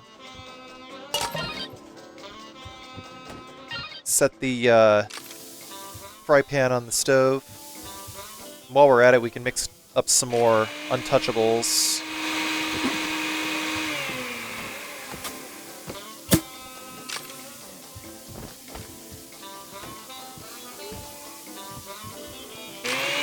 You can just mix up a couple right here.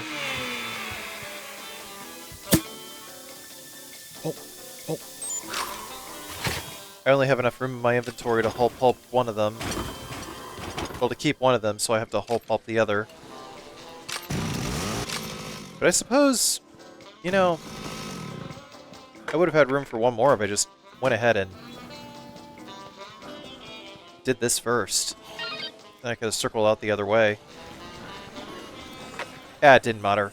I wanted to have an Untouchable up anyway.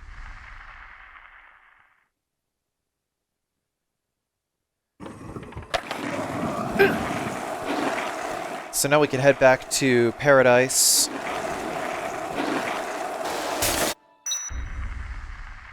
generally, getting the PP bonuses for the fry pans and the ovens is really only worth it to do as you're going along. I don't really think it's worth it to get all of them. But, you know, if you wanted to know where they were, here they are.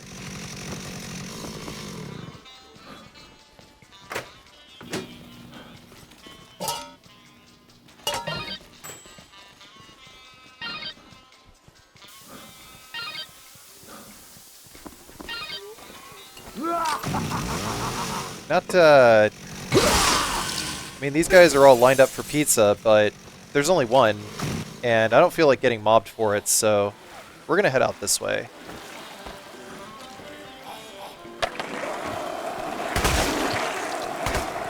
Now I want to go back and get that cookbook.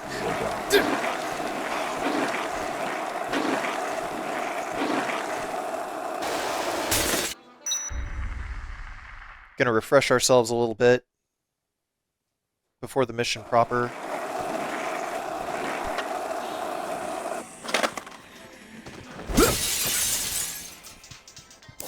I find that flash kicking is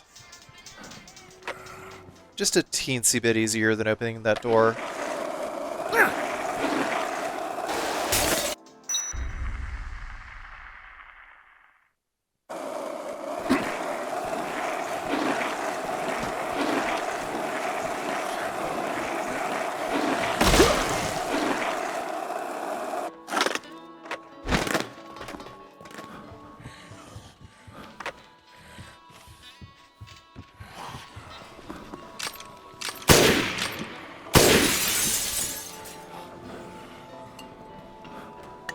And of course, same as before.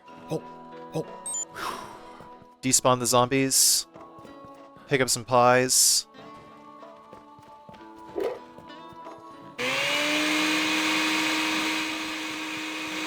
That was an interesting graphical artifact. Did I just completely ignore that?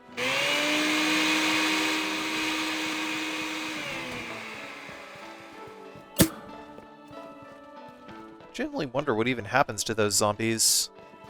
Did they just get shifted onto another part of the map or something? Whatever.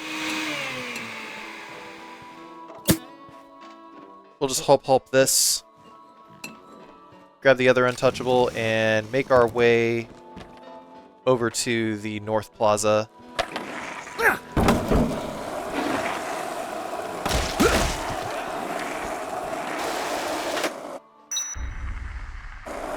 Well, apparently not.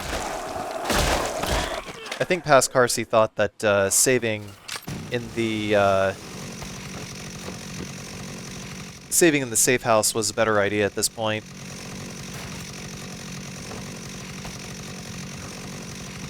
But really, it actually wasn't. Probably just wanted to save in the safe house just to double check and make sure that there wasn't anything else that we could do with this last bit of time that we have freed up. Gotta utilize our free time where we can. And, time waits for no one.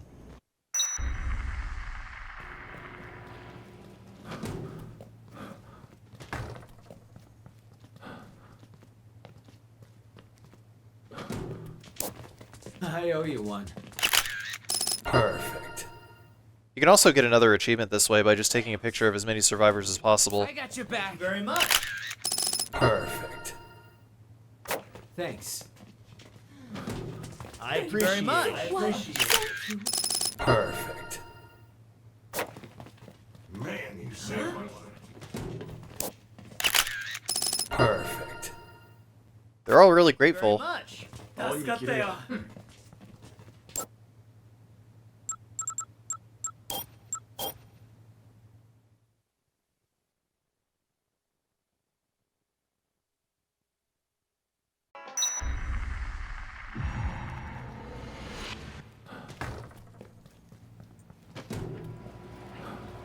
From here, this is just a dummy save. I didn't find that there was anything else that I could or needed to do at the time that I had.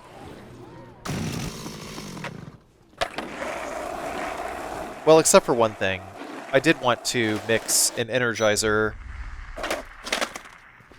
So I destroyed these boxes in hopes that one of them would contain some cabbage.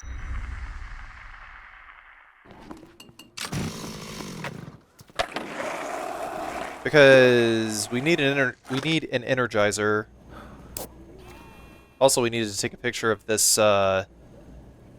Need to take a picture of the air duct here, because we need to get that to a few more survivors in order to gain their trust. There's usually cabbage in here, though, so got what I needed. Those two things.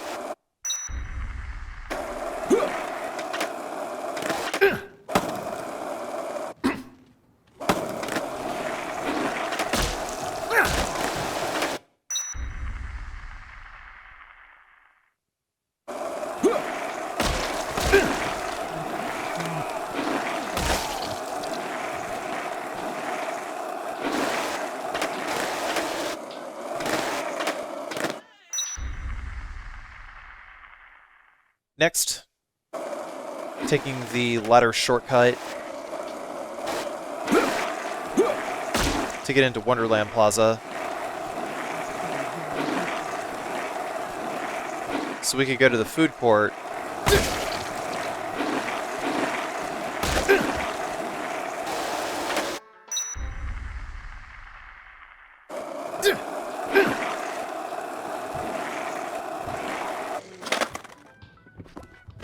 Or we can mix up a cabbage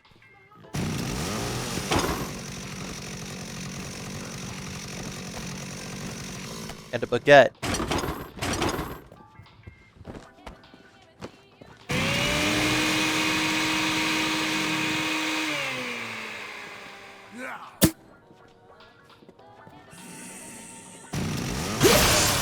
Excuse me, sir. You're in my way.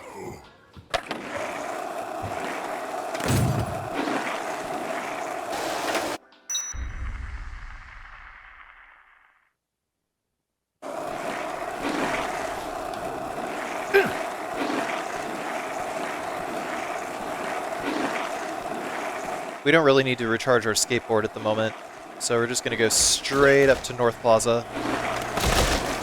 Now that we got everything we need.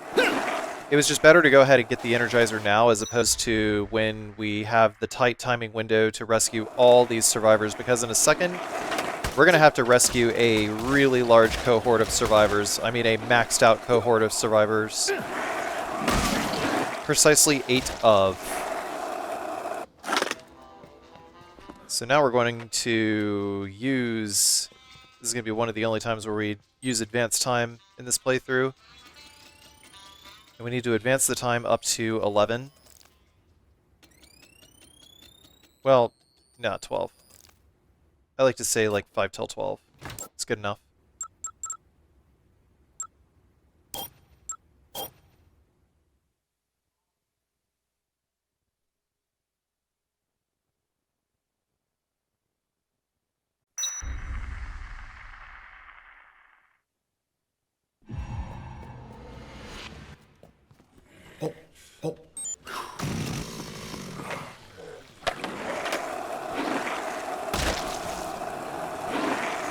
So now we'll hulp.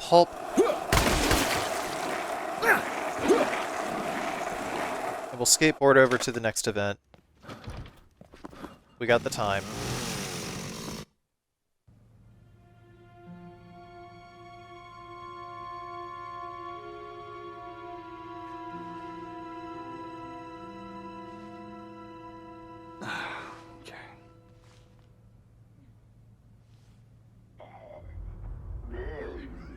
Huh?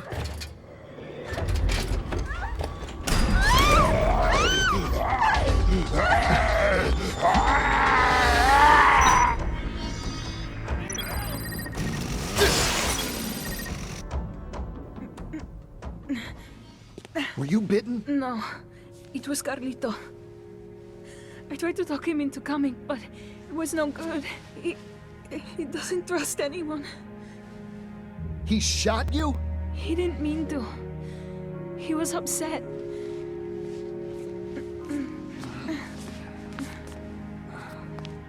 I don't know what he'll do next. Hey. Hey. Damn.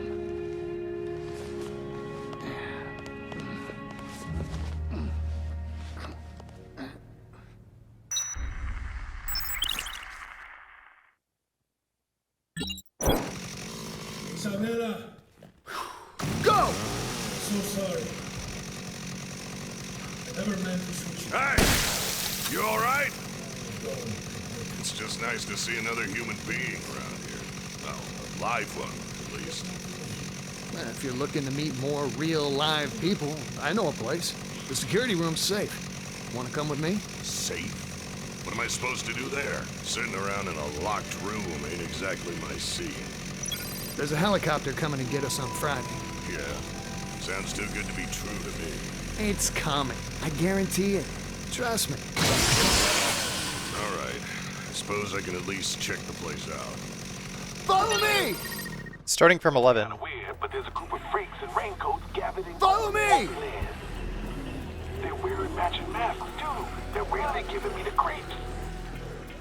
We gotta rush. Because now we have 6 survivors spawned in. I wasn't able to stop my brother. We have to take Isabella back to the safe room first in order to get Kendall rescued. So that once Kendall goes away, then the other survivors spawn in at the gun shop. The only way that this could possibly work is if you are in the room when you trigger the Isabella scene and not even 1 millisecond after. Like you have to be there, and the event literally has to trigger on top of you. So that way it loads the next 2 events in the list, which would be Kendall spawning in and the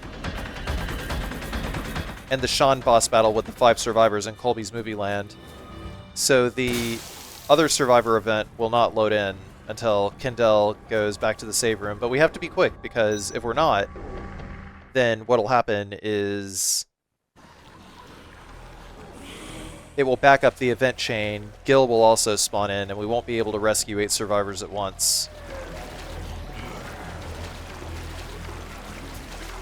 So we just can't waste any time here.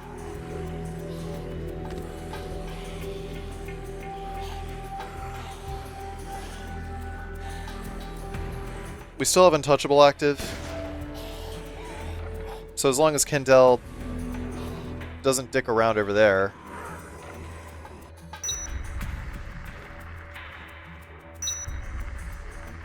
I figured the best thing to do was to just reload the area.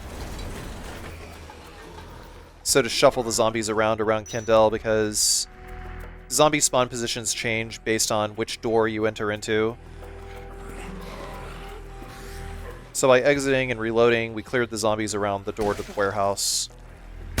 Now we'll go this way. Kendall will just aggressively charge through zombies. It doesn't really matter with him. Follow me! Over there! We're still going to point Isabella that way.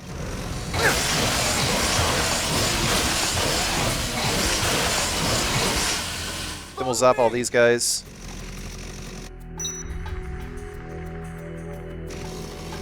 Carry Isabella because she's fatigued.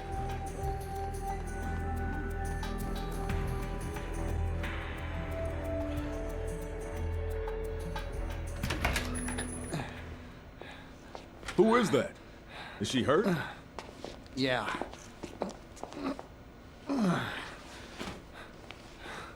You're looking at the bad guy's sister. Bad guy? The one who caused all this? That's right. Her asshole brother caused the zombie outbreak.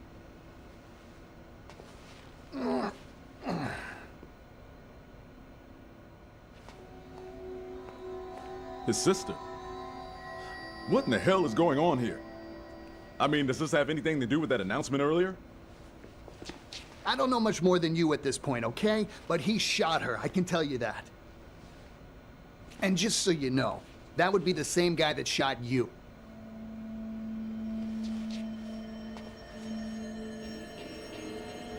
What's he after? What's his ultimate goal? I don't know. But according to her, his plan isn't over. Not yet.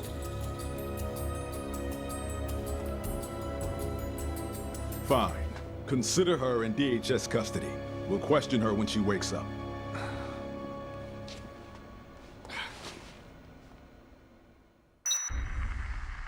So, this is your hideout, huh? I guess I could stick around for a while.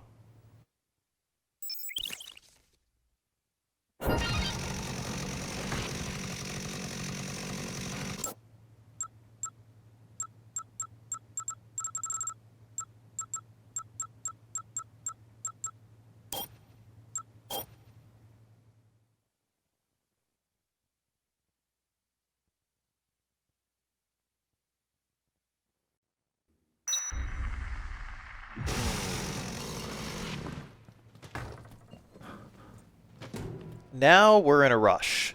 We're gonna hulp immediately. We have to do all of this before 2 a.m. Although I imagine it'll probably be okay, but actually no. I don't actually know if like the 5 survivors with the Sean boss fight are going to be locked in or not. But I definitely need to load North Plaza before 2 a.m. at least. So to start,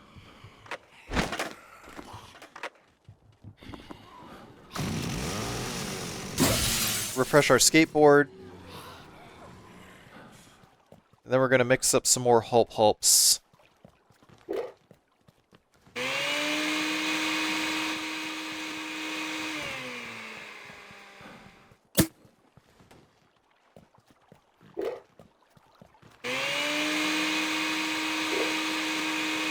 Be very, very careful not to mix the Energizer, because we went through a lot of trouble to get that.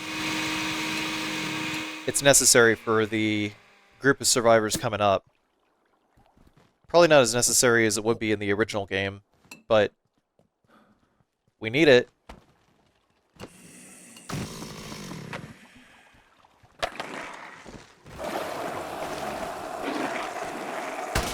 The single straightest path to get to the North Plaza is directly to the right.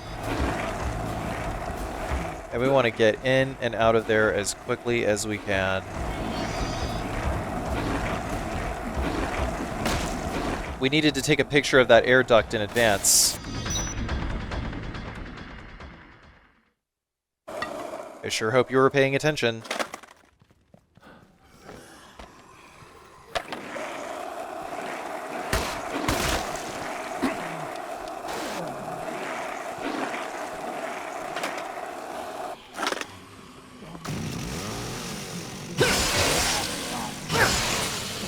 While we still have Untouchable active, we're going to go ahead and zap everything outside the gun store because we want to make sure that there are no nasty surprises for this spot. Hulp the Energizer. Here comes another one. Run up to the gun cases and get out of there. You still breathing there, buddy? The Energizer will absorb the damage. You've got some real balls, man. You got some business with us? There's a helicopter coming. It'll be here on Friday. I thought you might want to ride. Come with me and you'll be out of this hell in no time. Where's it supposed to land? There's zombies everywhere. Zombies everywhere! There's a heliport on the roof over in the entrance plaza. But the security room door's sealed. Sealed tight. A dead end. I saw it. I know what I saw. There's a duct on the roof of Paradise Plaza. It's a straight shot to the security room from there. Sounds fishy to me. Will you shut up for once, Alyssa?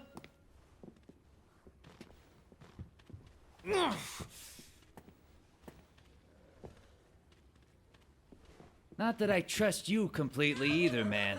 Brett, what do you think? About some proof. You heard the man. Go find your duct and take a picture of it with the camera you got there. Then we can talk. Feast your eyes on this. Looks kosher to me. Brett?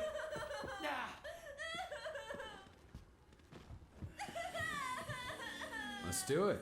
Lead the way, man. Over there! So next, we're going to get some wine for Floyd the sommelier whenever that happens. And then we'll take a shotgun, and we are going to trade Brett a shotgun for his machine gun, which we will need for the boss fight coming up.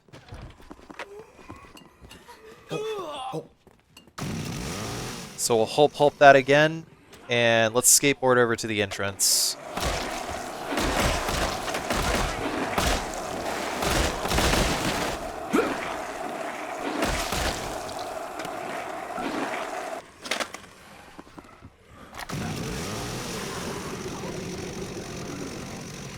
While we're waiting, pick up the camera part and come on, follow me, come on.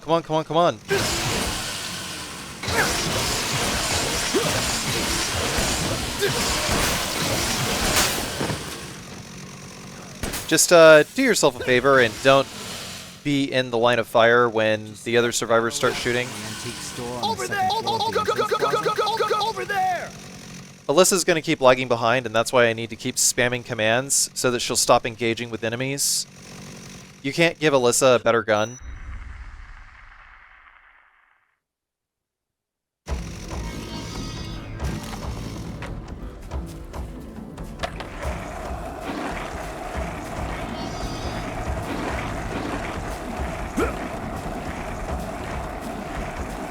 So now we got these prisoners. We're just going to reload the area so that the prisoners respawn back on the other side. Don't worry if the gun shop trio take a little bit of damage from not being in the room. We're just going to wait it out, and if the prisoners get close again,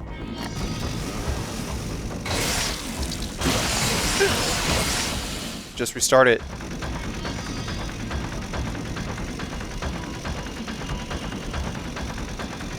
Alyssa is absolutely, beyond all shadow of a doubt, the slowest of the three. If these guys start aiming, get out the way. Follow me! Come on, follow me! Unfortunately, sometimes with the survivors, you still have to spam. I wish you didn't. But as long as there's escort missions in video games, and you can issue an AI PC a command,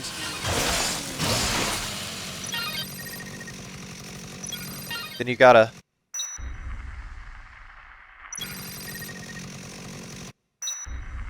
The next call is for Floyd the sommelier. Come on! He says he wants some wine. He seems to think it'd be a good way to calm I'll go! a bit. Bring some back to the security room, would you?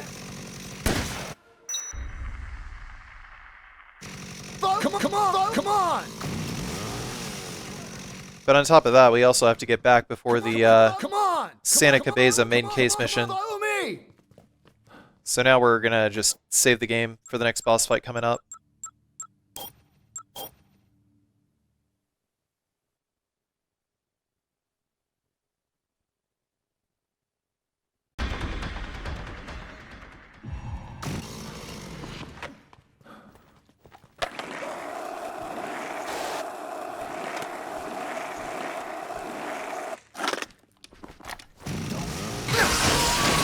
I actually don't know what will happen to these cultists after we start the Sean fight, but I decided to get rid of them anyway.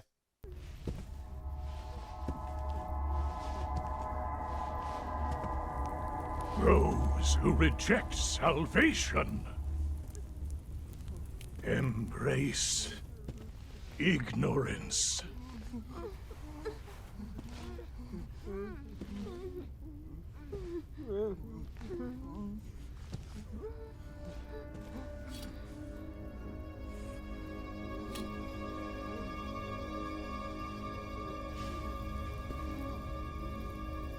Now I shall return your tainted blood to the foul earth that has spawned you.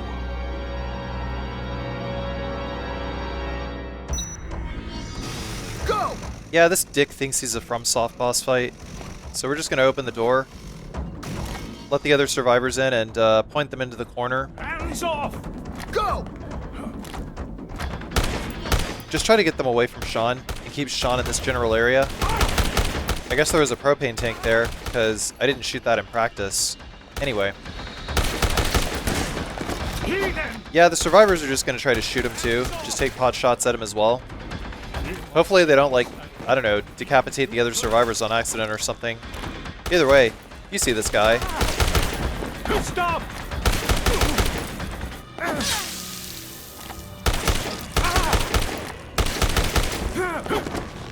We just gotta stay away from him and shoot him with the submachine gun. Stagger your shots because the bosses in this game have these HP walls. These the shield mechanic is, I believe, what speedrunners are calling it right now. But there's like a little damage wall, maybe like something along the lines of invincibility frames, essentially. Or rather, they take less damage after you shoot them for a period of time, but whatever.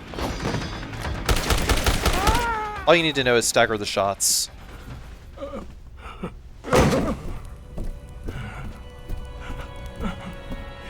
me strength. I beseech thee!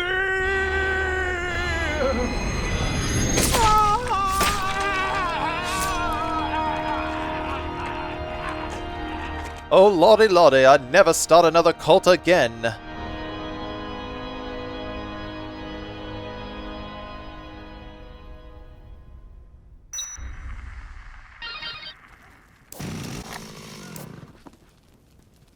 Worth it to get this book, by the way, because we want these guys to stay as close as possible. Before we talk to Cheryl, though, a bunch of cultists are actually going to break in here, so let's get rid of all of them.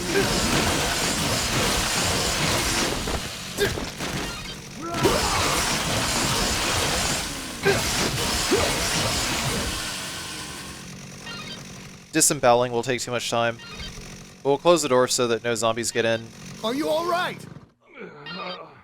Next, we'll untie Nathan. Follow me! Because he's...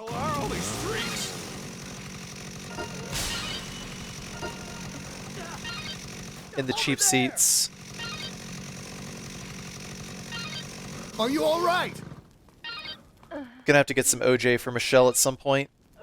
Am I safe now? Are you all right? I'm safe! I don't know. Go! I sure appreciate your help. Are you all right? We'll get everyone to go in that corner over there. Damn it. Why they have the time? Please! They're going to kill me! They want to sacrifice me. I'll do anything. Just save me. Damn it. Why'd they have to tie me up so tight? It totally left marks. Anything, huh? Sounds like fun. Anyway, I took care of those goons. You're safe now. You did? Really? Their leader's finished. Though there may be a few underlings left. This place is dangerous. You ready to blow this joint? Thanks. I'll follow you anywhere.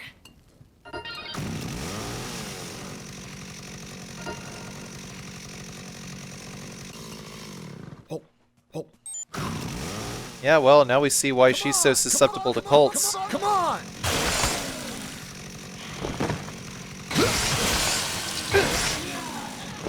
Come on! Come on! Come on! Come on! Come on! Come on! Come on! Come on!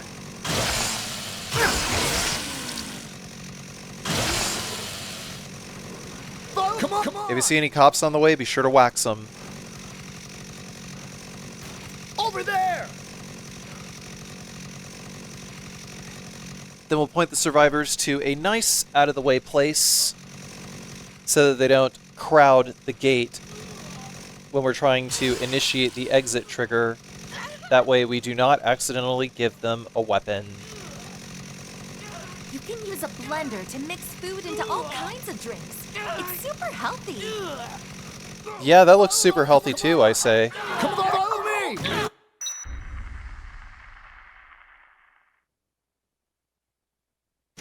Come on, come on! Sorry, we got cut off. Could you repeat that, please? Frank, that girl. Come on, come on, come on, come on, come on! Brad's ready to interrogate her. If you want to hear what she's got to say, you better get back to the security room quick. Follow me! Follow me! Come on! During that initial animation where the green maggots are coming out of the zombies, you're safe to run past them, I'm pretty sure. Either way, we need some OJ. We need to get Michelle some OJ. Come on! Man, survivors, please. Michelle's trying to help some OJ. Oh well. Anyway, just one more OJ, just in case the survivors take any more damage. Come on, follow me! But always better to guide these guys up to the top floor first. Because we can despawn the zombies upstairs. It is absolutely 100% a path of least resistance. Over there!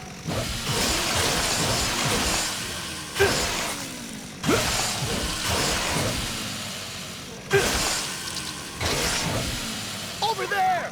Come on, follow me! Come on, follow me! Come on, follow me!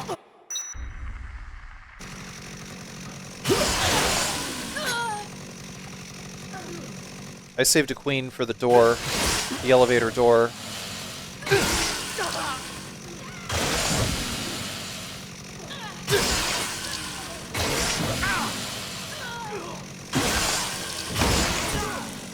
Go! But actually using a queen here would have been a bad idea. Come on, come on! I decided at the last second. Come on, come on, come on, come on! Because of the green maggots. Again. Go! Man, I love these survivors. They're just piling on top of each other trying to get to the goal. They're trying to be the best survivors ever. Thanks, fearless leader. And that's how you rescue 8 people at once.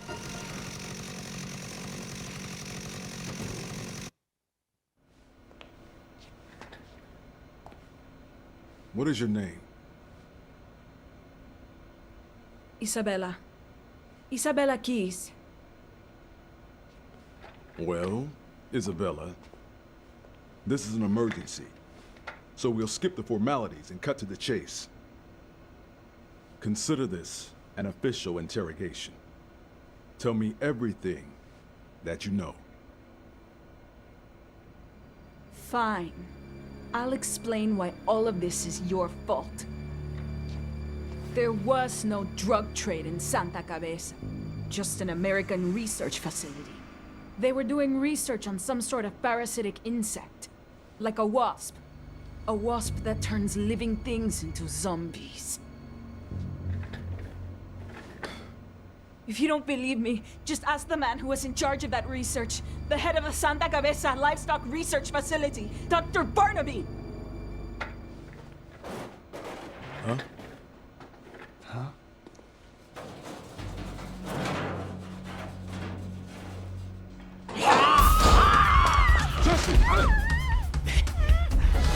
It started! He's turning!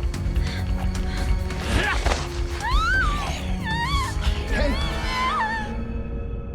No, you don't!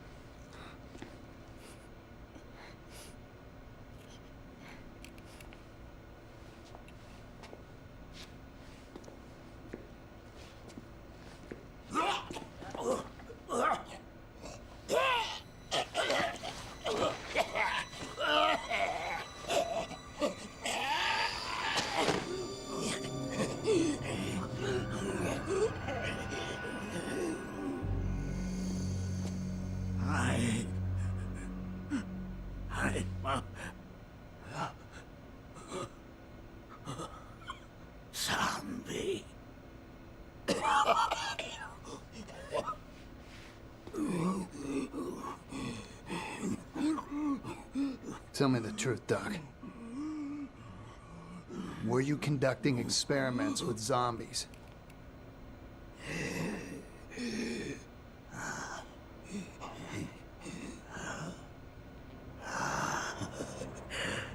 Zombies?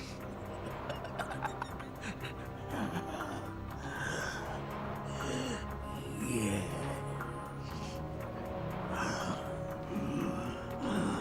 We were conducting experiments to reduce the cost of reading.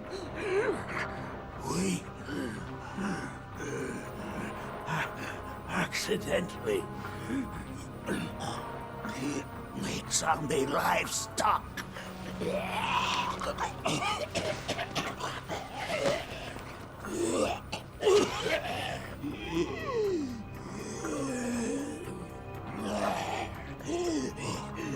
So the government's now in the zombie-making business.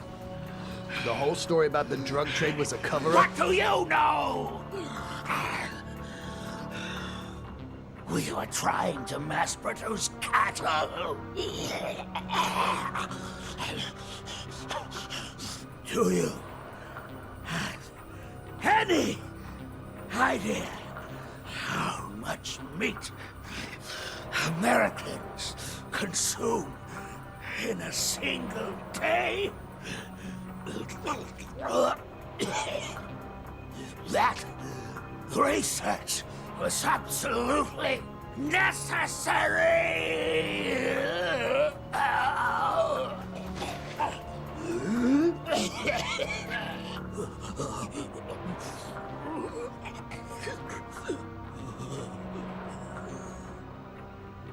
I haven't done anything wrong.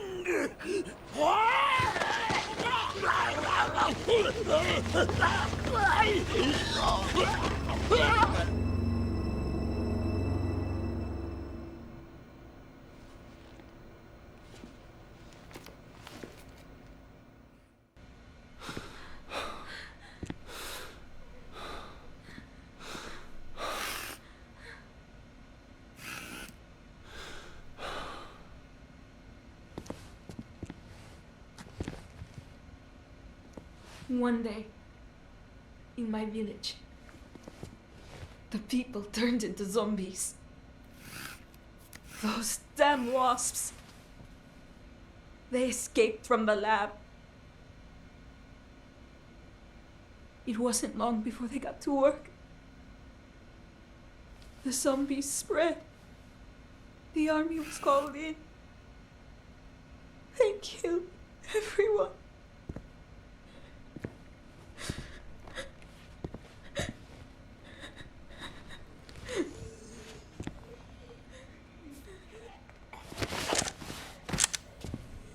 Move.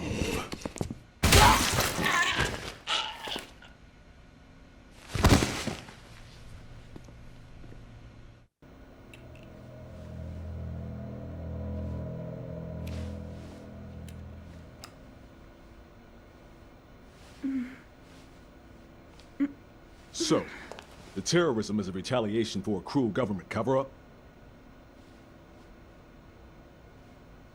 Sounds plausible.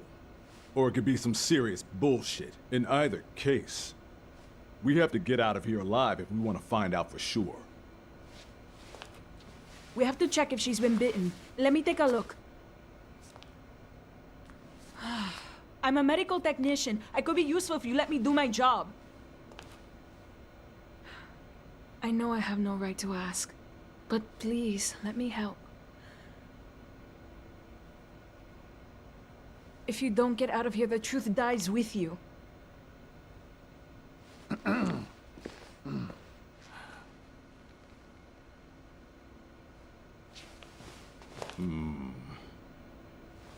All right. If allowing you to atone for you and your brother's scheme makes things go more smoothly for us, I'm all for it.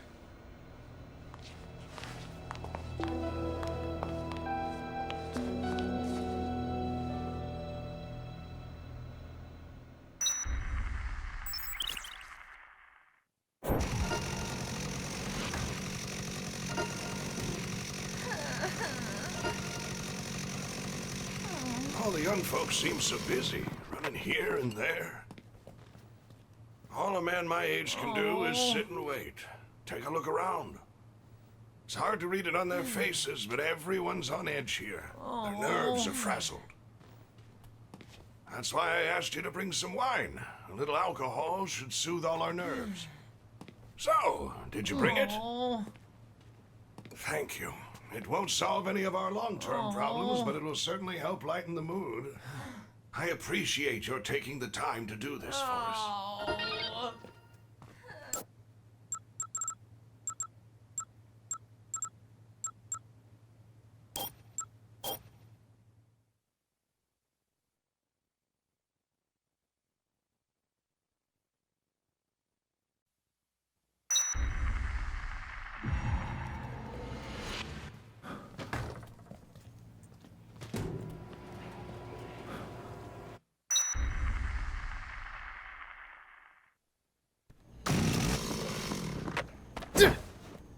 We have a lot of time until 11 a.m. game time, so it's time to go rescue some more survivors. We have plenty of survivors and another psychopath to deal with. So the next step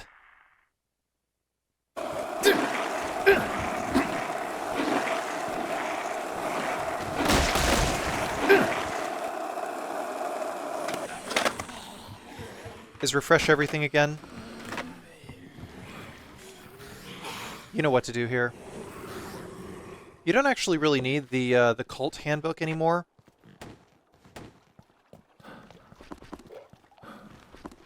At this point, because you're only dealing with a max 3 survivors at a time, all of which are going to be very, very easy to get back to the save room. After that big group of 8 survivors, there's really no more cohorts of survivors to take care of.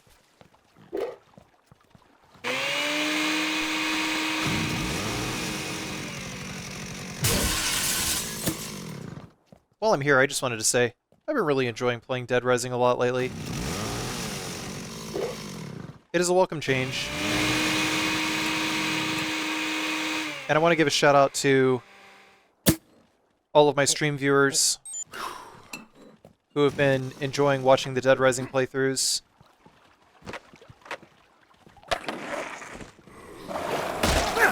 Thanks. Is really all I want to say.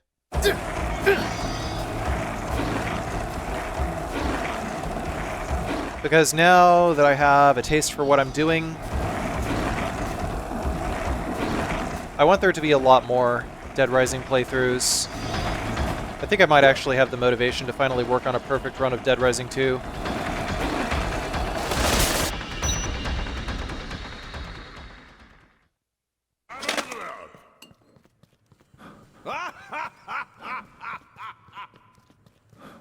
What the hell are you doing in here?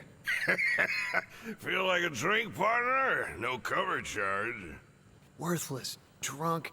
Don't you know what's going on out there? Yeah, I know. That's exactly why I'm drinking. You expect me to stay sober in this situation?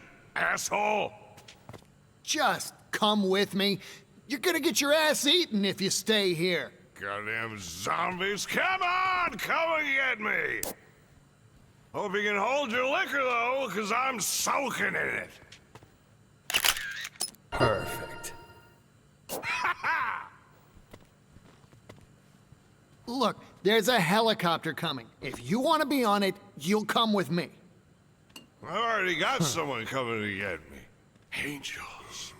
Beautiful angels. Zombies, angels, people, whatever. Let's all get drunk.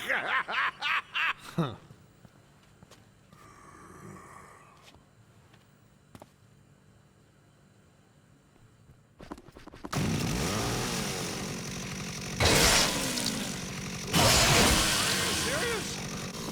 Someone's really coming for us? For sure? Trust me or not, that's your choice. I'll go! Take me with you, I'm going! Over there! You know just what a guy needs.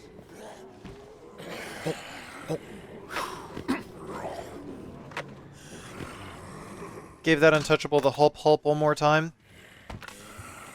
Getting an Uzi, because we're going to need that for the next psychopath coming up, Paul. And now we're going to escort Gil back to the safe house.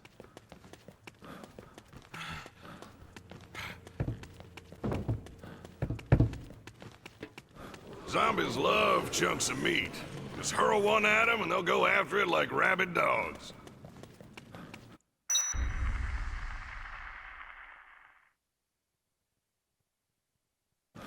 It should also be noted that you no longer need the martial arts book, because around level 45 you have disembowel. So you have all the skills that the martial arts book can teach you.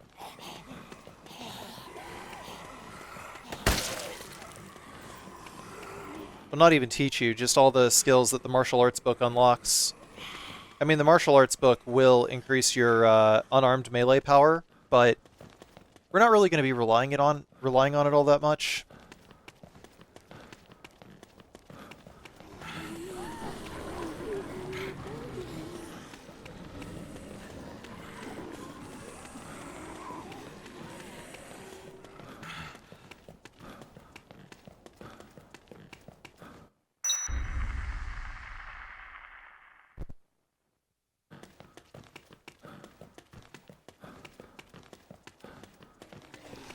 Let's just get back to the safe room as quickly as possible before Otis issues the call for long-haired punk.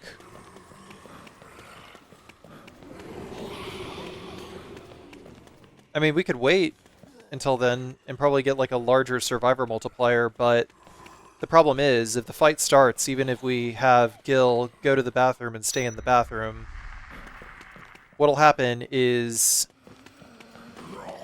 Gil will no longer be going to the place that we pointed him to, and instead he will come directly towards us, and he will either get eaten alive by zombies, or he'll get directly in our way while we're fighting Paul. So that's why right about now it's a good idea to just go ahead and take him back, especially because we don't even really need the PP bonus. Come on!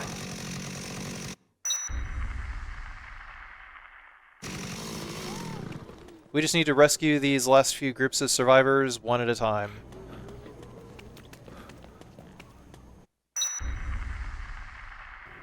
Consider my buzz officially killed. Now I've got to start getting my drink on all over again.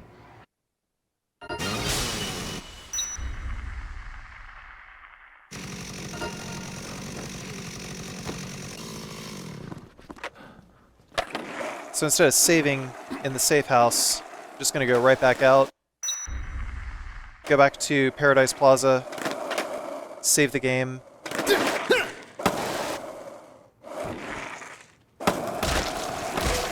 Paul is a little bit of a dodgy boss fight anyway, so...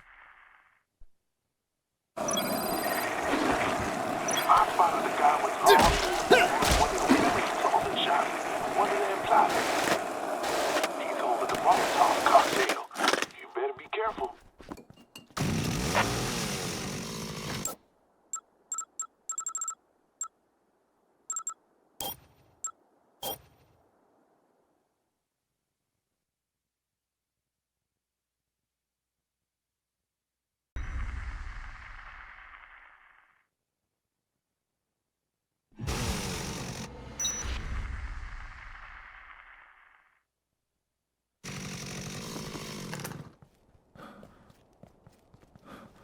We'll head over to the aforementioned women's clothing store.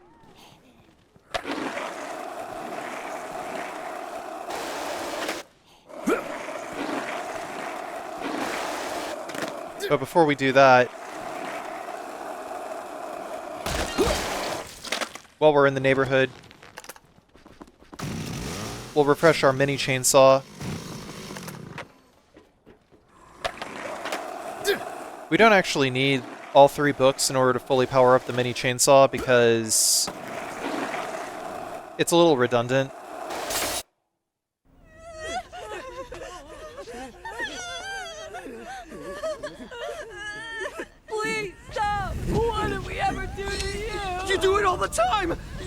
You look at me and laugh!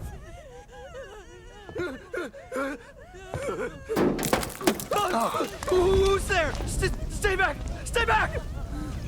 Get any closer and I'll light this place up! I suppose you came here to laugh at me too!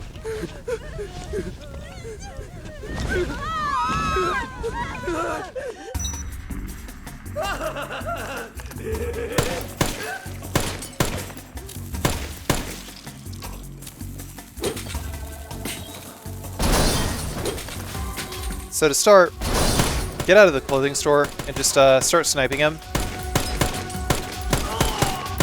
Sometimes he'll run into the wall like this.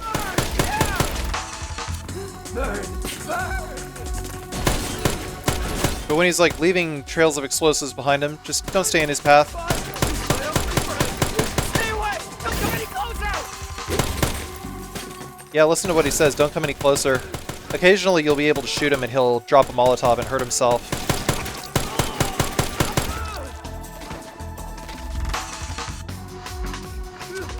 Stay away from me! Don't come any closer!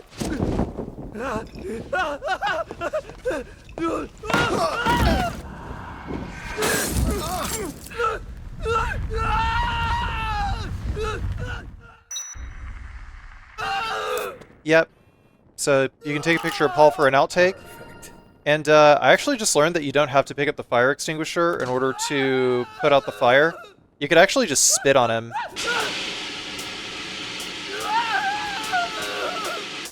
You can just give him that hawk tuh and spit on that thing. Looks like you're no worse for wear. I don't know what I was thinking. I'll never do anything like that again. Everything's okay now. You don't have to be afraid. I can take you to a safer place than this. You feel up to a little trip? Okay, just leave it to me. If you promise to behave yourself and cooperate, I'll escort you to a safe place. Okay, I'll cooperate. My arson days are over. Follow me!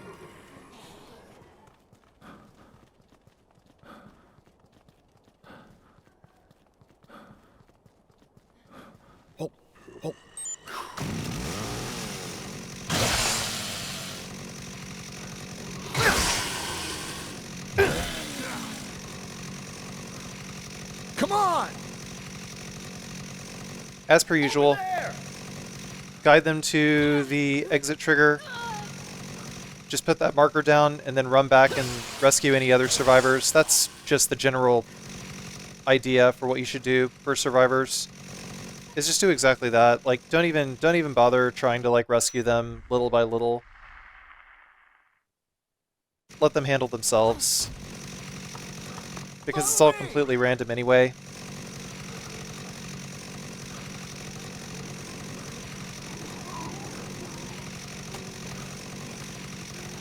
They're all really slow anyhow. So just go directly to the end.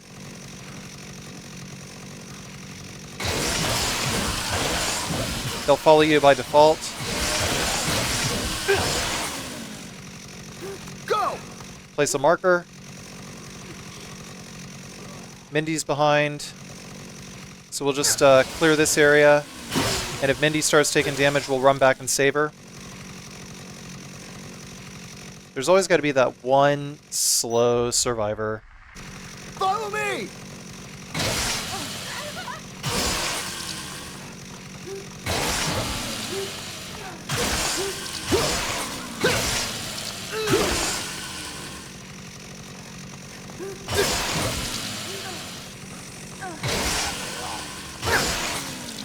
Go!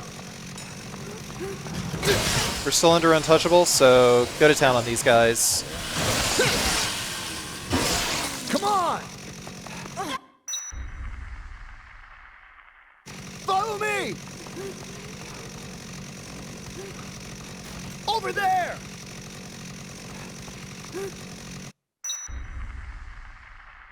What a day. Thank you so much for your help.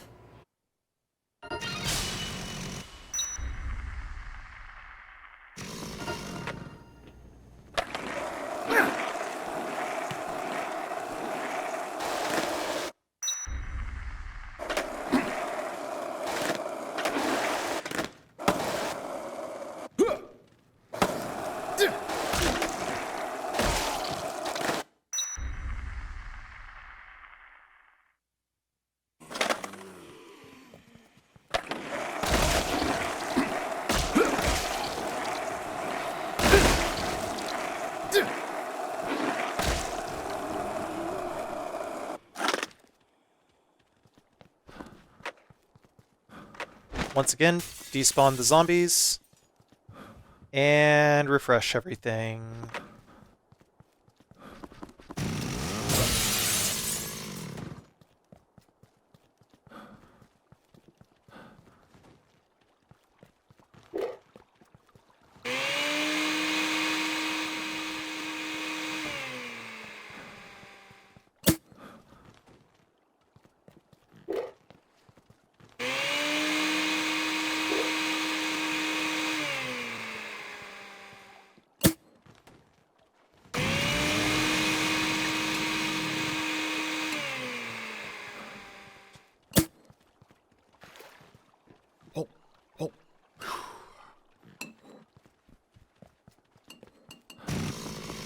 At some point, past Carcy is going to realize that he doesn't need the true eye book anymore.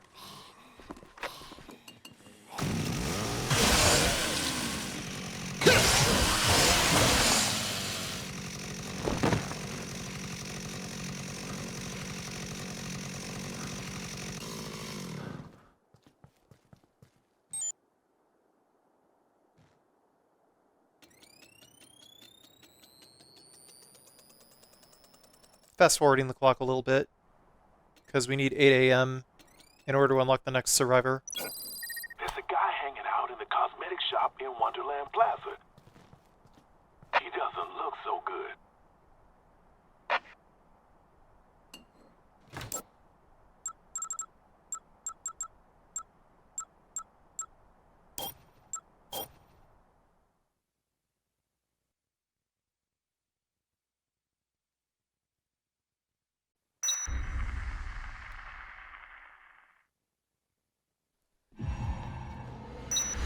These next two survivors are a quick save.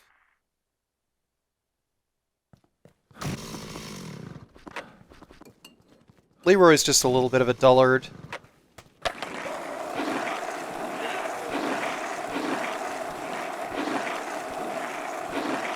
Susan, on the other hand, we gotta hold her hand.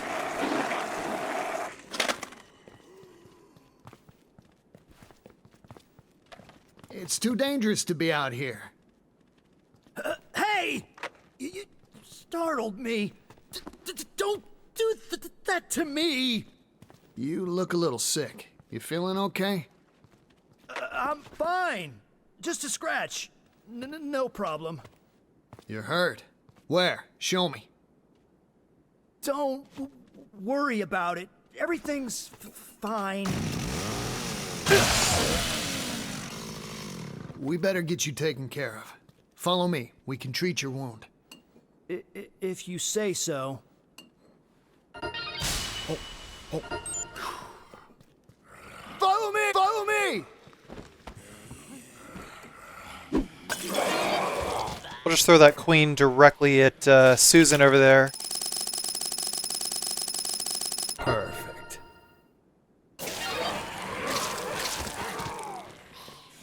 Come on, ma'am. Follow me.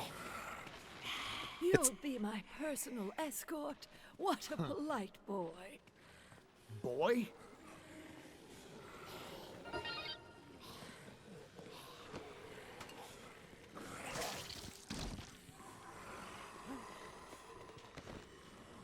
Quit acting like that.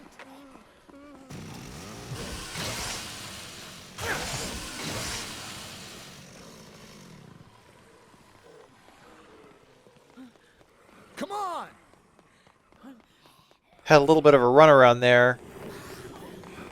Trying to move and dodge zombies. I didn't quite have the coordination to switch back to my chainsaw. Follow me!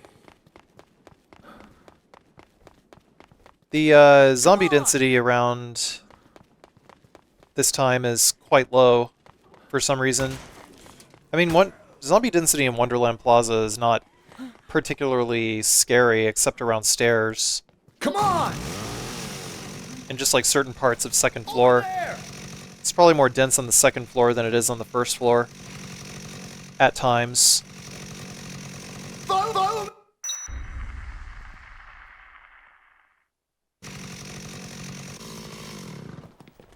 Follow me! Follow! Come on!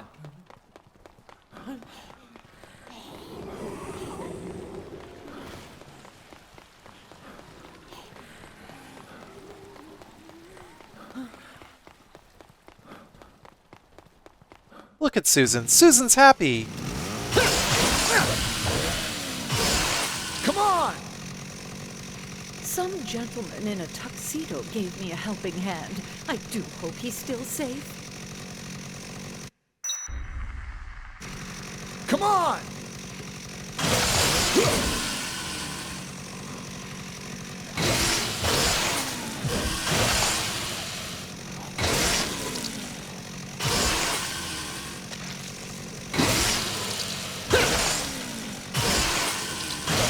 Over there! Once again, clear him out.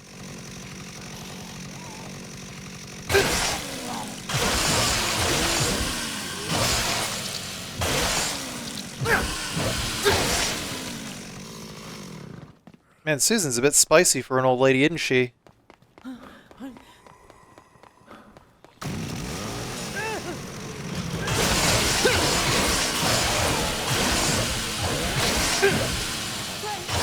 on!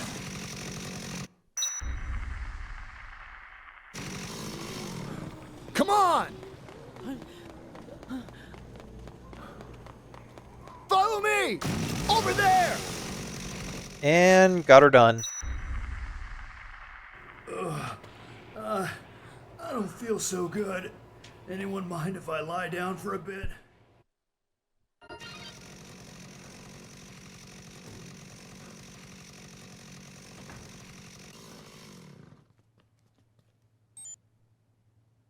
We'll advance time until 11 a.m. since we've done everything we can.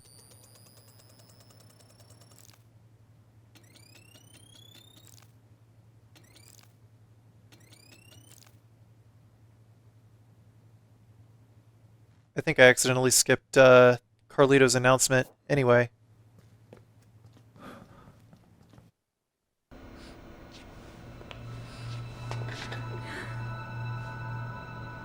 Exactly what is this last resort talk all about? Carlito said that he'd blow up the mall if he were cornered. Damn! We got a regular suicide bomber on our hands. It's worse than you think. The explosion would send parasitic larvae into the atmosphere. He plans to spread zombies outside of the city? Is he insane? If that bomb goes off, there'll be nowhere to run. The zombies will be everywhere.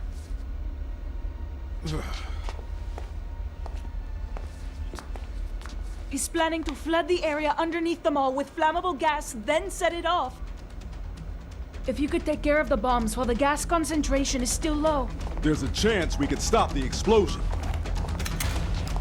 Let's do it.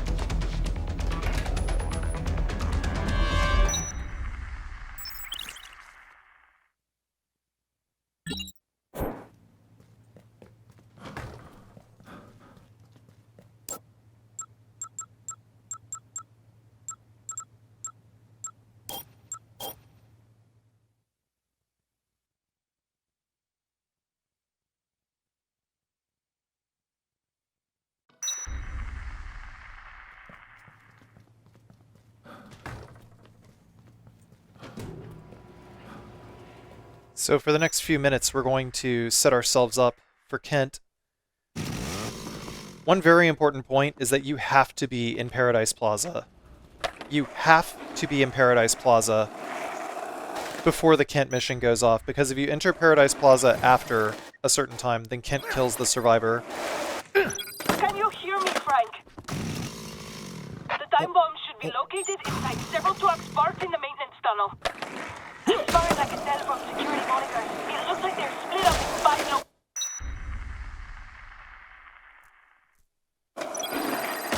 Sorry, you got cut off. Could you repeat that, please? Can you hear me, Frank? The time bomb should be located. We just need to get 2 shotguns. Sorry, you got cut off. Could you repeat that, please? Can you hear me, Frank? The time bomb should be located inside several trucks parked in the maintenance tunnel. As far as... Sorry, you got cut off. Could you repeat that, please? Can you hear me, Frank? The time bomb should be located inside several trucks parked in the maintenance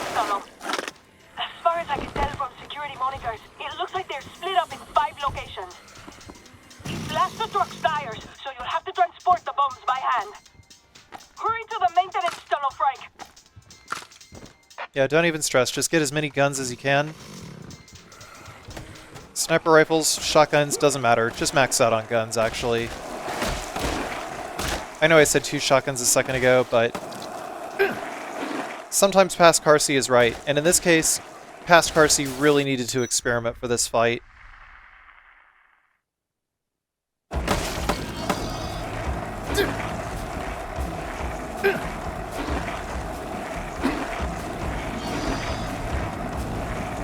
One user in my chat, unfortunately his username escapes me off the top of my head. I should have written it down.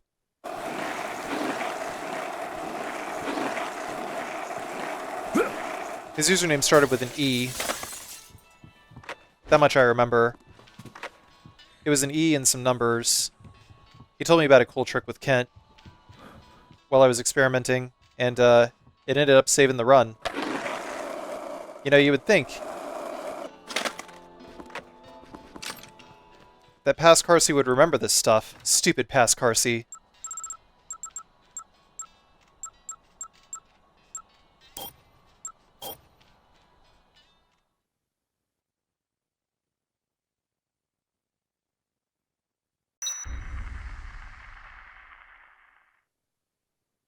So, I went back through my chat logs and found out who it was. It was Ethereal634 who taught me this trick.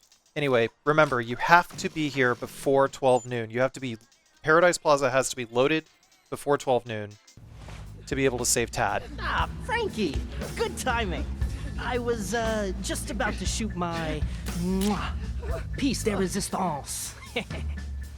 I'm gonna capture, on film, the exact moment that a human being crosses into zombiehood.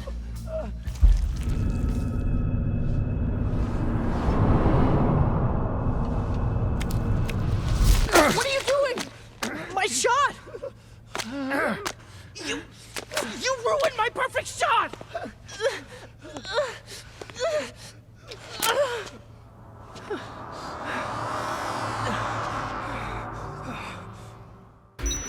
Yeah, so leave it to present Carcy to fix up all of past Carcy's fuck-ups.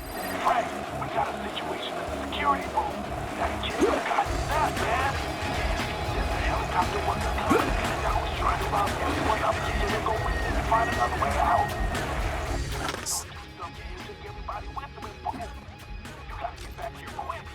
So we want to start by skateboarding forward when the fight starts, not backwards, because if we skateboard backwards, then Kent will shoot you. And we don't want that. Instead, we just want to whiz right by him and take the long way around. I looked for many different ways to do this fight. Unfortunately, the only way to really do this fight is to cheese him. I got no clue if this works on the original version. I'm not even going to ask. Anyway, the trick is, stand on top of this garbage can in Jill's sandwiches. And basically just keep him My best shot! around this sign. And as long as you are aiming, as long as you have your gun raised and you are ADSing, then Kent can't hit you here. It was by and far the strangest...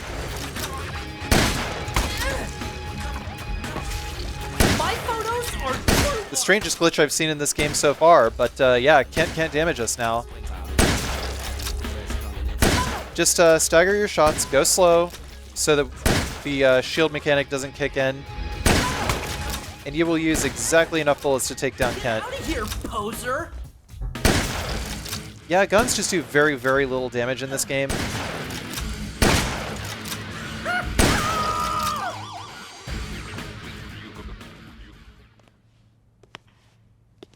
Do it, Frank. Take my picture. It'll look great on your mantle.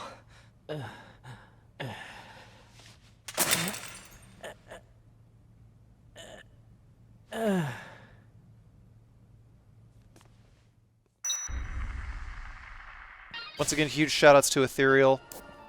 Are you all right? Because I probably wouldn't have cracked this without him. Thank you. What's up with that freak? What a nut job.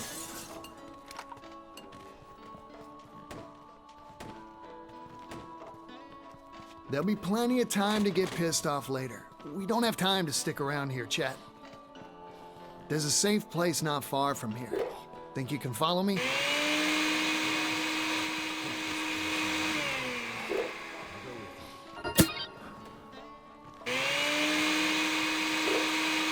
We're gonna refresh ourselves real quick.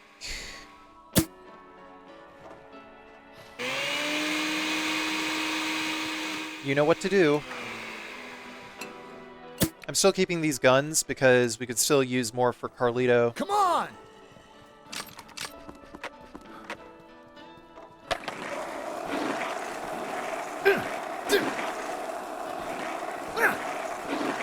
With this Kent event here, there seems to be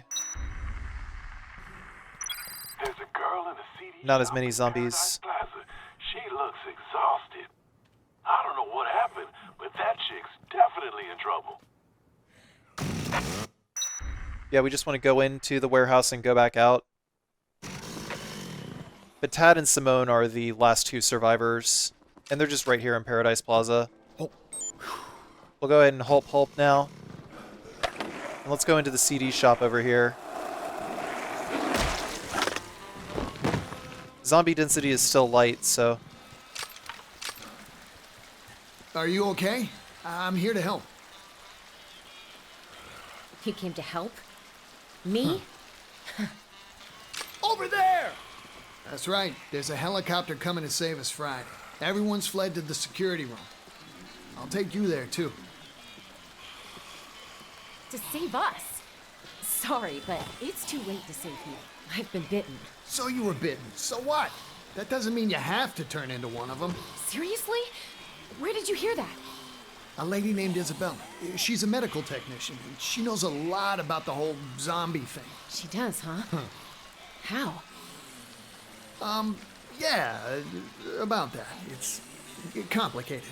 I can't really explain it here. Is it like disease or something?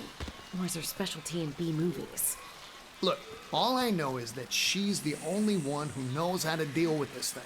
She probably has some way of treating it. Just trust me, okay? I'll take you to her. Please. You really trust that woman, don't you? I guess you deserve the same. Take me to her.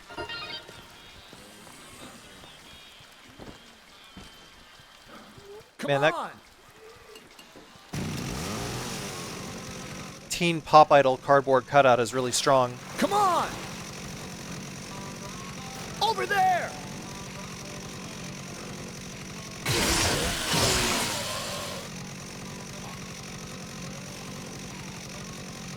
Both these guys are super free to rescue. Well, maybe not entirely. Tad, what are you doing? What are you doing, Tad? Man, Tad's got a chip on his shoulder after that. I don't blame him.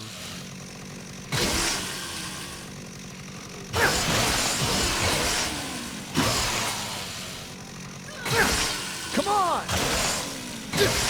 Follow me! Come on, come on! Go!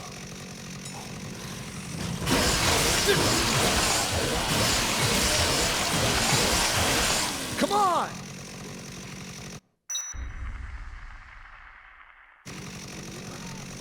But yeah, no more survivors. That's it. We got them all.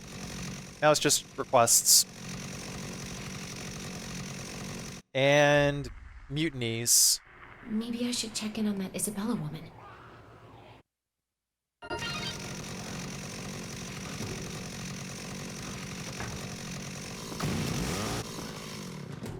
It's pointless to sit on our hands here waiting for a helicopter that may or may not even show up.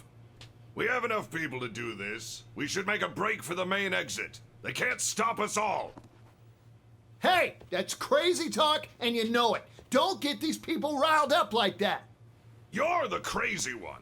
You must believe in the Tooth Fairy if you think that helicopter's coming. Anyone who can buy into something like that with no proof is a fool. And how do you plan on getting out of here, huh? Enlighten me. We gather as many weapons as we can from inside the mall. Then we make a break for it in the daytime. Once we're out, we can hotwire us a few cars from the parking lot and hightail it out of here. We're not all gonna make it, I realize that. but that's just the price we have to pay. Sorry to rain on your parade, pal, but you won't be able to get past the National Guard's barricades. What? The National Guard's involved? No doubt about it. I saw it all from the sky. Unless you plan on riding a tank out of here, I'm afraid you're stuck in Willamette. Yeah, but... All right, I've got a plan. Just wait here until noon tomorrow. If the helicopter shows, that's our ticket out. If it doesn't, I'll hand the reins over to you. You can decide what we do next. Noon tomorrow, huh? I won't wait any longer than that. Got it? Sounds like a plan, partner. Everyone, listen up! The plan's been altered. We'll delay it until tomorrow afternoon. Sorry for any confusion.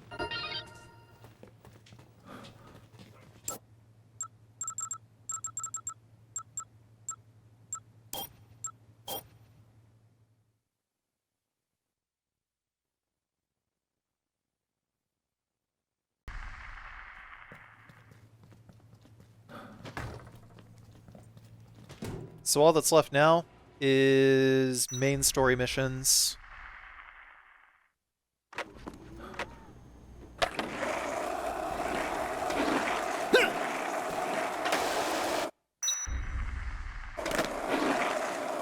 Don't worry, we got plenty of time.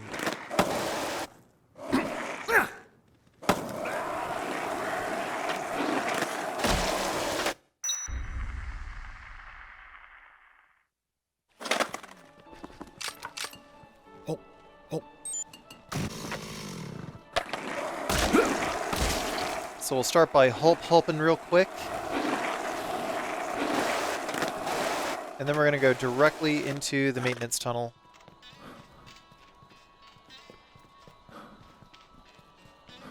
Yeah, past Carcy seemed to forget exactly what direction we were going, but it's okay.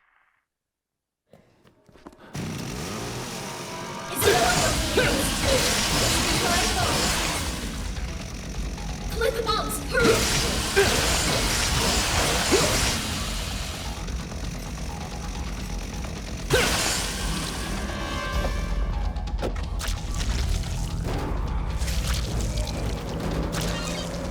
So first things first, the path that we're going to take is very specific because we also want to deal with Carlito as well.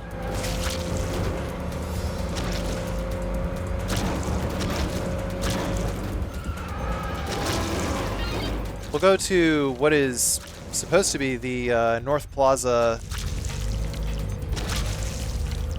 I guess, exit over here, but there's no stairs here. There's just a sign that says North Plaza. I guess it's still under construction or something? I don't even know, man. It makes no sense that there's no exit here. Why is there a sign that says North Plaza here anyway? If it goes nowhere. Just cars. This seems like an awfully inconvenient parking lot. Anyway, when we pick up the first bomb, this is when Carlito will spawn in.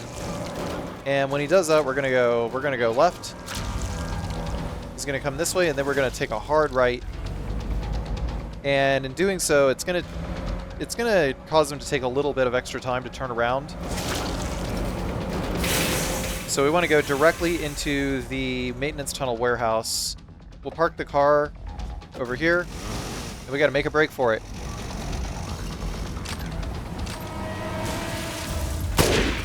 Now we can just stay in here, and Carlito is just going to keep coming towards us with that there truck. This works in the original game, this works in the remake. And it's actually quite nice. He wrecks the car, he destroys it, but after you fire off a few shots, what he'll do is he'll go way down into the tunnels and, you know, make us think we're safe, and then he's going to come right back. We're just going to stand here. Don't worry, there's not going to be very many zombies coming this direction, but if there are, you know, we got a shotgun. We got a chainsaw. We just got to watch out for Carlito, you know? If he comes back, just head back in. Occasionally Carlito might throw grenades. Don't worry, he's not going to like shoot you or anything. You just might have to dodge a grenade. But at least you won't have to dodge a car. can't stop me, Frank! Yeah, I can. I'm doing it right now. Why don't you get caught up on a wall about it?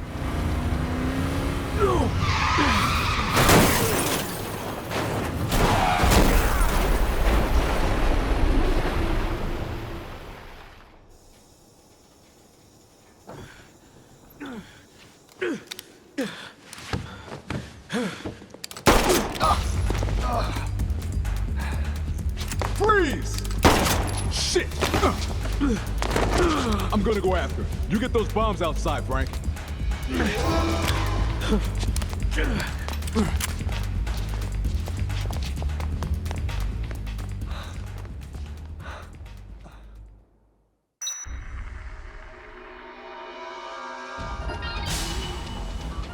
Now we're good to just go collect bombs, and it's really not going to take that much time at all. By the way, once Carlito is out of play, the car seems to have its durability points restored, maybe to a certain amount, but completely, I don't know. By the way, while the barricade there is wide enough for us to go outside with the car, and it is wide enough to bring the convertible in, we cannot go get the Convicts car. It would have certainly made things a lot easier to just have the heavy machine gun to take care of Carlito, but anyway. Once we get over here, we're going to drive around and just crush these zombies, just squish them, squash them, squamch them, get them out of the way. But there was a queen here, so decided to go ahead and use it. Saves me some time picking up time bombs. I'm sorry, I mean, yes, queen. Get him, queen. Slay him. Slay him, queen. Slay him! There we go.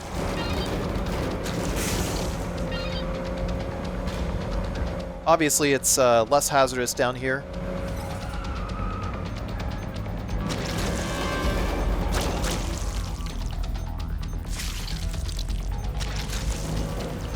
Because again, less zombies in the Deluxe Remaster. But even if you're playing on Xbox 360, the strategy still applies.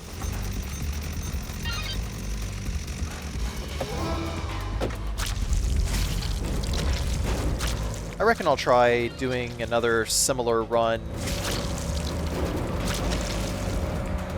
on the original version at some point. Maybe.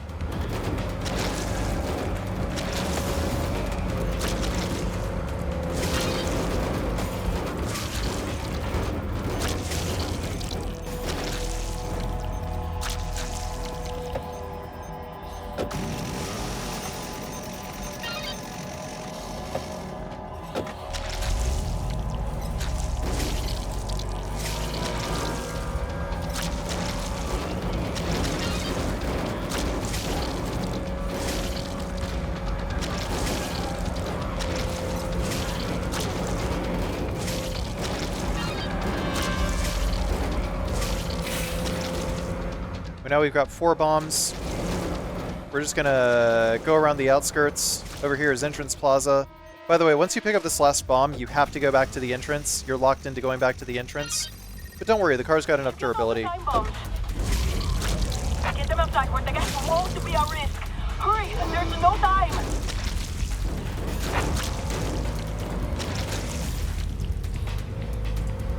There's not that many zombies anyway, and I mean, like, they... You know, just try not to run into any, like, welding dollies or anything like that. As long as you don't run into any welding dollies, you're good.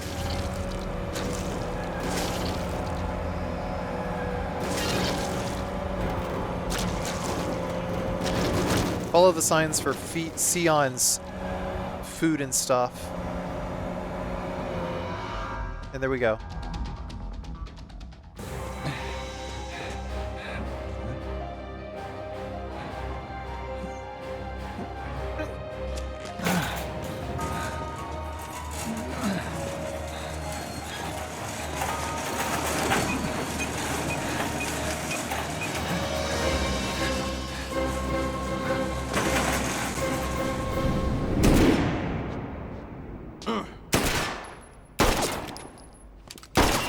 got rid of your bombs. This is as far as you go today. Just give up and surrender.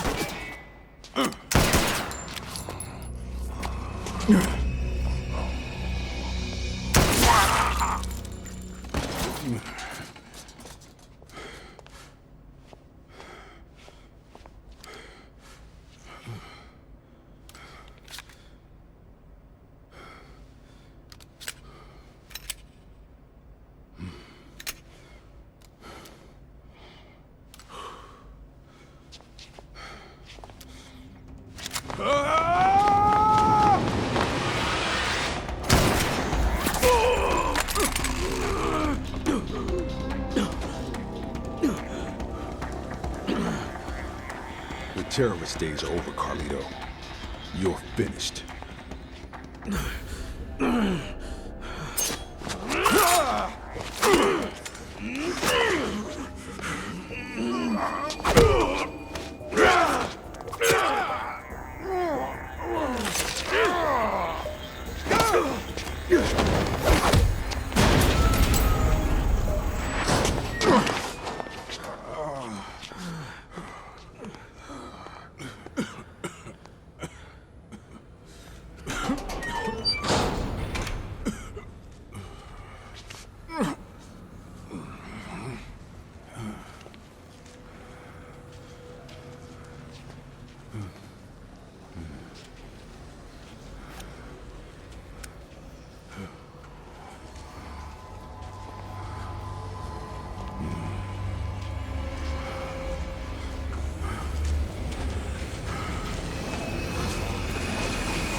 Well, shit.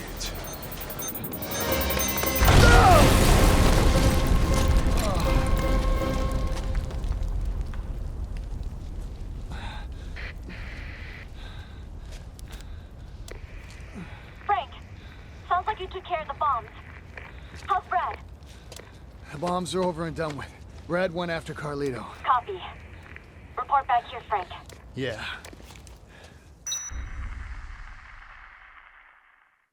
Except we're not going to report back directly. We're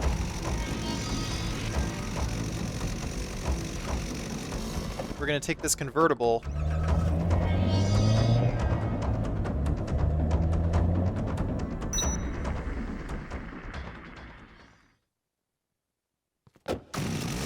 And somehow get out of it between loading screens. Yeah, you can squeeze in right over here.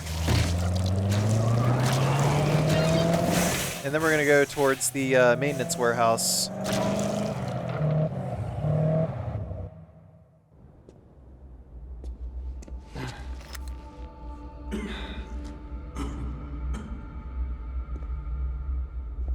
Brad? Brad? Frank!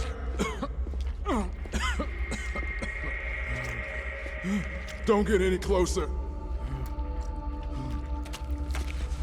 Stay away, Frank.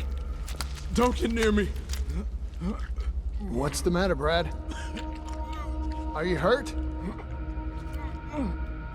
What do you think, dummy? I'm coming over there, Brad. We'll go back together. If you're hurt, we'll patch you up.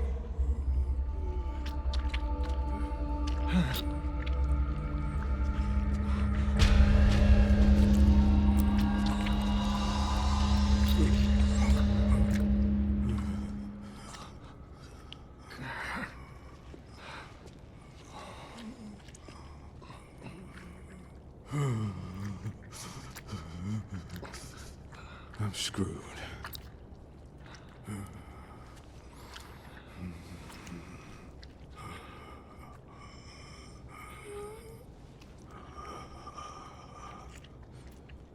It doesn't hurt. Not even a little.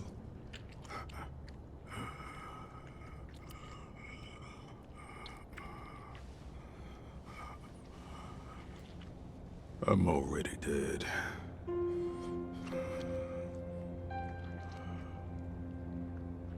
Frank.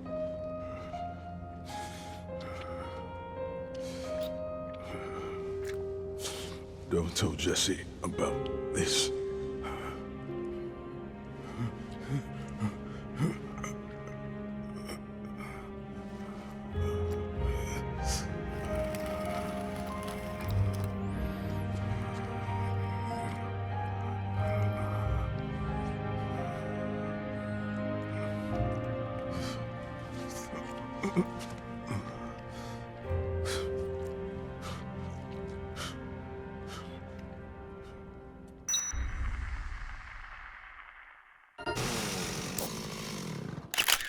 Perfect.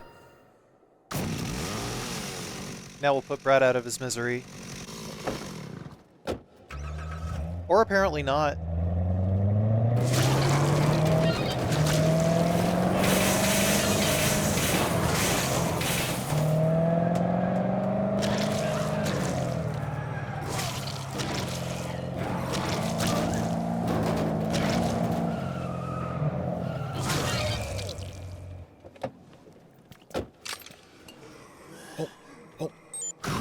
On the way out, we're gonna hulp. Oh yeah, we're also at level 50 now. Getting level 50 is quite easy. But that's everything.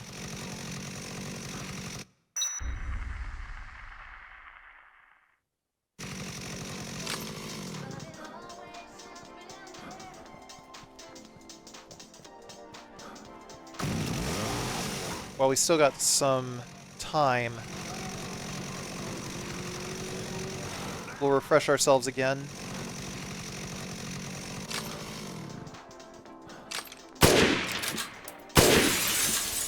Do ye old despawn trick.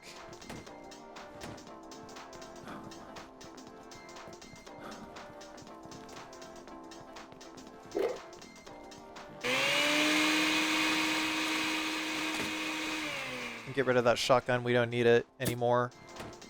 We still got plenty of ammunition left over to be able to fight.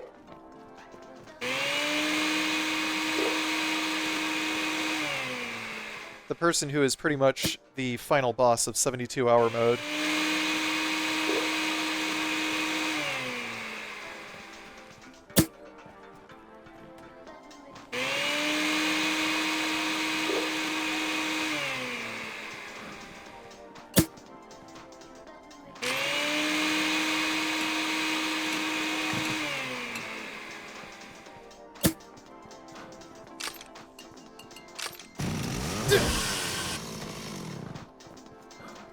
We'll mix up just one more hulp.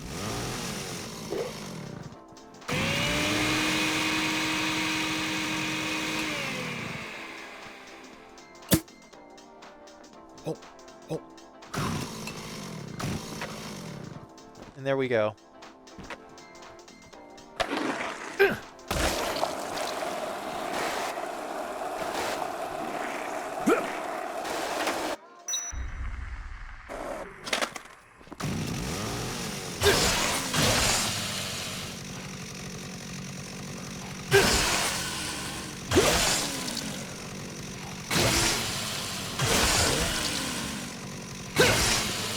I guess past Carcy weighed the odds and figured out that killing all the zombies in the elevator with the chainsaw is probably the better idea. Because we can just hit the elevator button.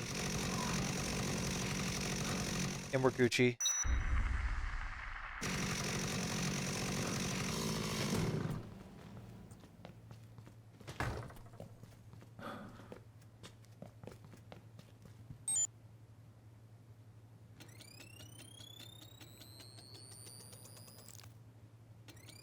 Advance the clock to 5 p.m.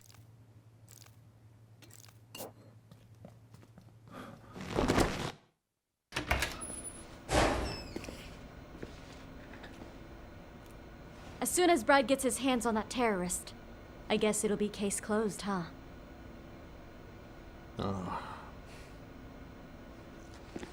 You know of anything else he could be planning? No. Nothing but the bombs.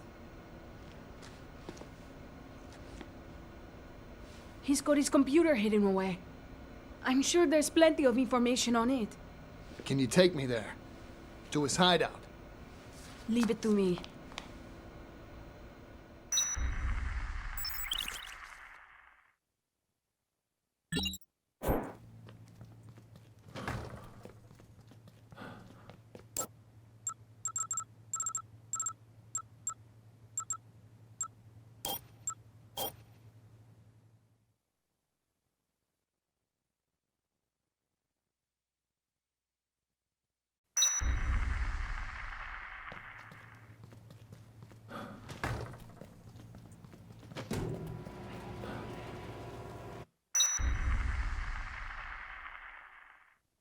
Before joining with Isabella, typically I like to clear the elevator of the zombies first. Start with a little hulp hulp, and then a little zip zap. Now we'll talk to Isabella, because Isabella will stay out of our way if we wait. Get moving.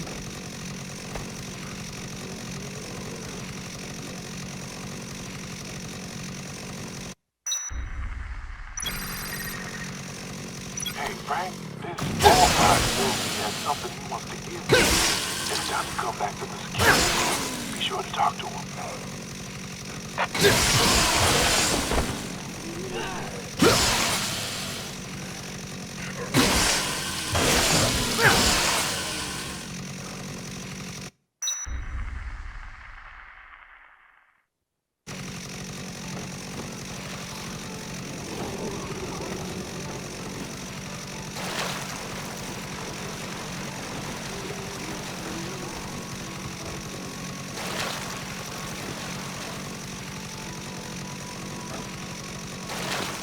We'll just run directly to this door over here. But we need a handgun. Is the main reason why I came over here, because usually there's a bunch of cop zombies with handguns right here.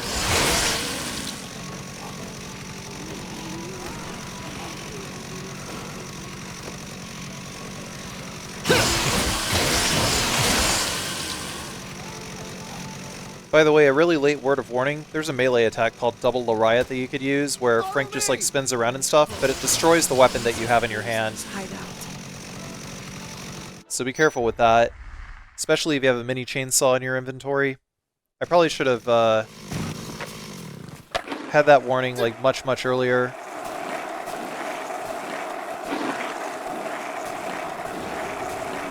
For now, what I'm going to do is I'm going to skate all the way to the parking lot, and in doing so it should despawn any zombies that are in Isabella's way.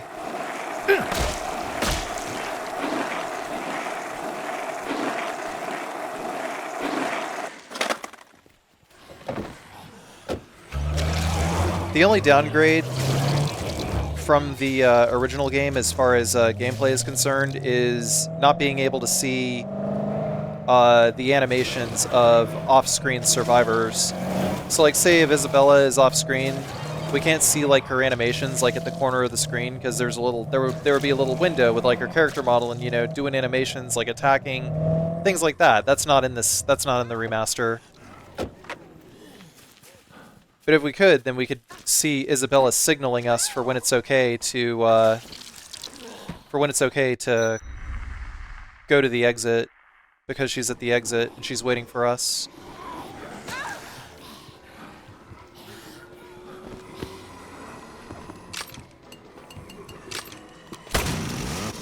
I actually decided to just go ahead and drop the 2 rifles here, because if we do so, then the rifles will respawn in the gun shop.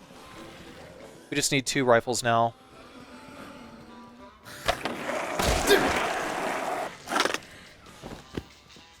But for now, we're just going to stand over here and wait.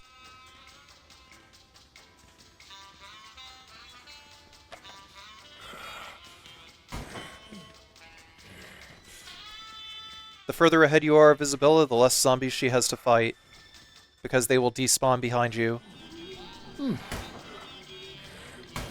Don't worry, this is the spot. We won't have to escort Isabella anymore after this.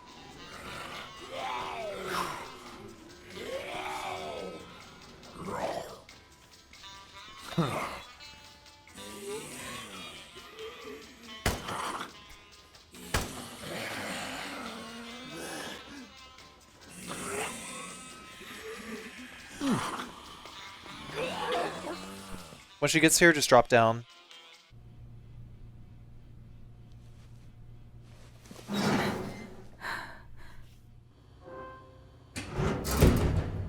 Here it is. Let's go.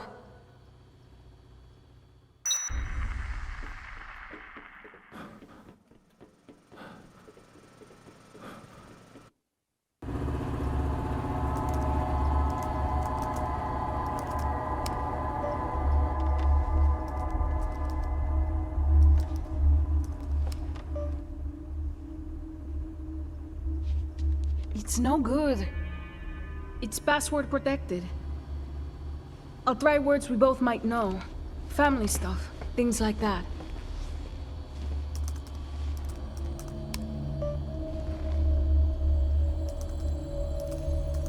What's this cable?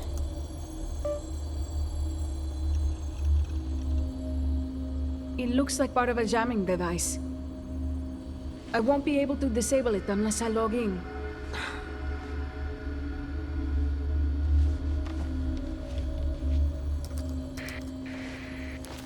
Frank, can you hear me? I found something interesting on a security feed from inside a store. Could you come back here? I need you to check it out. All right, I'm headed back now.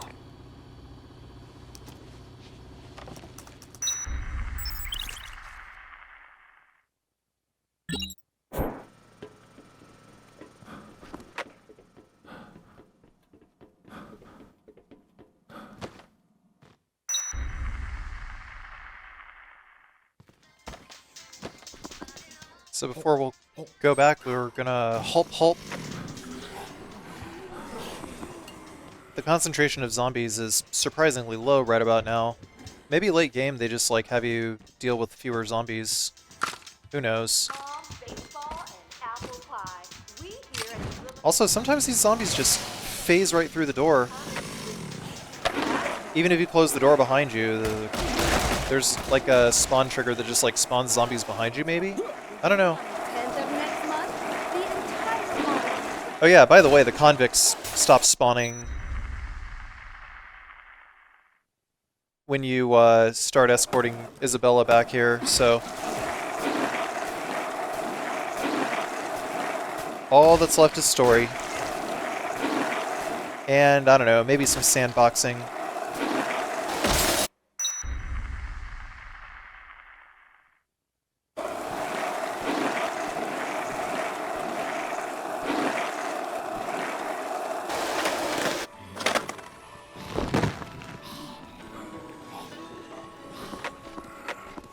Gotta start with the old tried and true.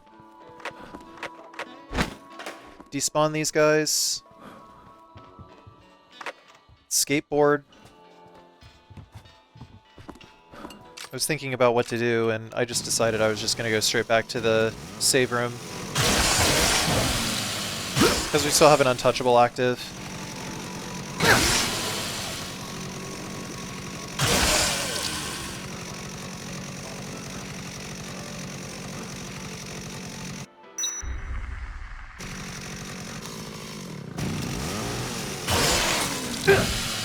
Just be careful about trying to sneak by these guys, you know. Especially the ones with the knives.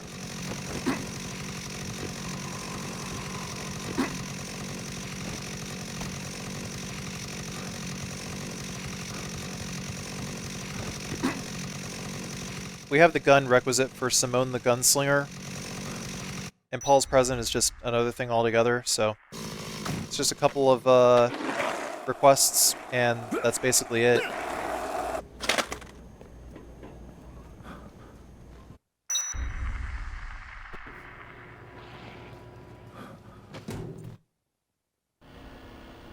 Take a look at this.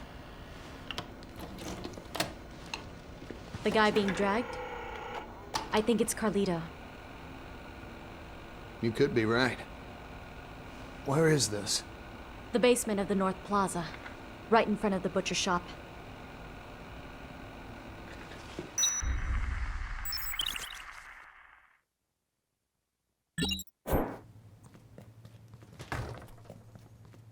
Mr. West, over here! So kind.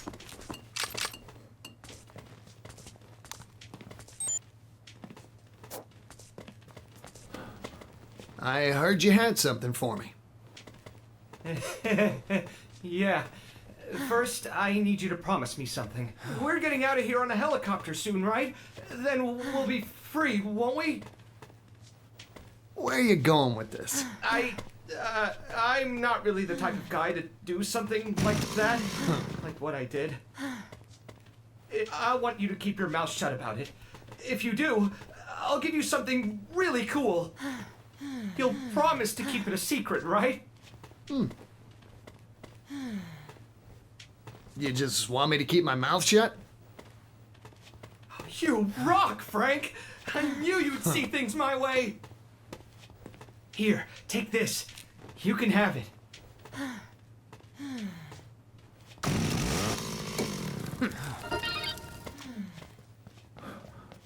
These Molotov cocktails would have been nicer if they came in like stacks of 3 or something, but kind of lame. We need to fast forward the clock to 8 p.m. for Simone the Gunslinger. Or maybe it's 7 p.m. Yeah, we have like 2 more requests. Yeah, we got Simone and then we also got Cheryl.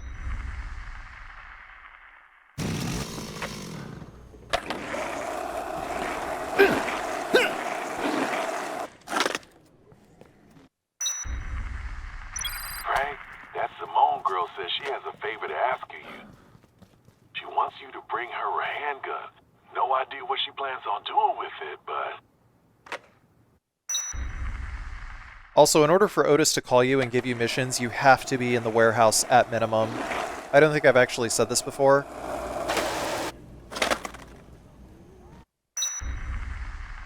But yeah, you have to be in the warehouse if you're going to trigger Otis calls.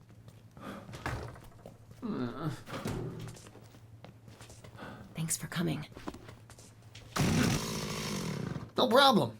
So, what do you need a gun for, anyway? You should already know the answer to that. I've been bitten. I mean, I was treated and all, but there's no telling when I'll change. I don't want to cause trouble for everyone. They've got enough problems without me. Did you bring a gun or not? Thanks. Don't worry. I won't use it. At least, not anytime soon. And things are looking pretty bleak for our survivors. Alright, now we're going to advance the clock to 8, because the Simone stuff would have taken time, and the better time optimization is to wait until 8, so advance to 7:55, go to the warehouse, wait for the call.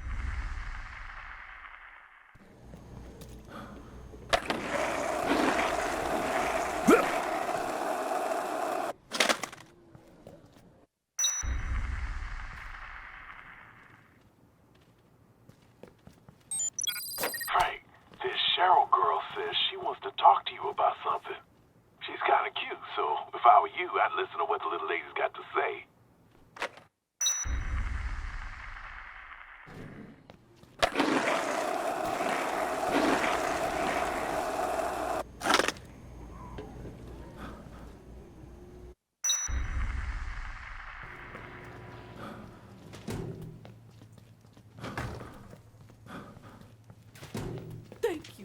I heard you had something to discuss with me. Well, I'm not sure discuss is the right word. Thanks Let's a be lot. less formal, Frank. I have a favor to ask of you. It's really important, and you're the only one I trust. I want you to take a picture. A picture of me. Sounds easy enough, but why?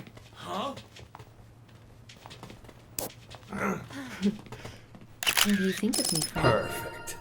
I mean, as a photographic subject.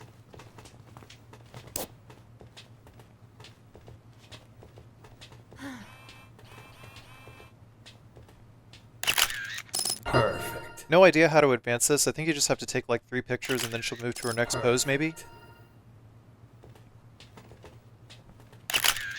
Perfect. Oh, this one you have to talk to her. Yeah, you're, provocative. Things are looking grim.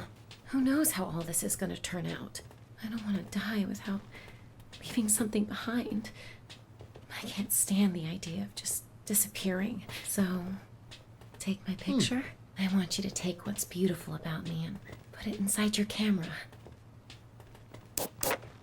I'd be happy to. As a photographer, and as a man.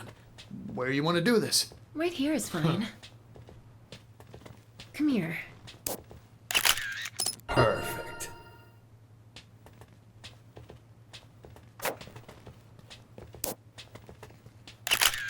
Perfect. Good. Closer. Perfect. Good. Good.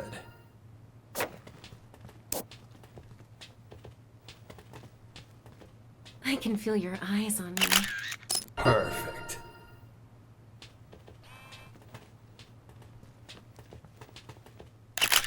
Good.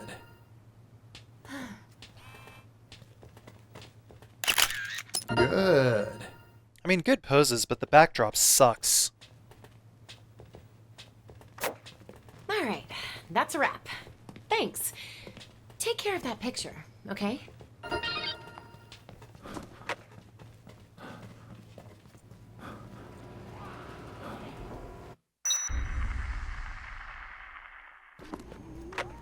Alright, with that out of the way, let's head back to the warehouse. Or, sorry, to Paradise Plaza. I mean, technically, what I said was right. We'll head back through the warehouse.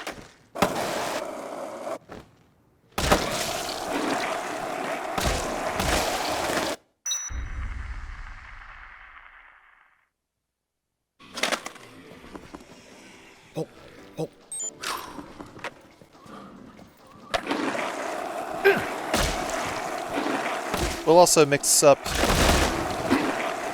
more untouchables again.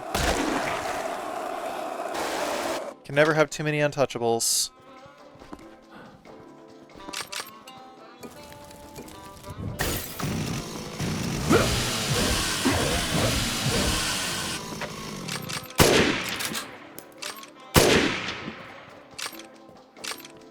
Well, that was a really odd glitch.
For the run back to Larry,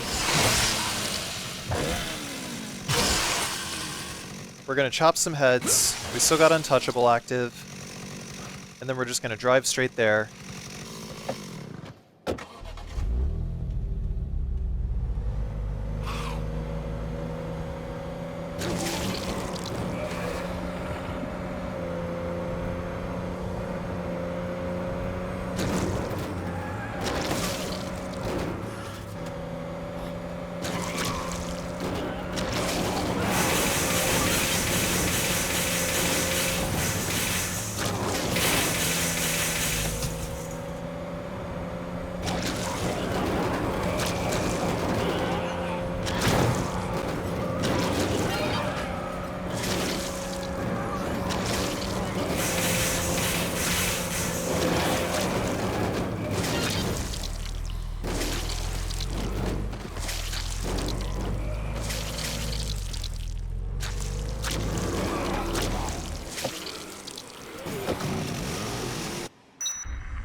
Ah, a customer.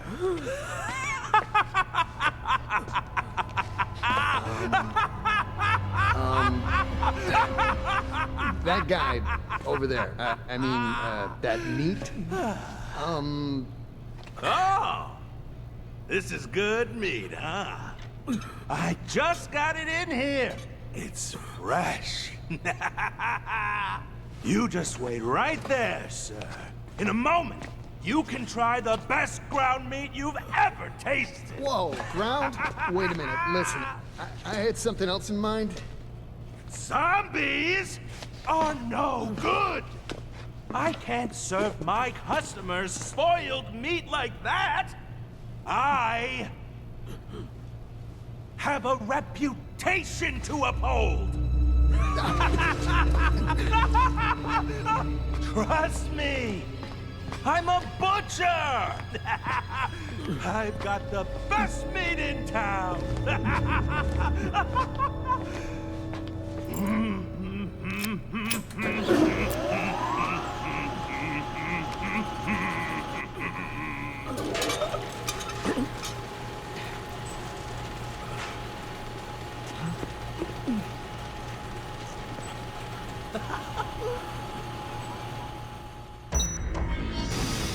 So Larry's not going to do anything until you attack him, so we have a little bit of time to set up the fight. We'll start by jumping up here, and then we're going to flash kick the sausage racks over here, and then we're going to snipe them. But occasionally, you know, the strat won't work because he'll be in his melee pattern. But at least we're safe from knives for now until that rack that he's hung up on is broken. So in a way, I'm kind of showing you what the backup strat looks like, because that is exactly what this is the backup strat. At some point, he will stop attacking us and he will go back into like a long range pattern. And when he does that, we can just stay behind the conveyor belt here and just keep sniping him. This strat also works on the Xbox, the original 360 version. It's just a lot easier to do. Like, obviously, when they ported Larry's AI over, it changed a few things. I don't think any of it is frame rate related, though. Either way, just keep using the sniper rifle, keep going for headshots. But be very, very careful. The only thing that can actually damage you here is if he throws the meat from the perspective left-hand side. So, like, our left. If he throws meat from the hooks on the left-hand side, then make sure that you duck behind the conveyor belt, because that meat actually will fly over the conveyor belt and hit you. But over here, we're safe.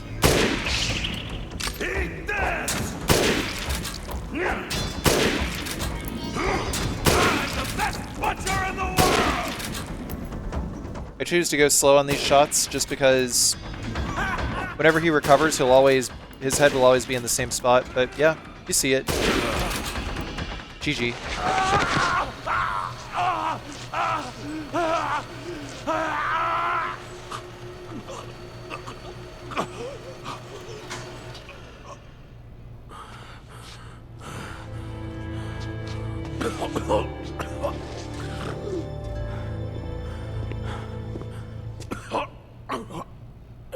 You're finished.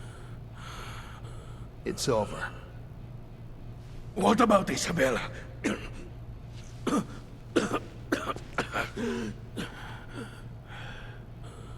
She's on our side now. She's checking out your computer right now.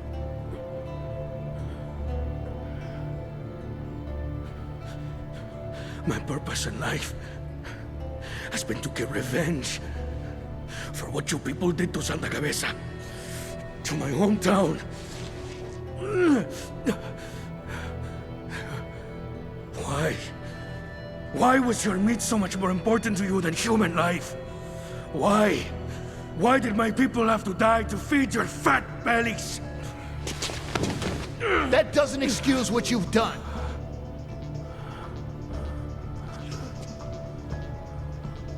But I promise, the Santa Cabeza story will be told.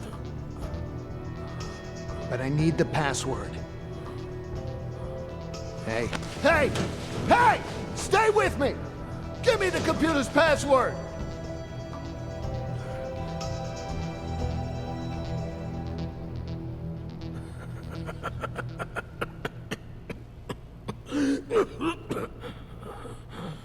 Hey. Aren't zombies great? I mean, all they do is eat, and eat, and eat, growing in number. Just like you good red, white, and blue Americans.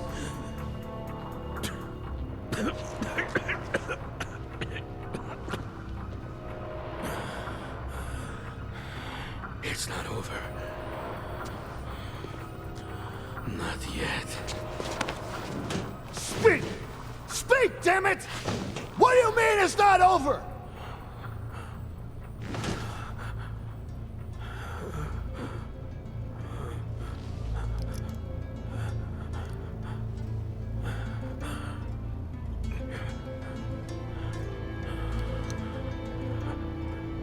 I'm sorry, Isabella.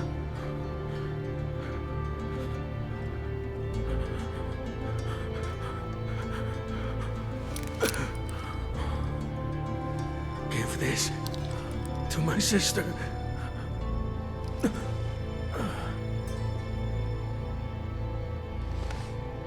Hey.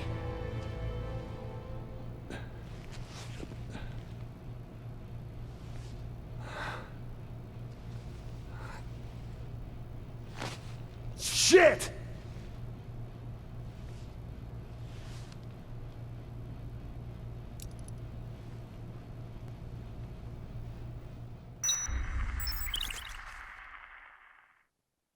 Before we exit here, we have 2 final PP stickers. Perfect. And that rounds up all the PP stickers. Perfect. We have successfully collected all the PPs. Oh, oh.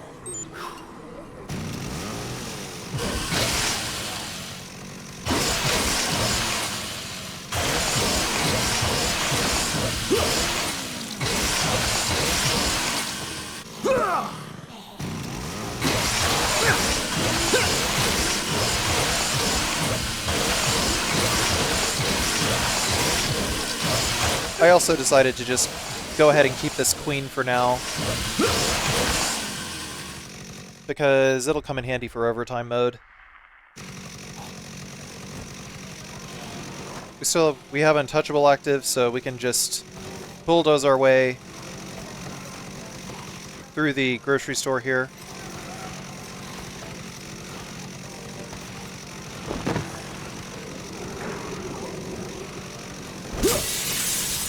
We can also flash kick our way out of here.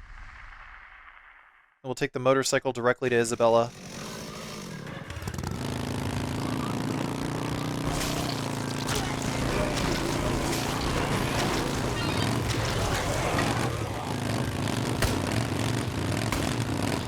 We can take this way. Run over these cop zombies. Be careful not to drive too quickly with the motorcycle though, because you will bonk. And you will take damage. But you can also get shot. So be careful with that, alright?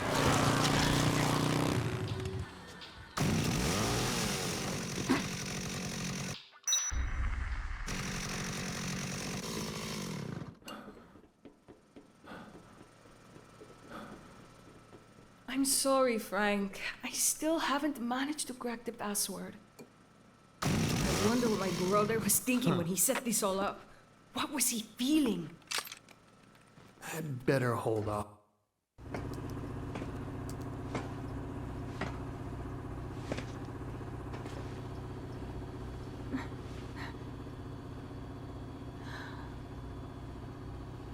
He's dead.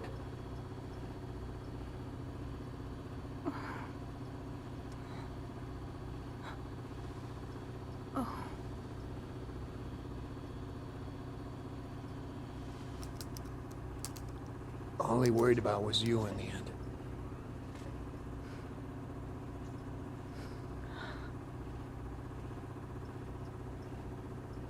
But damn it!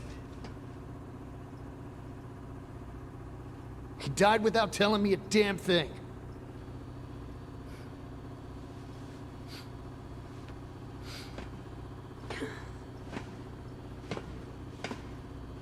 You know, I thought he was terrorist scum. But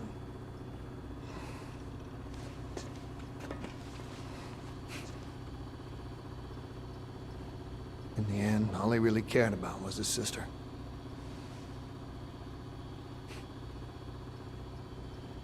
The jerk.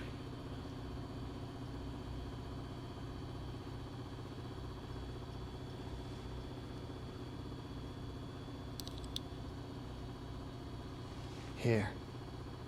He wanted you to have this.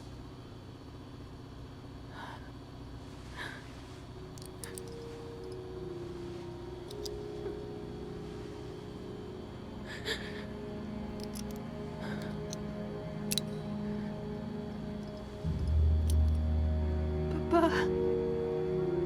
Mama.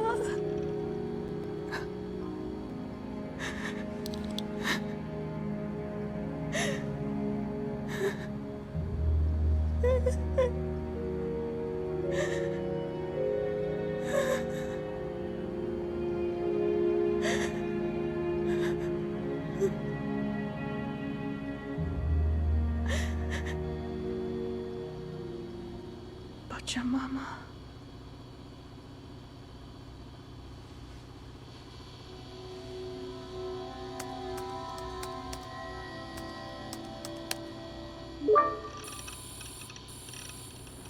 Did you figure it out?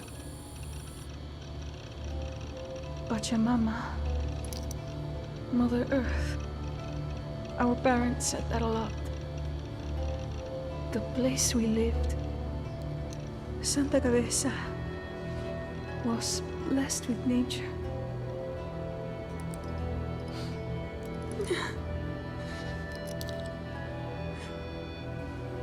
Please believe me when I say my brother didn't want all this.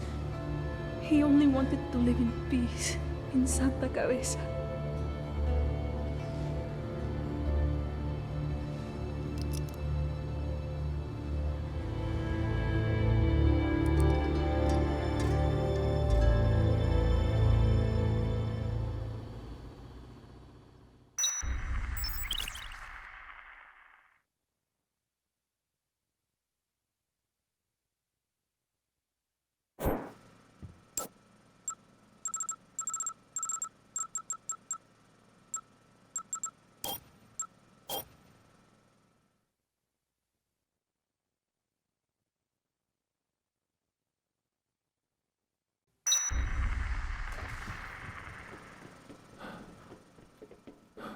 We're going to run our way back to the safe house for some extra cutscenes.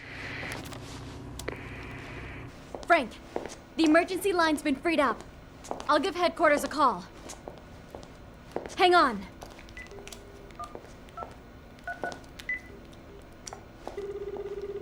Homeland Security. This is Agent Jessica McCarney. We have an emergency situation.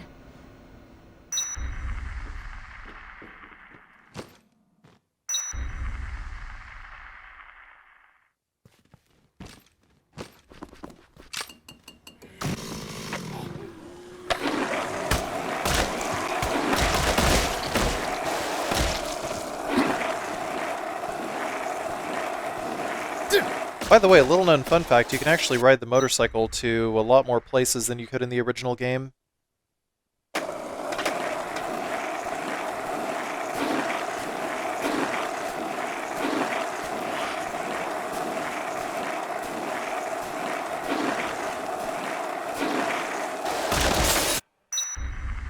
Because you just get to, like, go up to a door and press B. Frank, It's over. HQ's decided to ignore us. What? What do you mean, ignore us? I contacted headquarters, but... the government has decided to deny all knowledge of what happened here. Special forces will arrive for cleanup at midnight. They'll take everyone out. Zombies, people, everyone.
Jessica McCarney?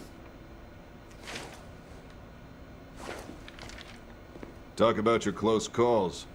You contacted us just in time. Your boss thought we should have a talk with you before the operation begins. We'll be taking you into custody. If you sign an agreement to keep your mouth shut about all this, you'll be free to go.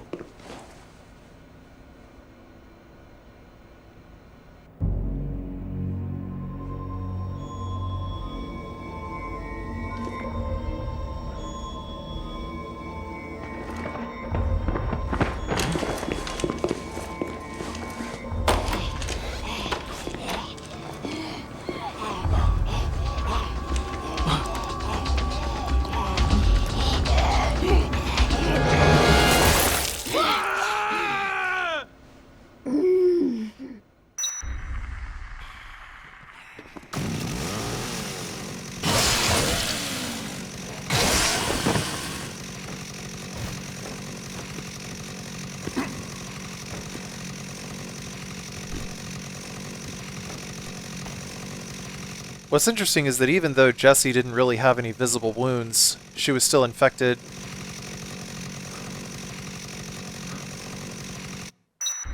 Carlito infects Barnaby, and Barnaby infects Jessie.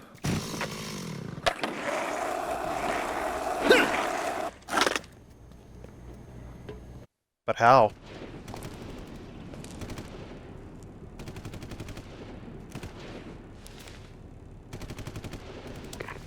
Jesse?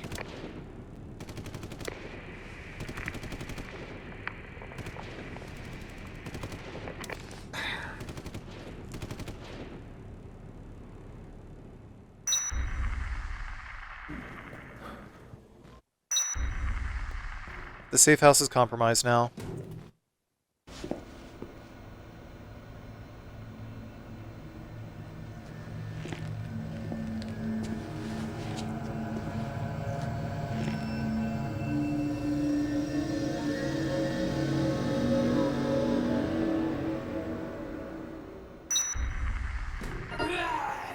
Look out. Good.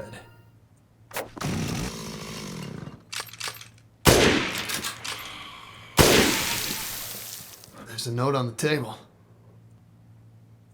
Frank, while you were out, some crazy people snuck in from the rooftop and started snatching people. I heard a hell of a racket coming from where the monitors are, so I'm taking advantage of the confusion and stealing a helicopter. I might not look the type, but I've got a small aircraft pilot's license. I haven't seen Jessie. There's no time to look for her now. I've got to get out while the getting's good. I hope you don't think I'm a coward. If we meet on the other side, I definitely owe you a drink. Good luck, Frank. Otis, Washington.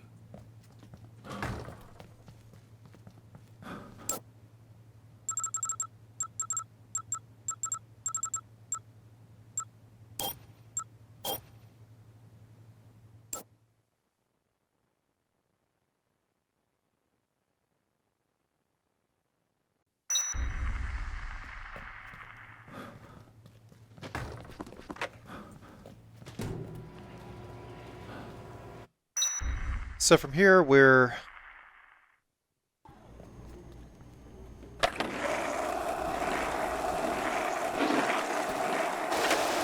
gonna do a little bit of prep. Because this is gonna be the last segment of 72-hour mode. But whatever we're gonna do, we gotta do it fast.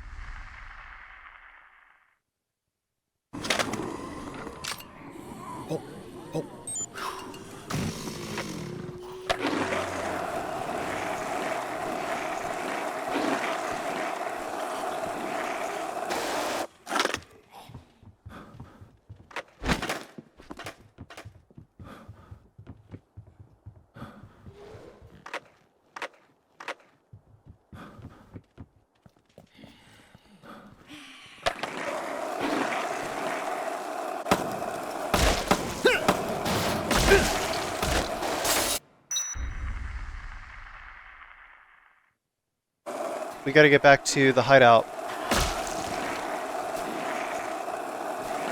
before midnight.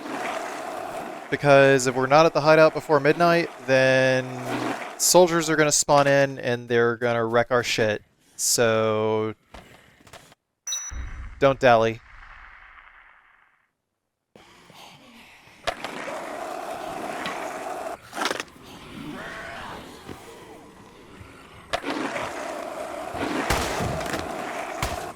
I mean, alternatively, I suppose you could use this time to kill a ton of zombies. Maybe. But it doesn't really make much of a difference because you're not gonna get 53k in one go. Total and complete destruction. Oh God. Total and...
The military. They'll come, won't they?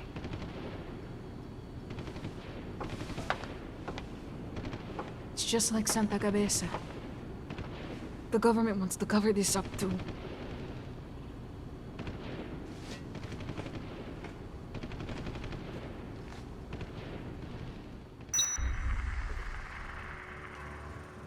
Nothing's changed at all. They never admit it when they're at fault. They didn't at Santa Cabeza, and they won't now. She's right. If we die here, the evidence will be covered up and the truth will stay in the shadows forever. Nothing will change. Advance time to 10 a.m. There's literally nothing that you can do unless you want to fight special forces for some reason. There's no point in it. You're level 50. And there's really nothing else left to do in the mall, except maybe go for some fringe achievements.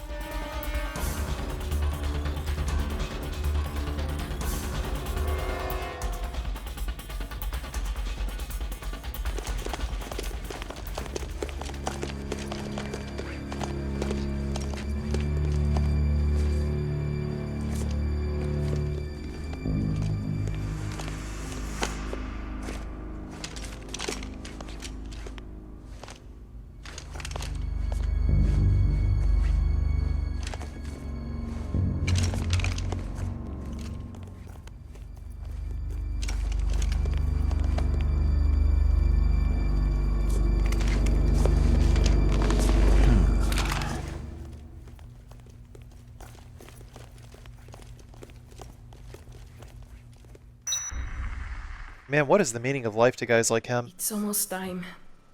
Don't worry about me. Save yourself.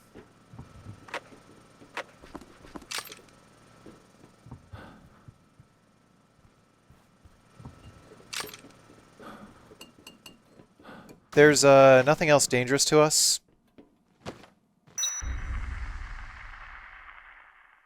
All the zombies are dead now. Doesn't matter where you are in the mall.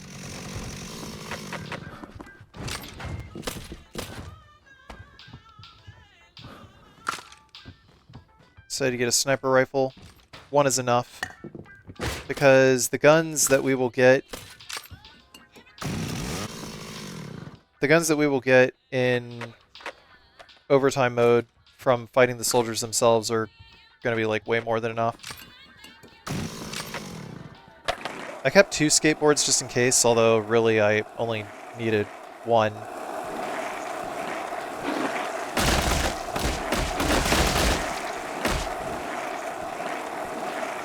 Then decided to run back to Wonderland Plaza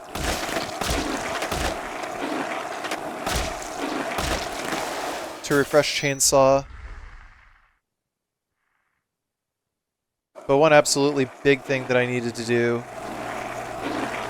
was run my ass over to the food court and actually get that Gunslinger book. Any powering up that you need to do it now. Because the mini chainsaw, for instance, you're not gonna get this again in overtime mode. They will not spawn in overtime mode. So you have to carry it forth from your final save in 72-hour mode if you want a mini chainsaw in overtime.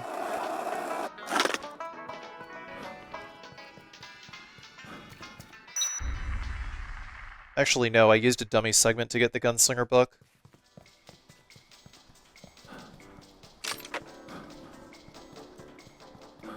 I mean, the Gunslinger book would have actually really come in handy in a lot of parts in this run.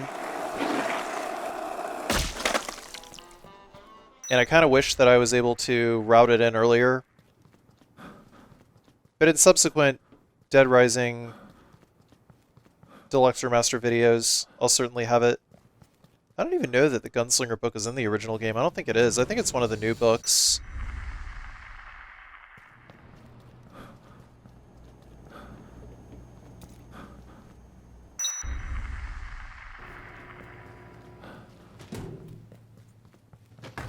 That's all that's left. Prep your inventory for the next mode.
So, cutting across. Food court.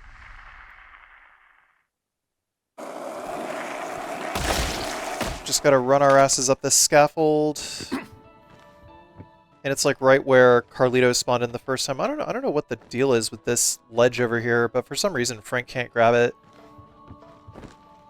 They definitely did not QA that ledge very well, so we gotta get up another way. Or none of the ways, apparently.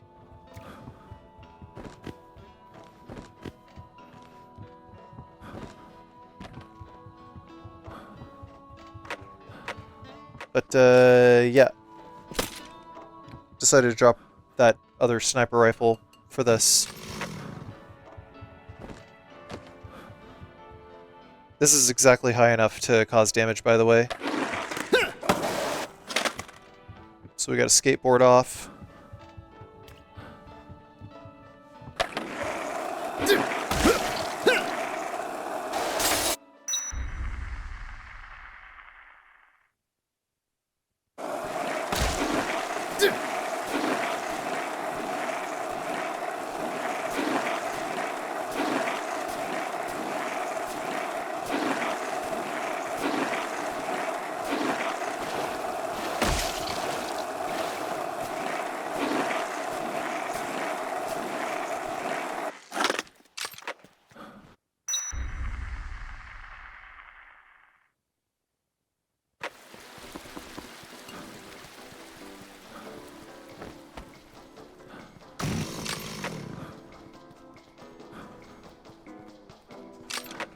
Also kind of deliberated what to mix up here.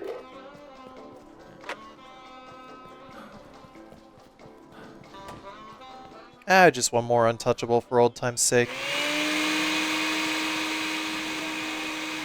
Although maybe a nectar might have been better.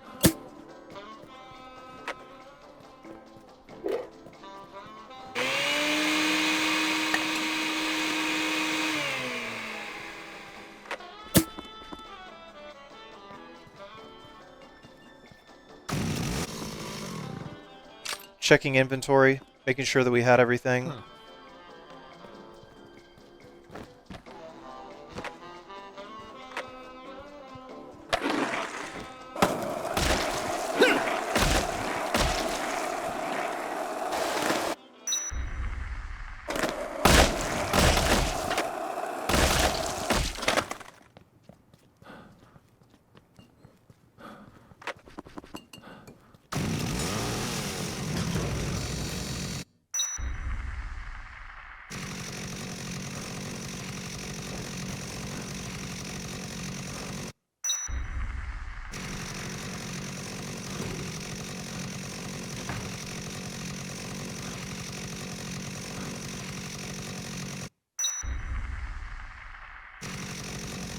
You could either wait on the heliport, or you could just time advance while you're in the safe room.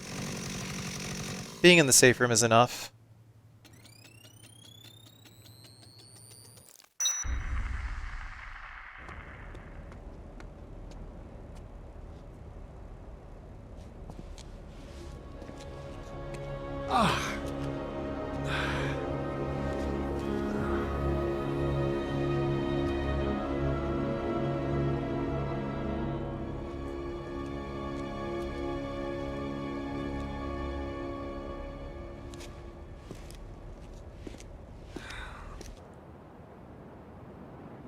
I'll be damned. He's still alive. That son of a bitch made it.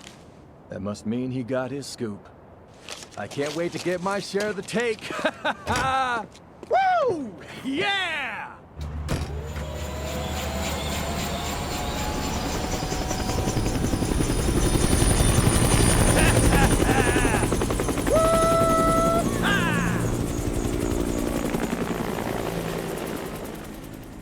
All right, you just hang tight, buddy. I'm on my way.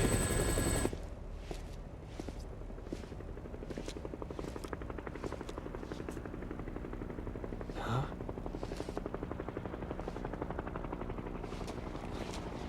Hey! Hey! See you here! I see you! Yeah! I'm on my way!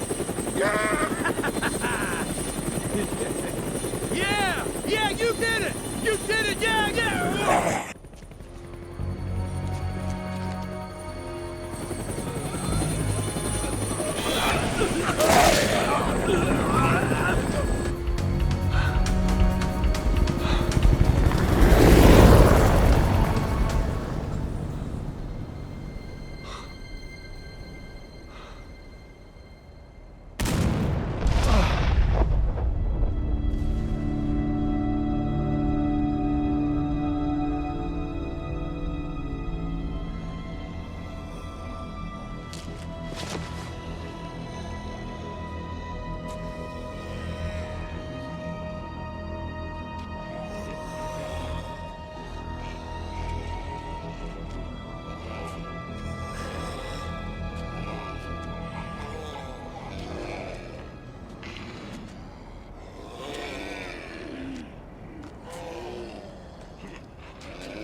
You know, they had an opportunity to address how the zombie got on the helicopter, but, anyway. It says 49 survivors, but you will get the Saint achievement if you continue from this save. Like, if you continue from this particular playthrough.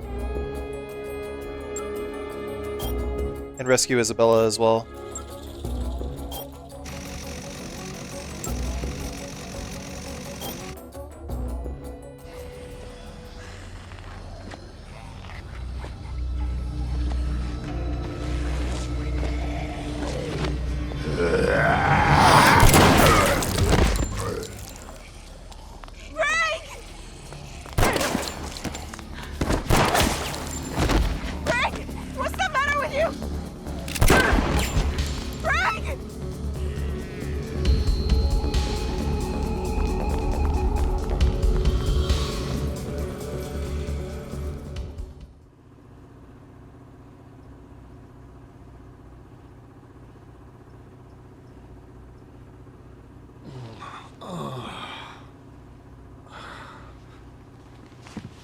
You're awake.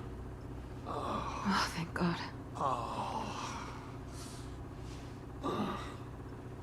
It wasn't easy getting you back here by myself, you know. You collapsed on the roof. I collapsed? No, Wait. Does that mean...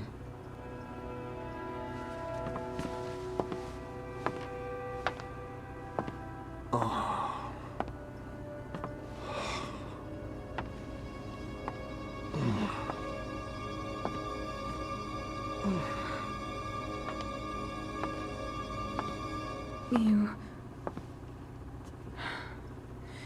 must have gotten yourself infected somehow.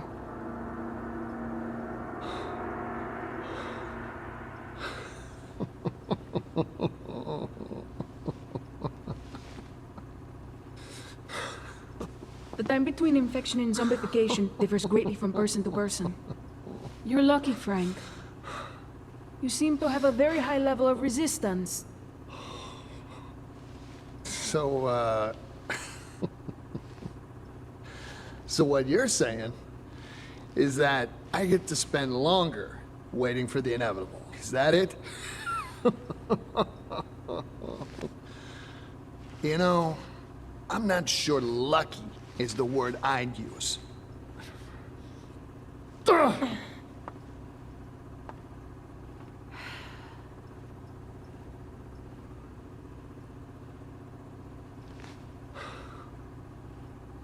The helicopter crashed.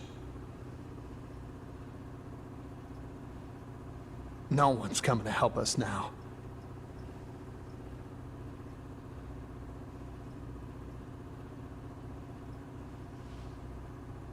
It's over for us. No matter what we do.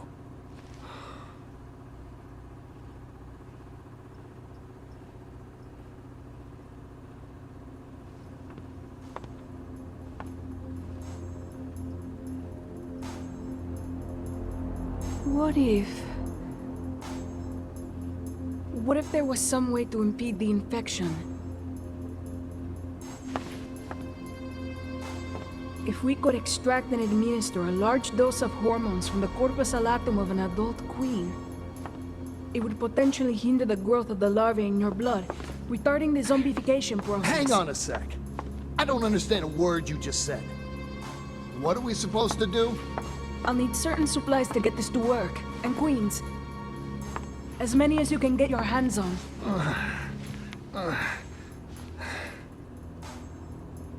All right. Sounds like a plan. Sure beats sitting around here waiting to die.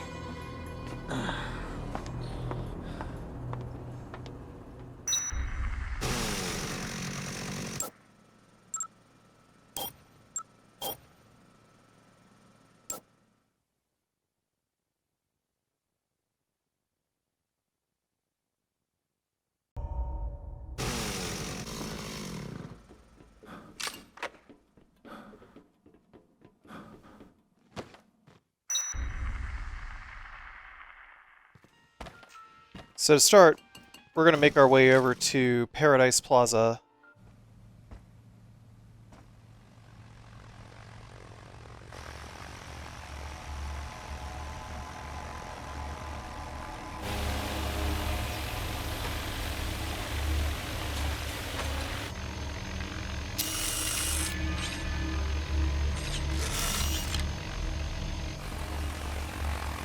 But on the way over, we got these silly little helicopter drones. I don't know if those missiles are like toys or if those are like the real thing. Either way, we're going to open with a sniper rifle on this first Special Forces guy we see.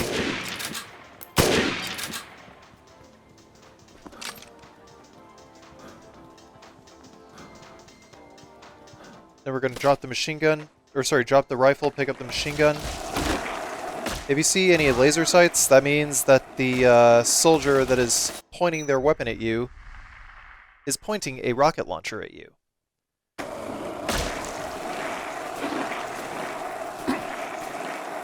In this first segment, we are going to get the helicopter achievement. So let's run around. Don't go to the clock tower yet. We want to go to the clock tower, but not yet. There, see? There he is. Stagger your shots, okay? If you go full auto on these guys, you're going to waste ammo. Just trust me on this one. There's damage degradation on your shots. There, now we got the rocket launcher. We also got the Gunslinger book paired onto it. Now let's go to the clock tower.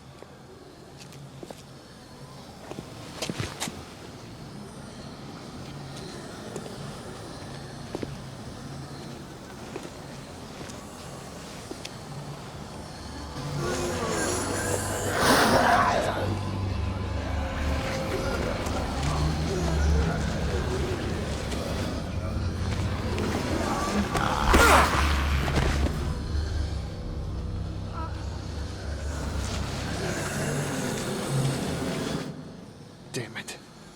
Even if this thing leads out of here, I doubt these zombies would just let us walk right through.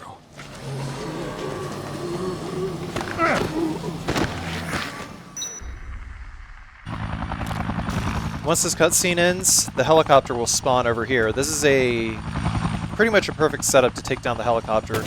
As soon as the helicopter turns towards you, just premeditate and shoot. And once you hit the helicopter, it'll retreat.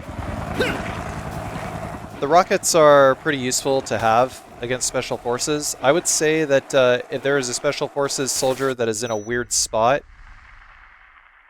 and you don't really have enough time to shoot him, then that's what a rocket is good for.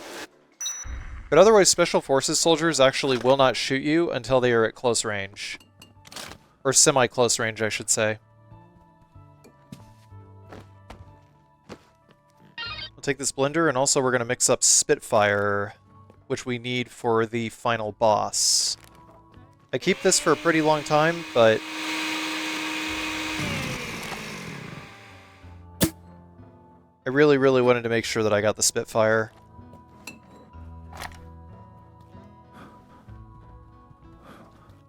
Maybe I'll go into more detail about how the soldiers work as we go along. Just pay attention tonight.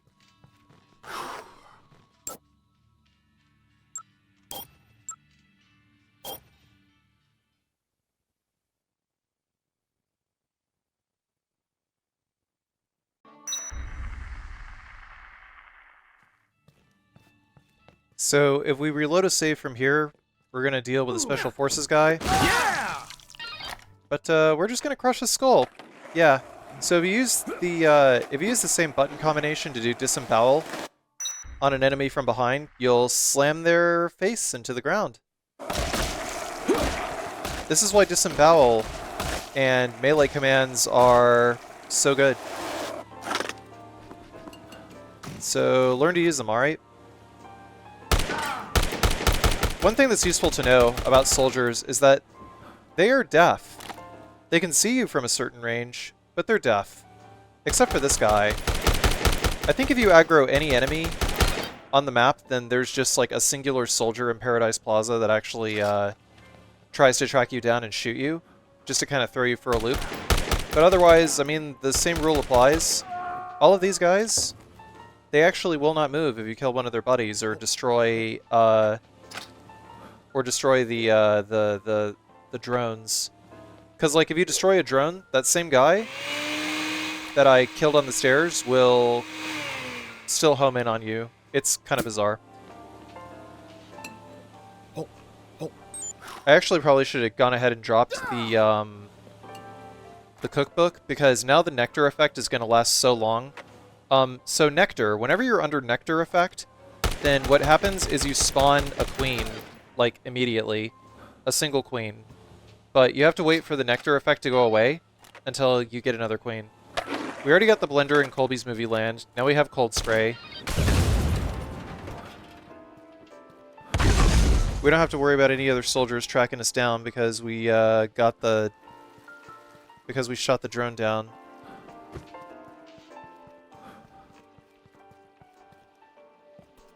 So in the camera shop, there's going to be one soldier in one store, one soldier in the other store. Jumping up on this awning really did nothing for me. Because all it does is really just aggro this guy and put us in a weird spot. So it doesn't matter. It's like if we shot the other soldier in the other store, grabbed the developing solution, then we could have just skateboarded out of here and not had to shoot this guy. But I mean, on the other hand, we don't have to shoot the guy in the other store, so whatever. Yeah, you gotta be a little sneaky. Gotta be a little sneaky when you're doing overtime mode. There is a specific order of operations that you have to do things in if you're gonna be safe. If you fly into this without a route, you're gonna have a bad time. After destroying the little mini copter there, there's no bad guys. But climb up these stairs in the center here and stand behind this sign. Look at this soldier. Sometimes he'll turn in place. But generally, if you're quick enough, you can circle around and disembowel him or smash his face into the pavement, whichever. Either or.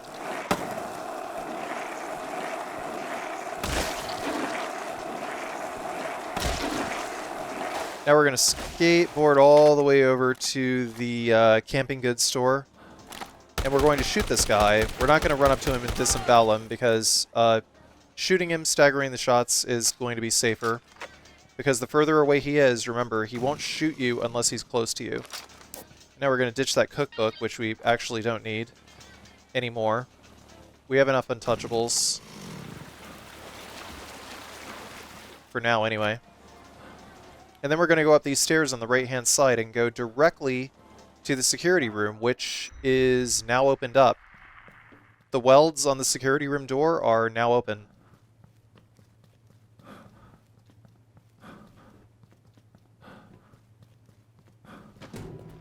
But also, check this. There's a new book Blender Manual.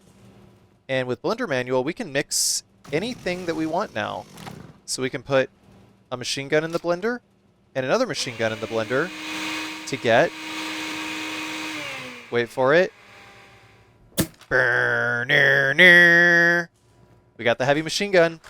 Hey. And these coffee filters.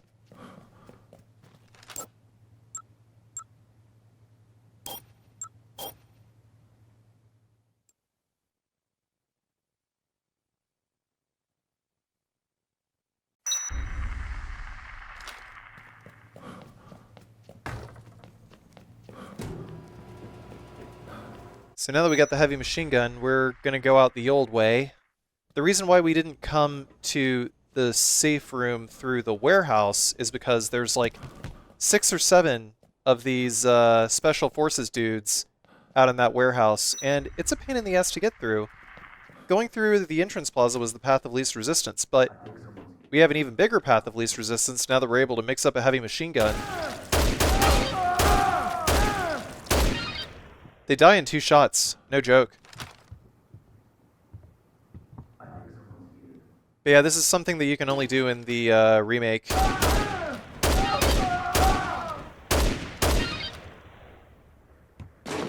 And there's 4 more soldiers down on the ground. We can shoot these guys here first. I'll check it out. We can just ignore these last 2 dudes. I think someone's here. I'll check it out. They say, I think someone's here, I'll check it out, but they're not going to check out anything. I've located a survivor. They found us, but, you know, it's way too late for them.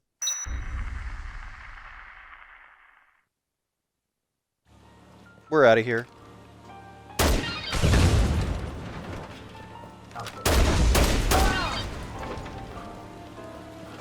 So because we shot down the drone, we gotta watch out for that guy, because that's the guy I was talking about, the one who aggroes.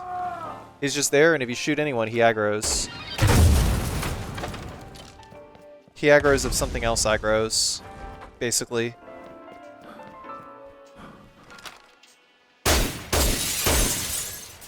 Trying to snipe this guy. Found him. Yeah, that's right. How do you feel about being stun locked, bitch? Located a survivor.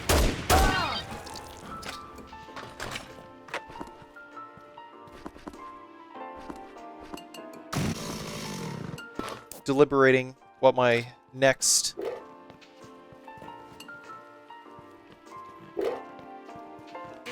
item to ditch is gonna be, because we need 5 queens. I opted to just take the machine gun back with me.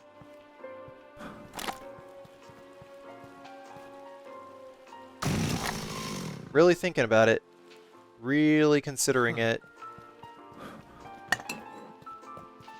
But I actually had 1 more slot already, so once Nectar runs out, we have another.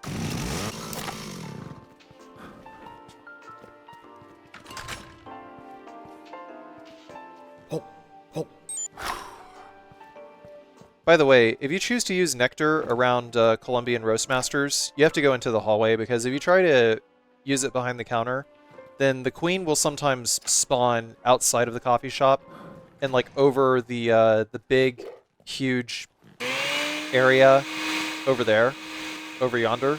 So don't do it.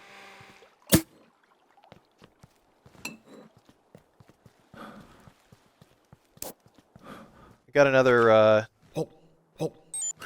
untouchable I can hulp real quick. Then we're gonna take this. And we're going to make our way over to Wonderland Plaza real quick.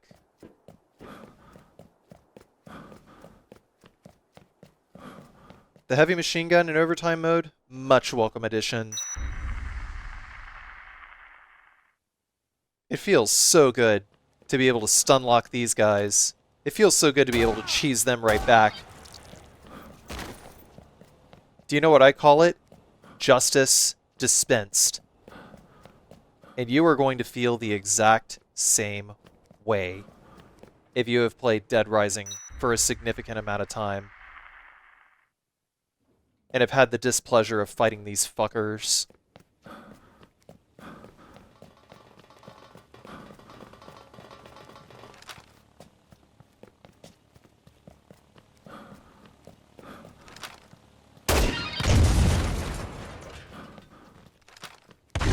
Alright, shot that down. Doing a quick scan. There were at least a couple in here. No, it's just one. And he's done. There are a ton of these dudes in Sion's food and stuff. So, we are going to go ahead and have some fun. They're all in groups of 2.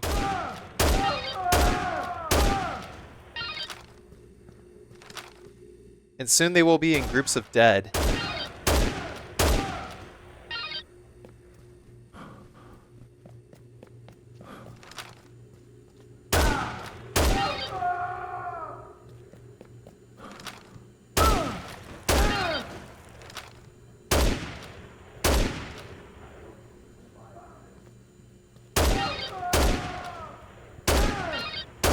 But yeah, none of their buddies get alerted, which is interesting. I don't even remember if they functioned the same way in the original game. All I know is you don't get a heavy machine gun in overtime mode at all. But there. Just wanted to peep around the corner because occasionally these dudes are hiding in this hallway over here. Depends on how you spawn them in, I guess. I just decided that it was better to come through here with the heavy machine gun than it is to drive through the tunnel and try sneaking in the other way. I mean, why not? I have a big overpowered gun, they're easy to shoot, and it's less zombies that I have to dodge around. And if they die that easy, why even fret?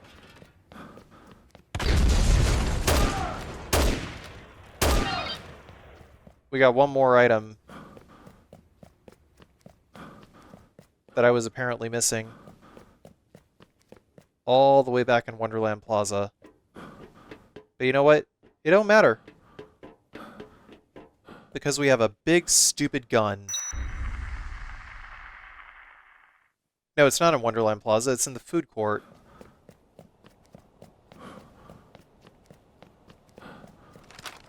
Right? No, it's just that magnifying glass.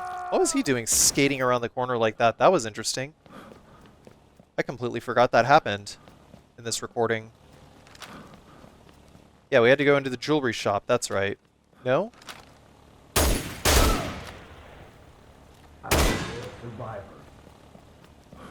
Yeah, if it turns out you can't shoot him, just lure him out so that you have a bigger area to shoot. That's what I ended up doing. Also, you can see their flashlights just like cutting through like that. There, all done. Now we can go back to Isabella.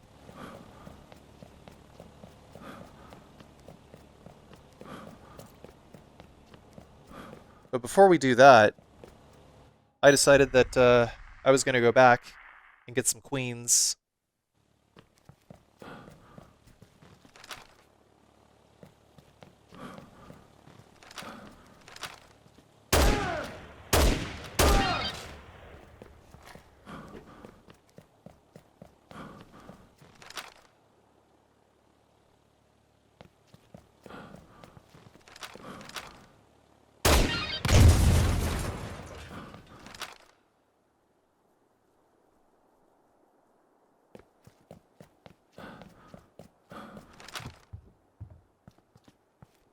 We're still in pretty close quarters here. So I decided the best thing to do was to take this guy out so he doesn't shoot us in the back while we're trying to go to Colombian Roastmasters. I really want those nectars.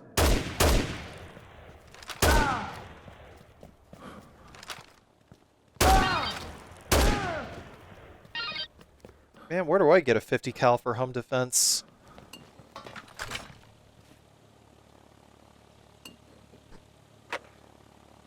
Still got to keep a skateboard. Oh. I decided to just hulp one of those. Good enough.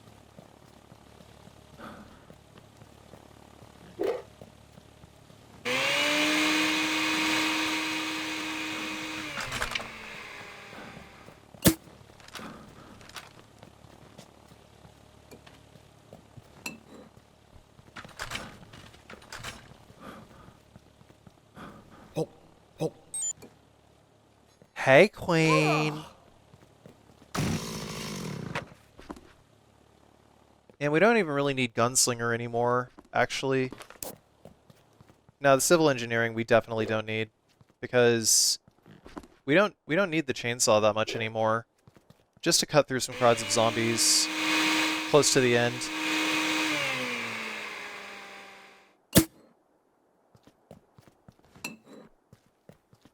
It was in my best interest to take the nectar with me, and I decided I would just come back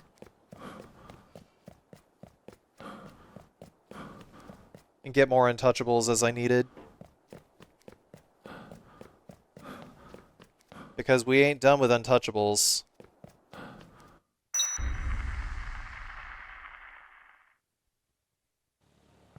Instead, we're just gonna head back to the safe house, nice and slow. It sucks that rocket launchers aren't very good for killing groups of zombies. I mean, really, guns in general are just no good for killing all these zombies.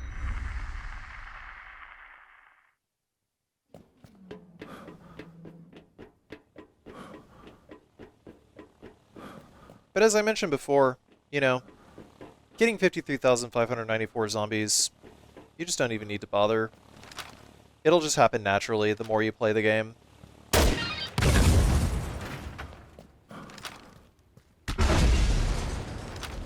Found him!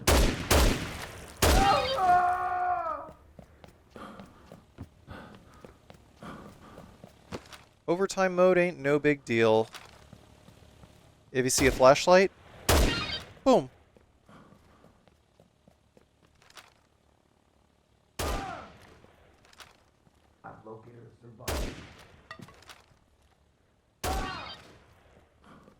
Sometimes they may take 3.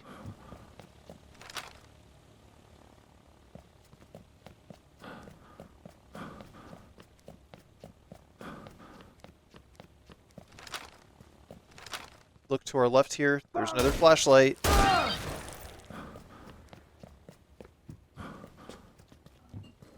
The main reason why I wanted to get all of the queens now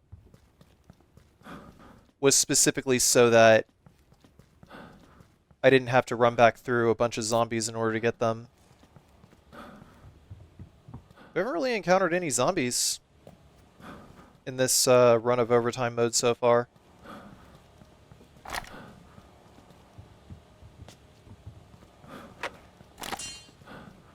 And that is by design. But we will, once Isabella sends us on a queen hunt.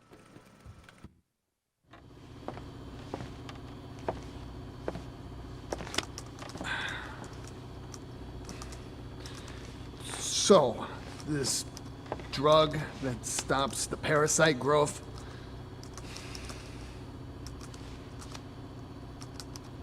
have you ever made it before, or is it just a theory? When I was working in the medical lab, my brother asked me to research a method of suppressing the parasite. Of course, back then, we didn't extract the hormones directly. We synthesized them in the lab.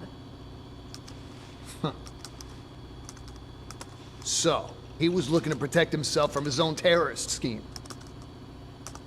He wanted a way out, is that it? I don't know. I know he didn't bring the drug with him here. I have no idea what he intended to use it for. You think I'm just making excuses, but Carlito kept things from me.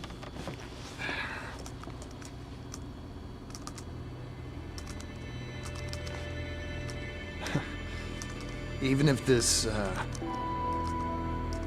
even if you do manage to make this drug, it won't completely cure me, will it?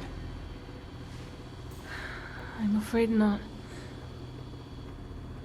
When the effect wears off, the parasite will develop as it normally would, continuing the zombification process.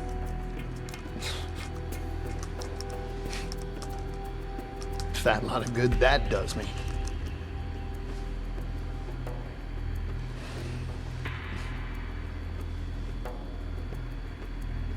Wow. It's the only hope I've got now.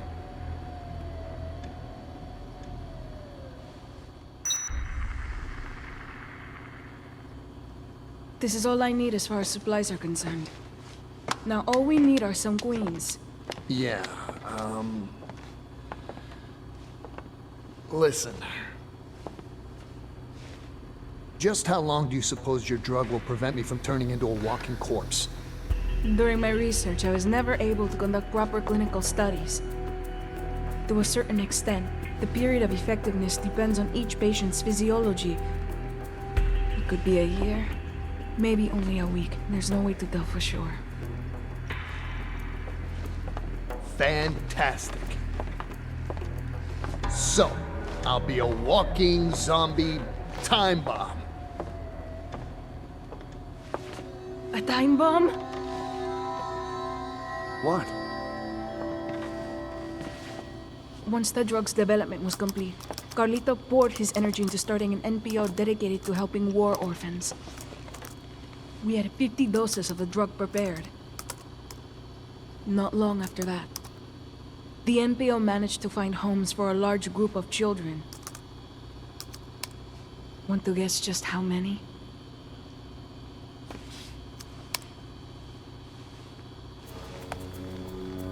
Oh my God.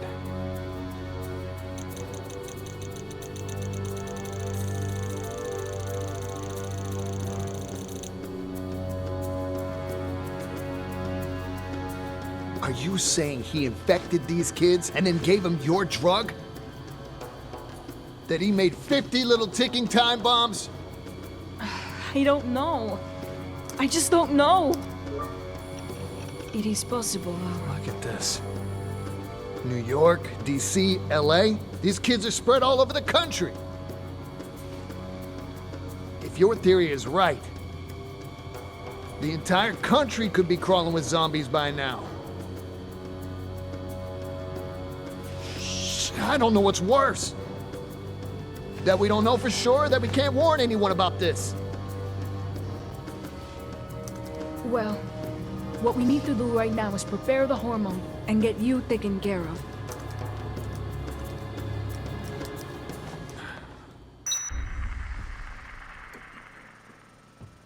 If all goes as planned, I should have just about all the equipment I need now.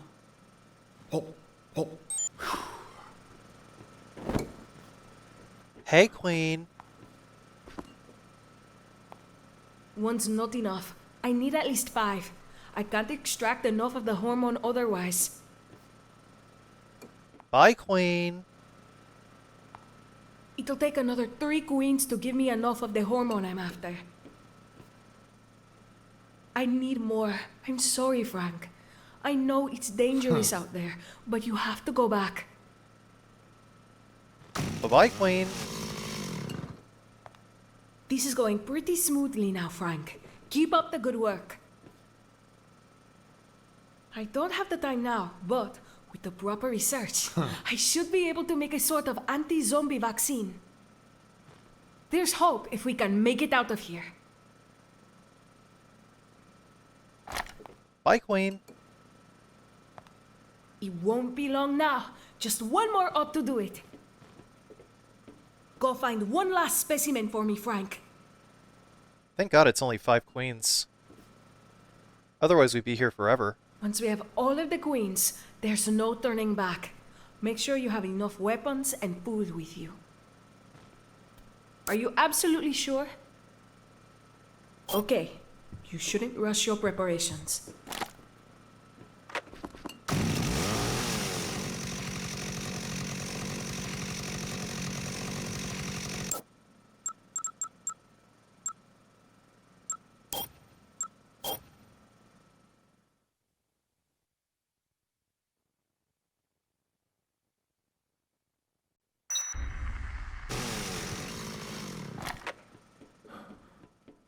First things first. Let us prep for the final descent. Because there's going to be a lot of zombies. It would have been nice if I could just give Isabella the Queen's before everything else if I already had them.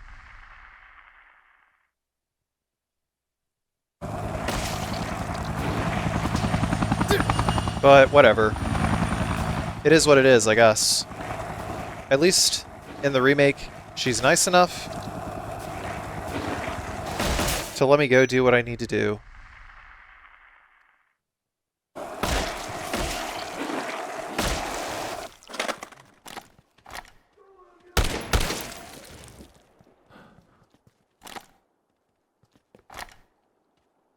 Gotta be careful now because the soldiers are now going after zombies. Did a quick check to make sure I wasn't being shot at, but soldiers will not shoot at you unless they are close to you. Remember that.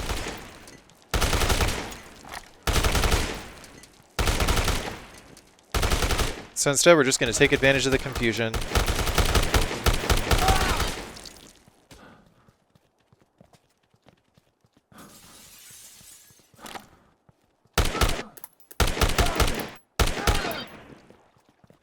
Sometimes in RE Engine, there's a bit of a glitch where your audio just disappears.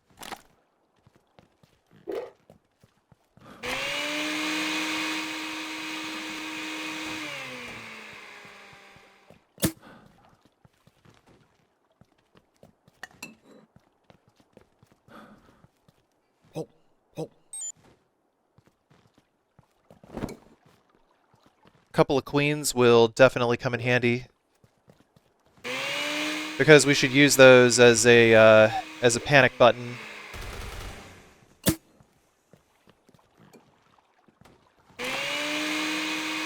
Specifically, we should be using them. Oh, dang.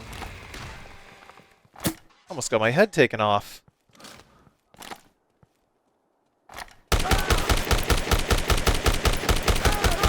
Seems that guy was already aggroed onto us because we shot his buddies. That was probably the soldier from downstairs. The one roamer. Definitely got to refresh our skateboard too, so don't dally around on that.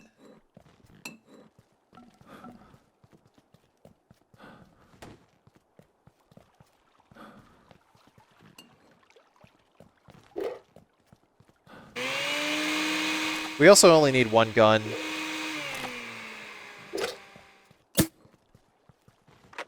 Just one machine gun is enough.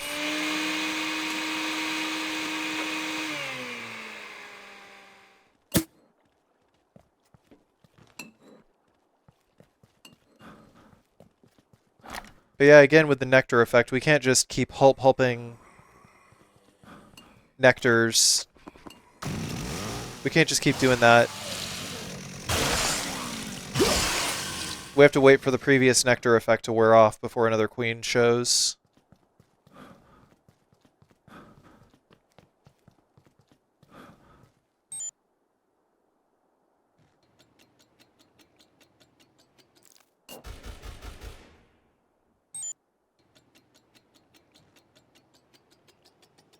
Although, if you use time advance, then the nectar will go away quicker.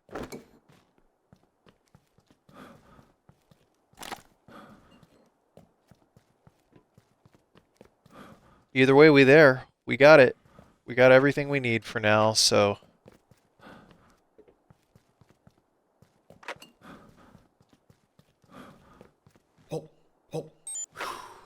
Quick hulp.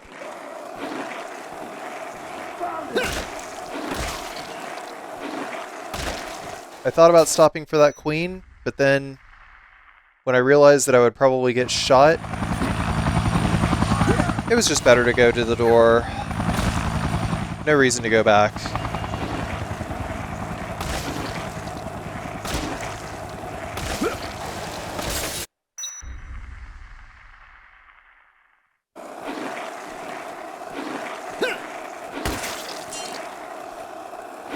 Preparations are complete.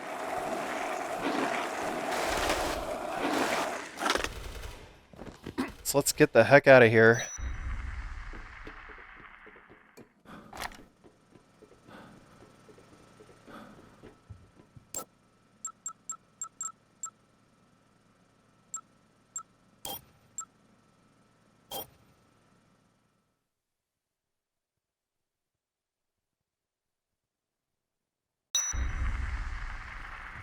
Once we have all of the queens, there's no turning back. Make sure you have enough weapons and food with you. Are you absolutely sure?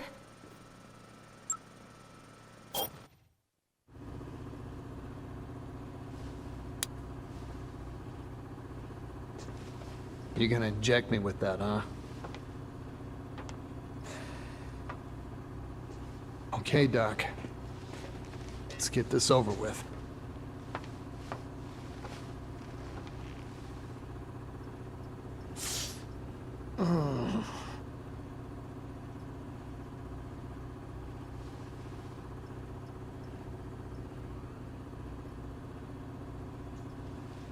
At least I won't have to worry about turning into one of them for a while.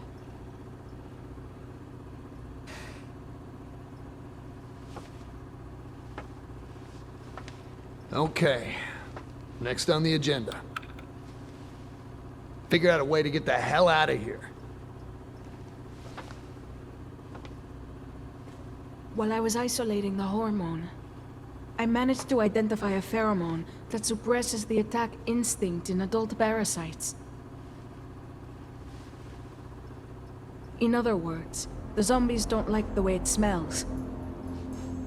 If you give me a little more time, I should be able to produce some of this pheromone. They think it smells bad?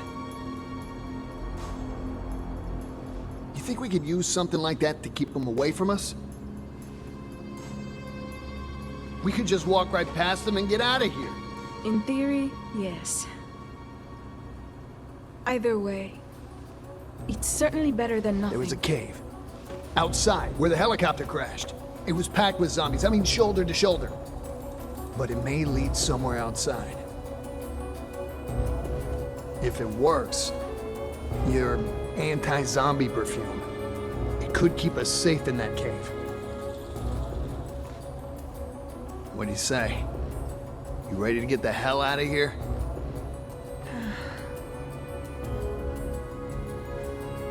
There won't be enough of this pheromone to waste it on experiments. We'll only have enough to use it once. Whatever you say.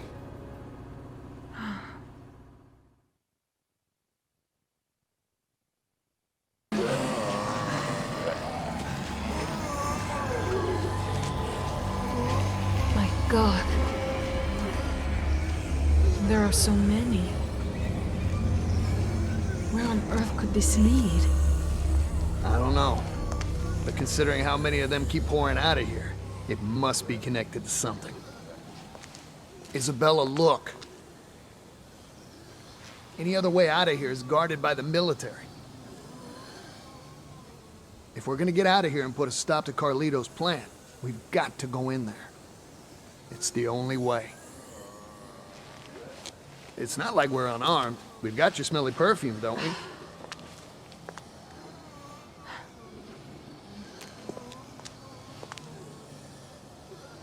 I wouldn't be alive right now if your shot hadn't worked. The perfume's gonna work too. I know it.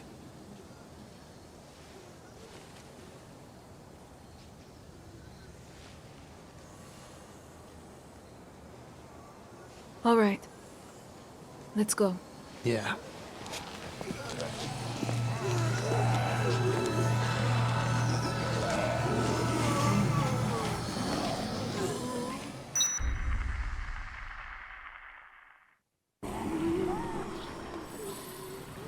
Alright, so we can just walk straight down with Isabella, and as soon as we get over here, gotta have a queen equipped. We also gotta have Untouchable active, so that these guys don't like back grab us or anything stupid like that. I mostly just wanted to see if doing this would give us a better brutality. And I mean, you know, it didn't really do that much. I think that photos are just not a very good way of getting PP in general. Never have been, never will be. You can set up to take some pretty good photos, but they're not that good. I hull-pulped another untouchable before holding Isabella's hand. You know, just to top ourselves off. Still got plenty of time. This next one, we just go straight to the gate.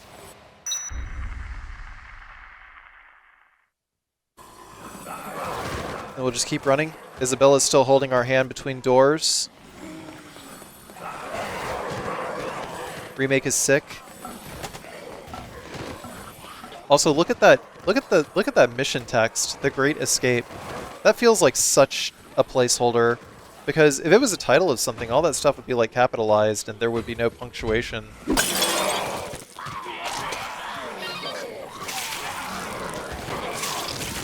Throw out another queen while Isabella turns the thing. Got my dodges in, and then we're just gonna skateboard down. Just don't even worry about it. Just skateboard.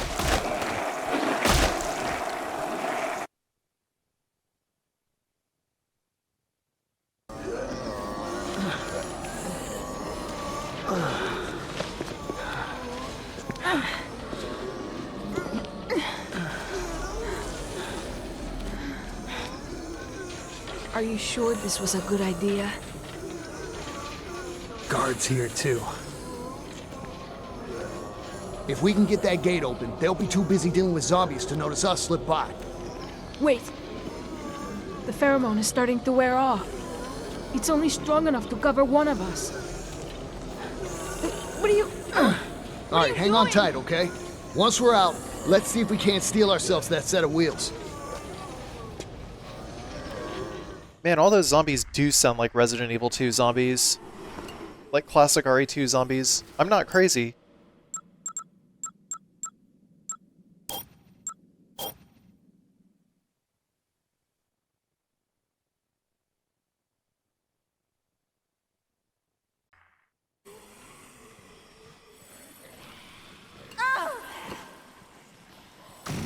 Gotta keep that hull pulp up.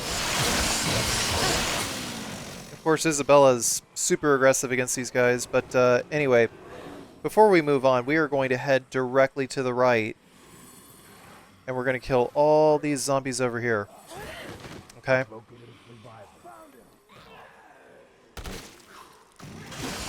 Because all these soldiers, they're going to keep trying to climb up over here. And,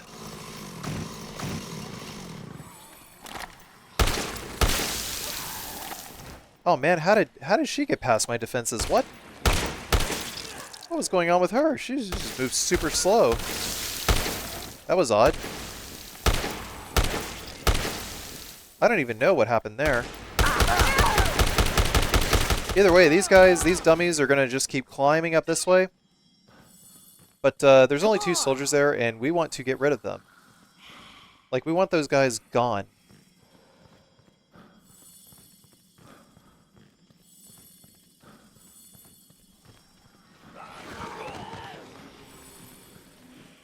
Drop this. Pull the lever. We'll get another hull pulp up real quick. You might have seen that I've waited until the last second to have the powered up Untouchable and the powered up Spitfire. We actually want to drink both of those right before getting on the truck over here.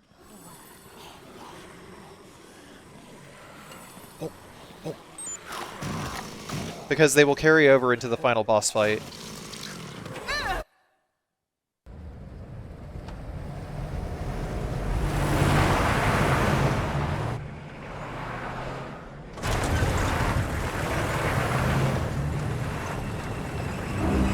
Whoa!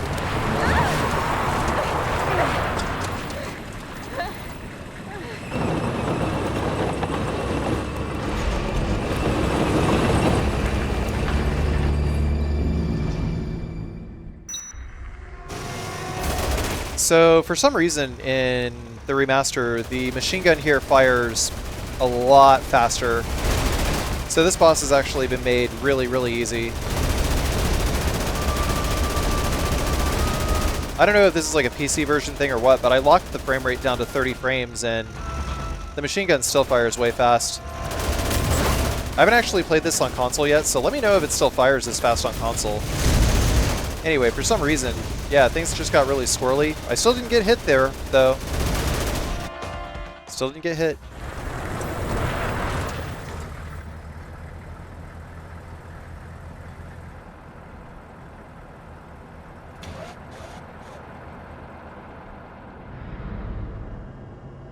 These automated machines are no use at all on the battlefield. Switch to manual control.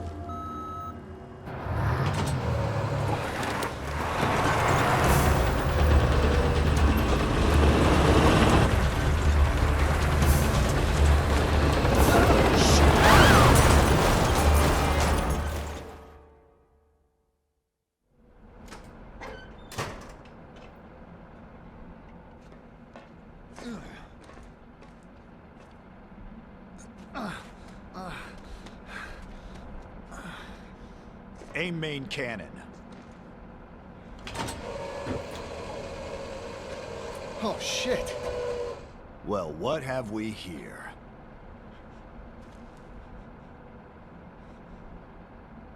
Where were you hiding when my men mopped up the mall?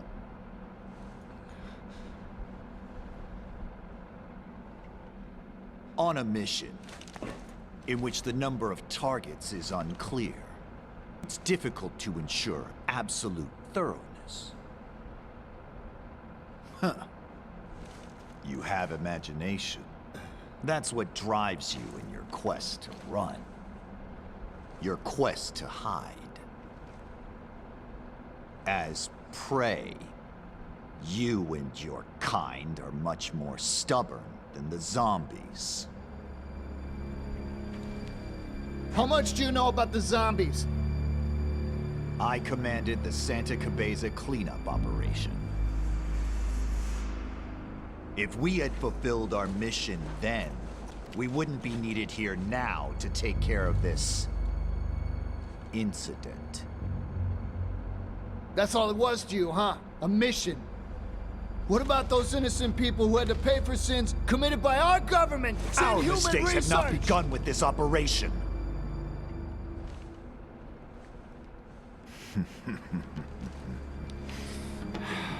Humanity has proven itself to be quite adept at making mistakes. Ha! Hell, it's the only thing we truly excel at. Well then, I'd say this mission isn't quite over yet. Don't you agree?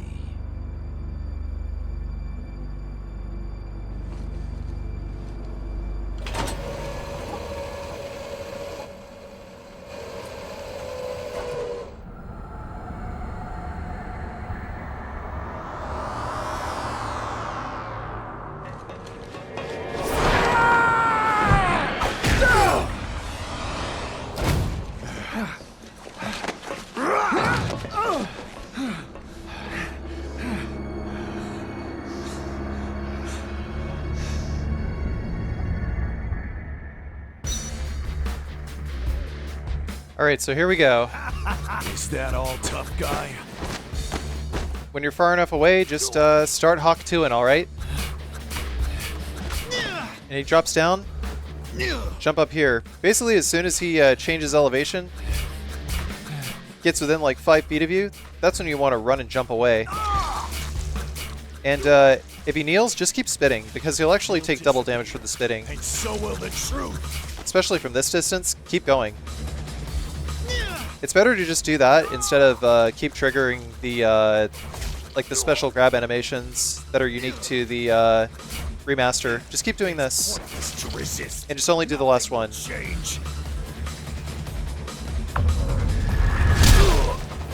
And that's it. That's the run.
Alright, well this has been a no damage perfect run of Dead Rising. Thank you all very much for watching. I will absolutely have a lot more Dead Rising content in the coming days, weeks, months. I know I've been spinning my wheels, occasionally talking about the Dead Rising 2, but whenever this current season of new game releases kind of slows down a little bit, probably around November, December, I'm going to do my best to work on probably Dead Rising 2.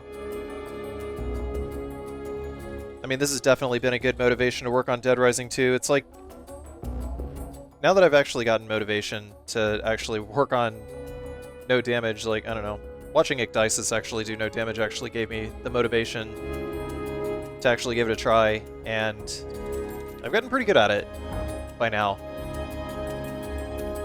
So now I want to try my hand at other Dead Rising games, hopefully. Maybe this will finally be my impetus to finally beat Dead Rising 3 and 4. Whatever. I'm actually excited to do it. You know, it's been a while since I felt excitement towards working on a game series. Especially when said excitement overlaps with my viewers' excitement. So, it's a nice change of pace, shall we say. To that end, thank you very much once again for watching. And, yeah. If you're new, appreciate a like, comment, and subscribe. And for you to check out the other no damage videos that I got. Other no damage videos that I got in the works. Oh yeah, Splinter Cell peeps. Give it a little bit. I actually wanted to record a new intro similar to the intro that I got in this video and do like a little bit of editing, re-release it. The reason why I had to take that Splinter Cell video down was just because like SEO didn't work too well.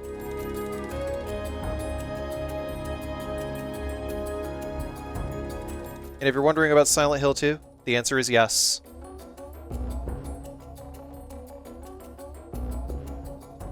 Also, if you'd like to support my bad challenge run habit, you can do so on my Patreon. You get early ad-free access for as little as $1 a month. You can also find an ad-free version of this video. A link to that will link to my Patreon, and if you pay the $1, you get a link to the ad-free version. Bing, bang, boom. There you go.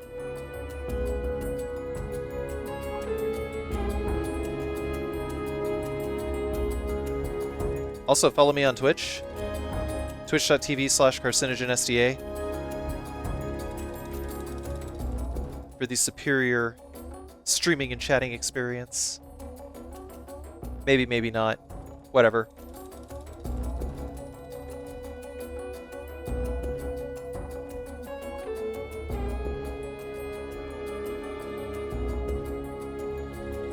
Once again, thank you all very much for watching. Had a lot of fun working on this. See you next time.